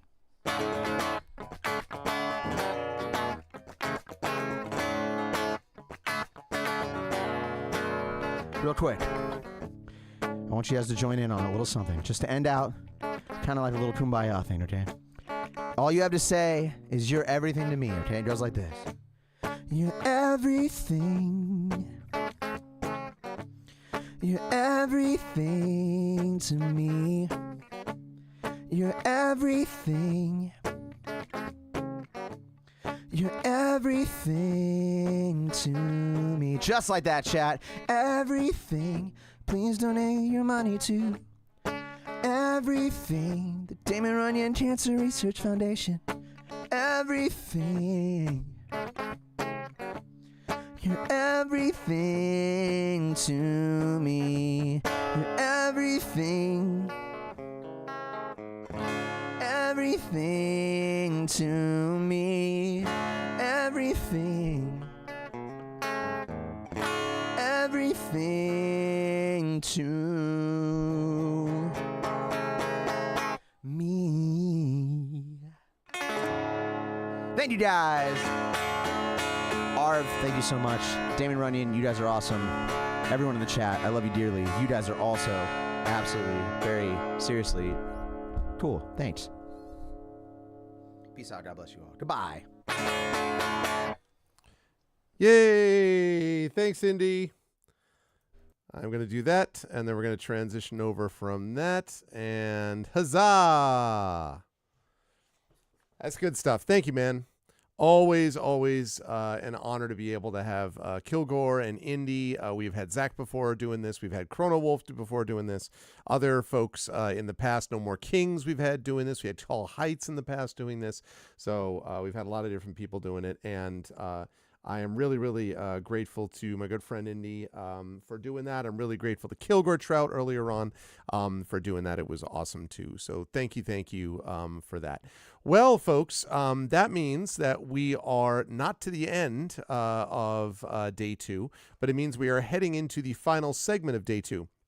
I want to mention a couple things here, just sort of to reset before we get started with more of ArvCon day 2. So we began Thursday with our pre-show, and then yesterday continued with day 1, which was Expedition from the Mysterious Peaks on both days. Then today at noon Eastern, we started day 2 with our interview with the Damon Runyon Cancer Research Foundation scientists. That was awesome. Then we went into the Arvocalist and myself playing a tabletop role-playing one-shot DM by Zach Clay. That was a ton of fun. If you missed that, you definitely need to go and check that VOD out later. It was really cool. Citizen Sleeper-esque, making all of these references to stuff that we had. It was very fun. It was a lot of fun. So I'm very excited about that. I was really excited to get the chance to play with those lovely folks. Then we moved into a really fun session of Ghosts of Saltmarsh with By the Dice Roll. That was really cool. Made some serious progress on the charity during that time as well. Then we went into the concert, which we have just completed with Kilgore Trout and Indy. Amazing work from both of those fine gentlemen. Which leads us now to the final segment of day 2, which we're going to be starting here shortly, and that is Community D&D with the Shadow Crew EX, a special homebrew one-shot set in Zalkaresh, which is Shadow Mage's homebrew setting, and I'm very excited to see what that looks like. Sunday, day 3, tomorrow is going to be D&D with Infinity and Beyond. That is going to be, Hillness is right, the series finale of Eberron, Oracle of War.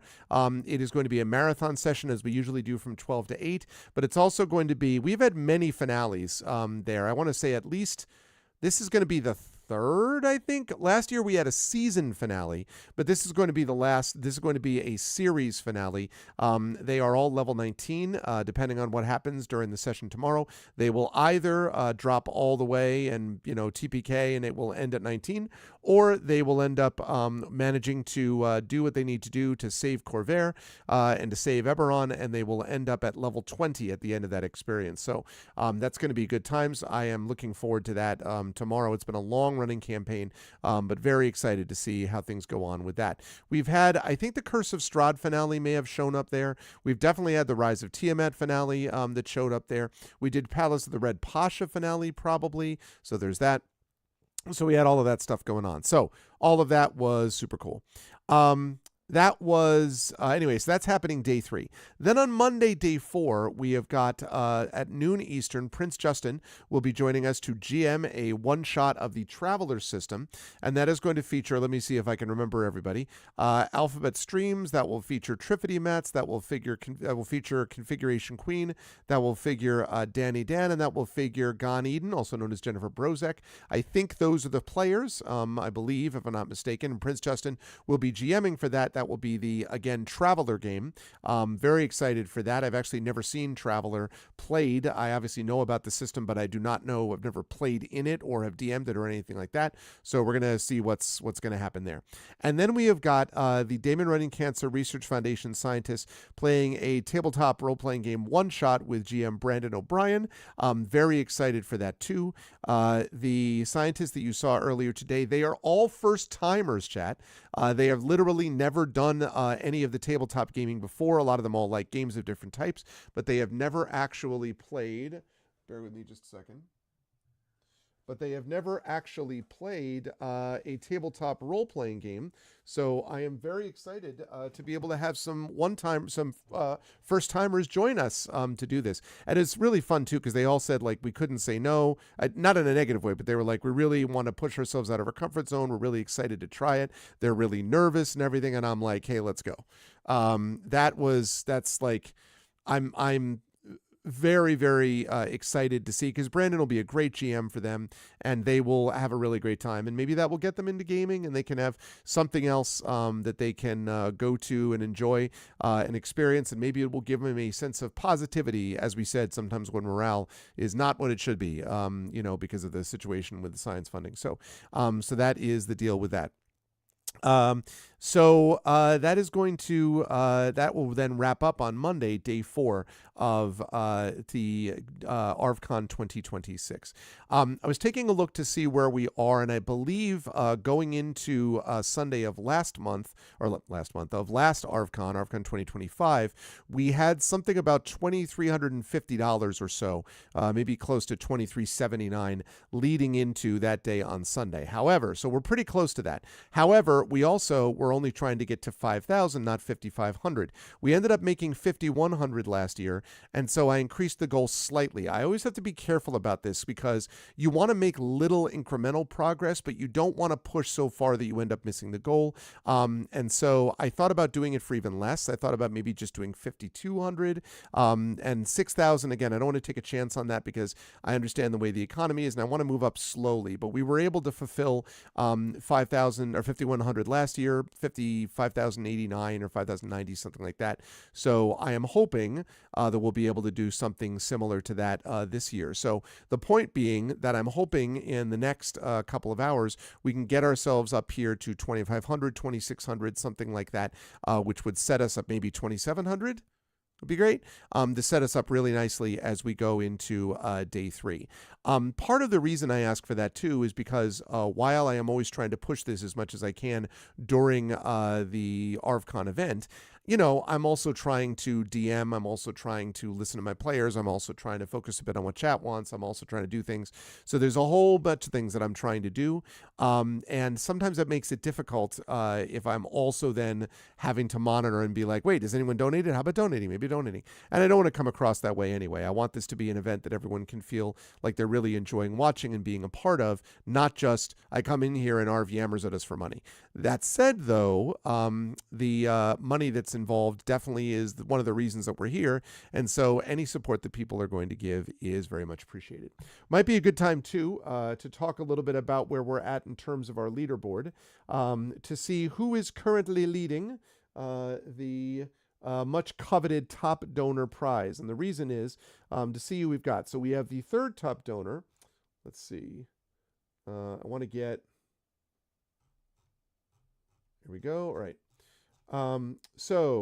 Let's see. Right now, the person who's in the lead is Hillness at, let's see, it's more than 500. It's 611.11.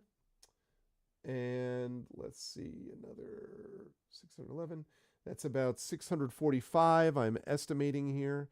645. It's about 660. So right now, Hillness has contributed about 660. He is definitely the leader in the clubhouse at the moment.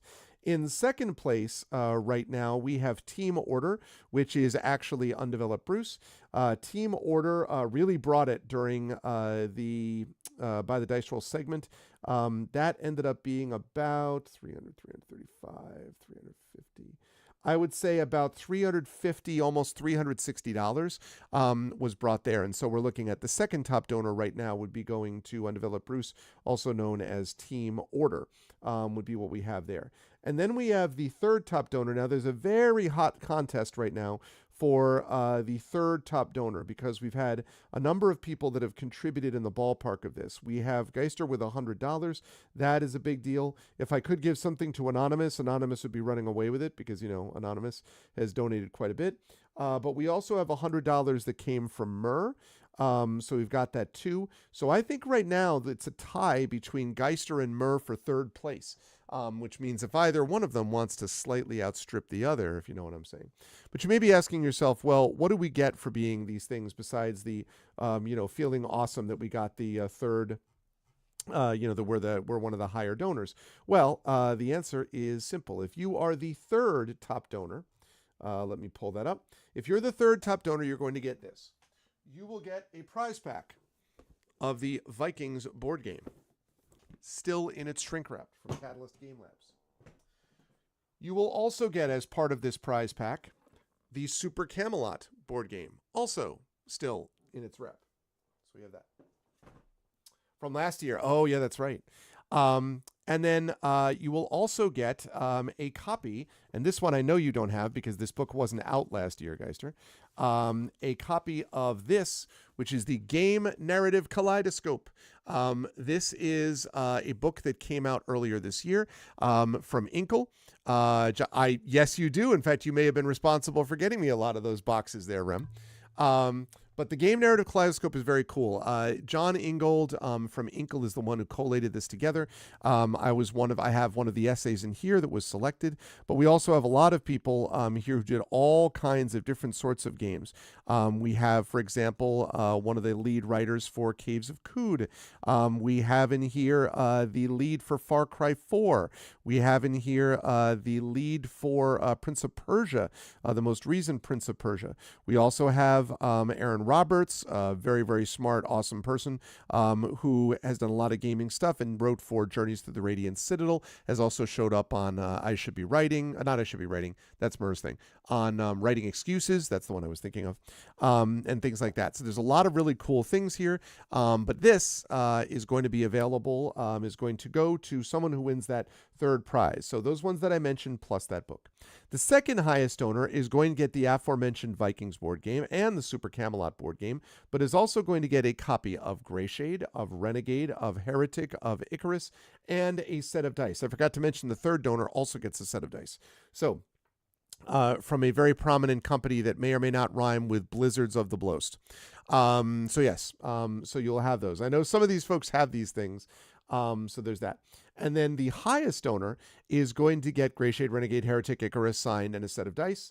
Is also going to get this. This is a brand new Dragonbane core rulebook, direct from Free League. So you will get that if you are the top donor. This, and you will also get the coveted prize, which is this. Now, this is my copy of it because Prince Justin is very generous. I'm tilting it because I'm trying to avoid having too much, trying to avoid the glare. But you can see here, this is the Olympic Cascade Mountain Range. And Prince Justin took a picture of this. It is really, really gorgeous. For scale, you can see the people down there. Those are actually people. And there are the mountains. But this is very cool. It is set on metal, and you can actually see, as I'm showing you here, that it's got this metal stand that it will stick on. So that is very cool, and you will get that shipped to you if you are willing and able and capable of becoming the top donor. Now, I should mention that we have had a lot of people too that have given small donations. And I want to say that those small donations are also just as important, and here's why. A lot of people think to themselves, if I cannot contribute some big number, if I can't contribute $50, $100, $200, $500, then, I'm not making much of a difference. And what that means is they don't donate, and then those donations don't get made. But the reality is that a lot of what makes up the success of this every year is the fact that we have a lot of smaller donations too. A lot of people who are giving $10, $5, $15, $20, $10, $5, right? They're giving a lot of these smaller donations, and those things make a real difference also. Why? Because if all of those add up and build up together, it creates a certain amount of momentum. Other people are like, hey, I can also do $5, $10, $15, whatever. And then they contribute, and before you know it, that stuff starts to really add up. And so it makes a real difference. And secondly, as I think it was mentioned by, I want to say Kilgore Trout mentioned this, I think it was Kilgore, that community is a big part of the reason that we do everything on this channel, but it's a big part of why we run this event also. A lot of this is about, obviously, my personal connection to Damon Runyon Cancer Research Foundation. It is on screen. Dragon, it is on screen. It's right there. See? It's got the latest donation right there, and it shows you the top donation. It's right there. So Hillness is your top donor, except that it doesn't add it all together, unfortunately. It doesn't do that. I did actually ask Tiltify last year if they could do that. I don't think they have yet. But auto-summed, yeah. And that it doesn't do. I asked them. It doesn't auto-sum. I don't know why. I wish I could set it up to do that, but it does not auto-sum, I'm afraid. Oh, no problem, man. It's no problem. 5 minutes is fine. No big deal. I'm riffing. It's all good. But anyway, so those donations really add up. They build up hype, they build excitement, and building something together is really important for a community to feel like collectively we can get somewhere that we wouldn't have been able to get to on their own. I certainly cannot every year be like, let me just drop $5,000 on Damon Runyon. I'm not able to do that. No one, I think very few people would be able to do that on their own, at least of those who are coming and hanging out with our community. Now, I would love, if wealthy people were able to jump up, step up to the plate, give more money, which they have plenty of to be able to give. And, we get some support from some folks at those times, but a lot of times it's in a different situation. So you were asking the top three totals. No, I get it. But I have actually looked to see if you can do the top three, and they don't have a way to do the top three donors. So I've given them feedback before, Dragon. I may try doing that again. It is a good idea. Of course, there is the issue also of space.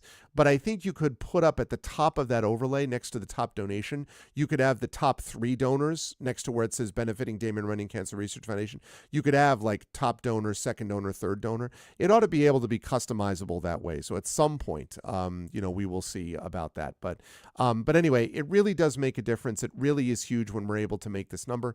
And so that's why I hope people will really jump on board and support, because it really does make a difference when everyone is able to get on board and do that. So no amount is too small. And as I always say, please do not feel like you're obligated. If you do not have the funds, please don't feel obligated to do it. Your being here is huge and is extremely important. But if you do have the means, then please consider doing it, because it does make a difference to be a part of this cause and to sort of move things forward. I should say that if we get over the $5,500 goal, which we have set, we will have raised over $45,000 for Damon Runyon, which means next year we would be in line to go over $50,000 raised for this charity, which is pretty awesome considering that we started out with just a couple of $100 low on these 11 and a half years ago. So would I ever create my own cover of the Morrowind theme? I could maybe see that at some point, Echo. It's possible. Although, listen, Kilgore does a great cover himself. So, but I do like that theme, which I think is Jeremy's Soul, if I'm not mistaken. I like that theme. There's a kind of there's a sort of calmness that I've always liked about that. And I also like, I know he didn't remember it today, but I also like Tristram from Diablo when he played that. That is also very cool. It's got that same kind of sort of floating in air vibe that I really dig. So yeah. Anyway, so yeah, I'm excited for this. I have to relearn it. Yeah, I just really like it, Kilgore. I mean, obviously, thank you for whatever you're able to contribute, including all the amazing songs you did today. But Tristram is one that I always sort of am like, I can sort of settle into it, and I really, really enjoy that quite a bit. Oh, and I see that we have, is he going to jump up to the top? I hear the scratching sound of a cat scratching at my cat tree. What are you thinking? Is she going to go up there? No? Maybe?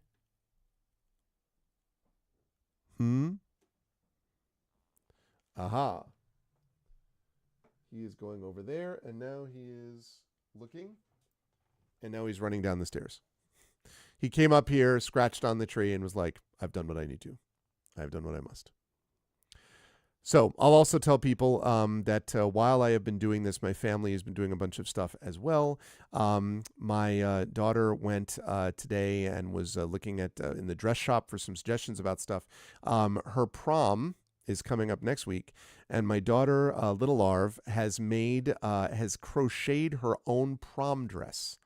So she has crocheted a prom dress for herself because she's learned how to crochet. I told you, this is an incredible kid. So she's going to be going to her prom next week. Can I just say, by the way, for all those who sort of watched her grow up on this channel, because I started streaming here in 2012 when she was 4 years old, and she is now 18. She has officially gotten her gap year. Yes, I don't lose her for another year. She gets to stay with us and be awesome. No.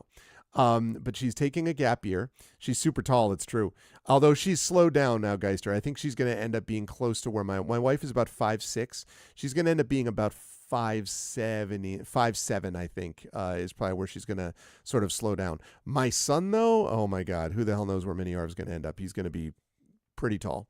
But in any case, this girl, this little girl at 4 is now 18 and is going to be, after her gap year, attending Vassar College, after next year.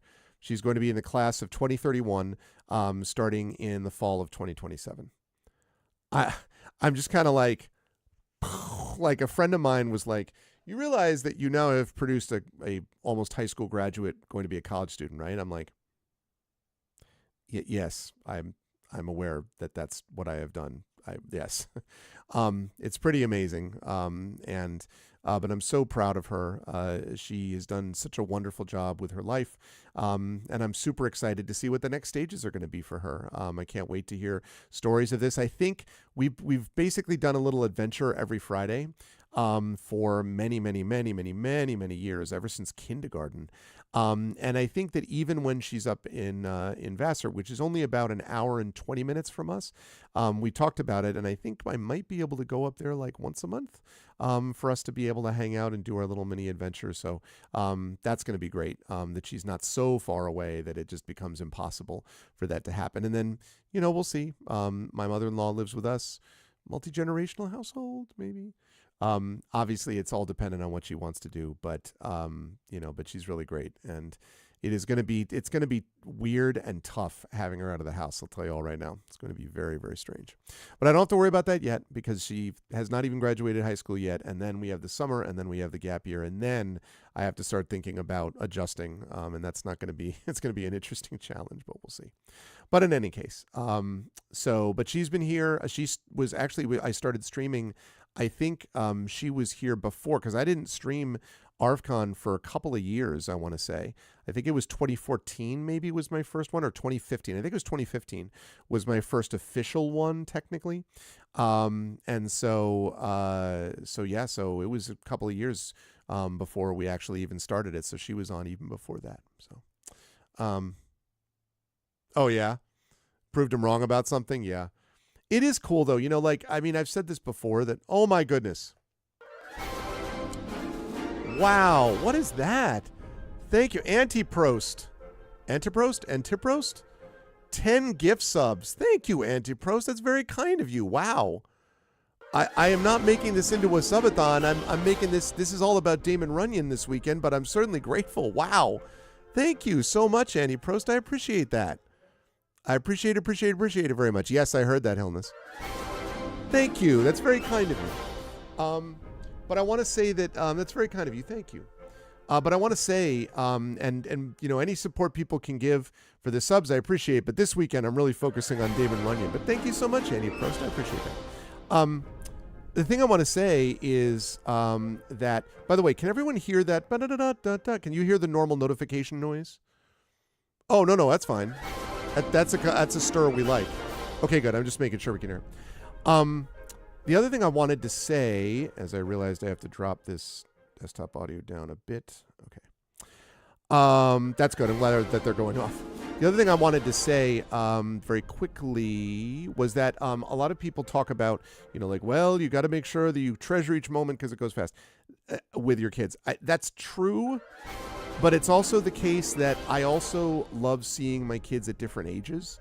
Like, it's been really, really special to me to see the kind of person that she's growing into. And if she had stayed 6 her whole life, obviously, I wouldn't have a chance to see that, right? So I really have loved all the stages, honestly. I really appreciated all of that one way or the other. Hello, it's Barrymore. Barrymore is going to be joining us momentarily on the stream tonight. So yeah. So I'm very, very excited for that. Oh, my goodness. What? All the gifts. Oh my God. Y'all, Damon Runyon though. Thank you, it's Barrymore. Oh my goodness, y'all. This is really great. I really appreciate it. Thank you all. Thank you. I did not have my bingo card set for that. I was excited for Damon Runyon. I usually get a couple of subs during this, but I was not expecting a whole raft of new ones. So thank you, everybody. That's very kind of you. And it also means you're going to get that coveted Twitch ARVCon 2026 badge, by the way, by your names, which is, coveted. Watching a lot lets you do that. Also, getting those 5 subs lets you do that too. So, yeah. So anyway, the point being, I'm really happy to see my daughter, whatever age she is. So there's the deal with that. Coveted. Exactly. Valerian Gamer has that coveted badge.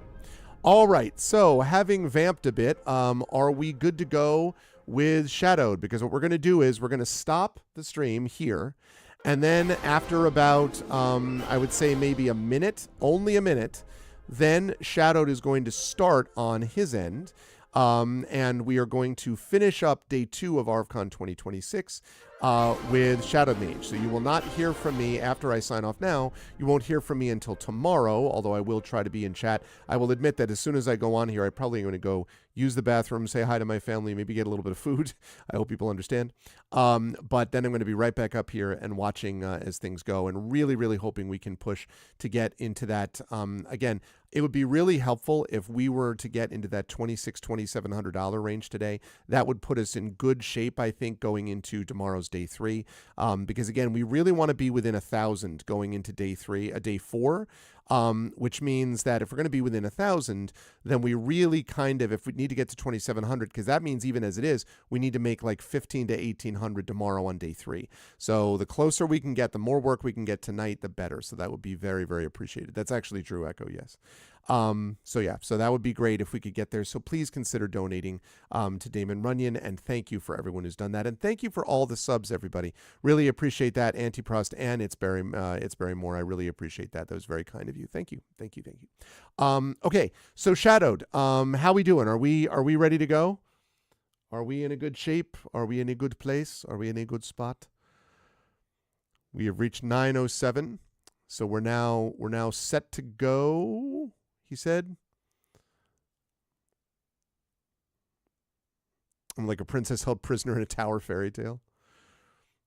That's like in a fortress strong.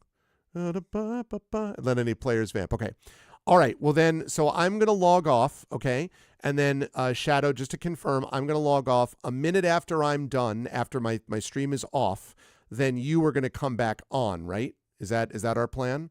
And I mean literally off, the stream literally off for a minute, so we don't have any, like, Twitch doesn't get weirded out, right?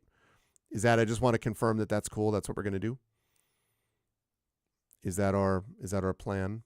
I also, part of the reason that we're vamping a little bit, Chad, is that originally we were going to have 3 players. One of the players had to drop out at the last minute. Totally understand why, but it meant that we had to ask Kilgore and Indy to each lengthen their sets, and we did. But then it also meant that I had to ask Shadowed and the Shadow Crew EX to start a little earlier, and I had to vamp to make it all work. So that's why that's why we're extending it a little bit.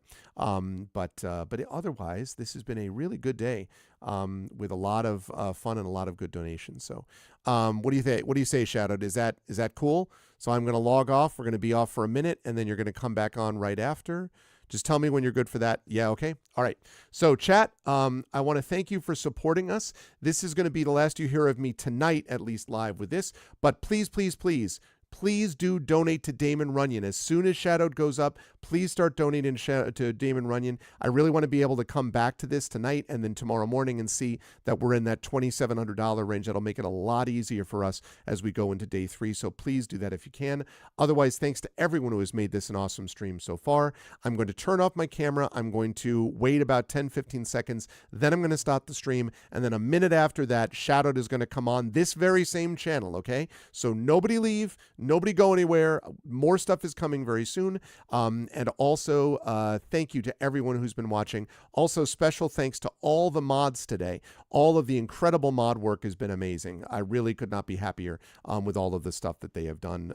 Again, I'll say more about that a little bit later on. What on earth is going on? Oh, thank you. I have an entire, what looks like an entire meal from Cheesecake Factory, courtesy of my son, Mini Arv, who just did a cartwheel. Thank you, my boy. My kid is super athletic, incidentally. So, all right. Yeah, getting bored of Arv. I see how it is, Dragon. Okay. All right. Okay, that was my son. All right, I'm going to stop here, and then Shadow will be right back on in just a second. Thank you, everybody. The meal does contain actual cheesecake. It does. I'm excited for it. All right. Thanks, everyone. Much love. I will be again. I'm going off stream, but then Shadow will be back on this channel in just a minute. So don't go anywhere. Thank you all. I'll see you tomorrow, but Shadow will see you in just a minute. Bye for now. Much love. I'll see you soon. Keep it up. Donate to Damon Runyon. Bye now.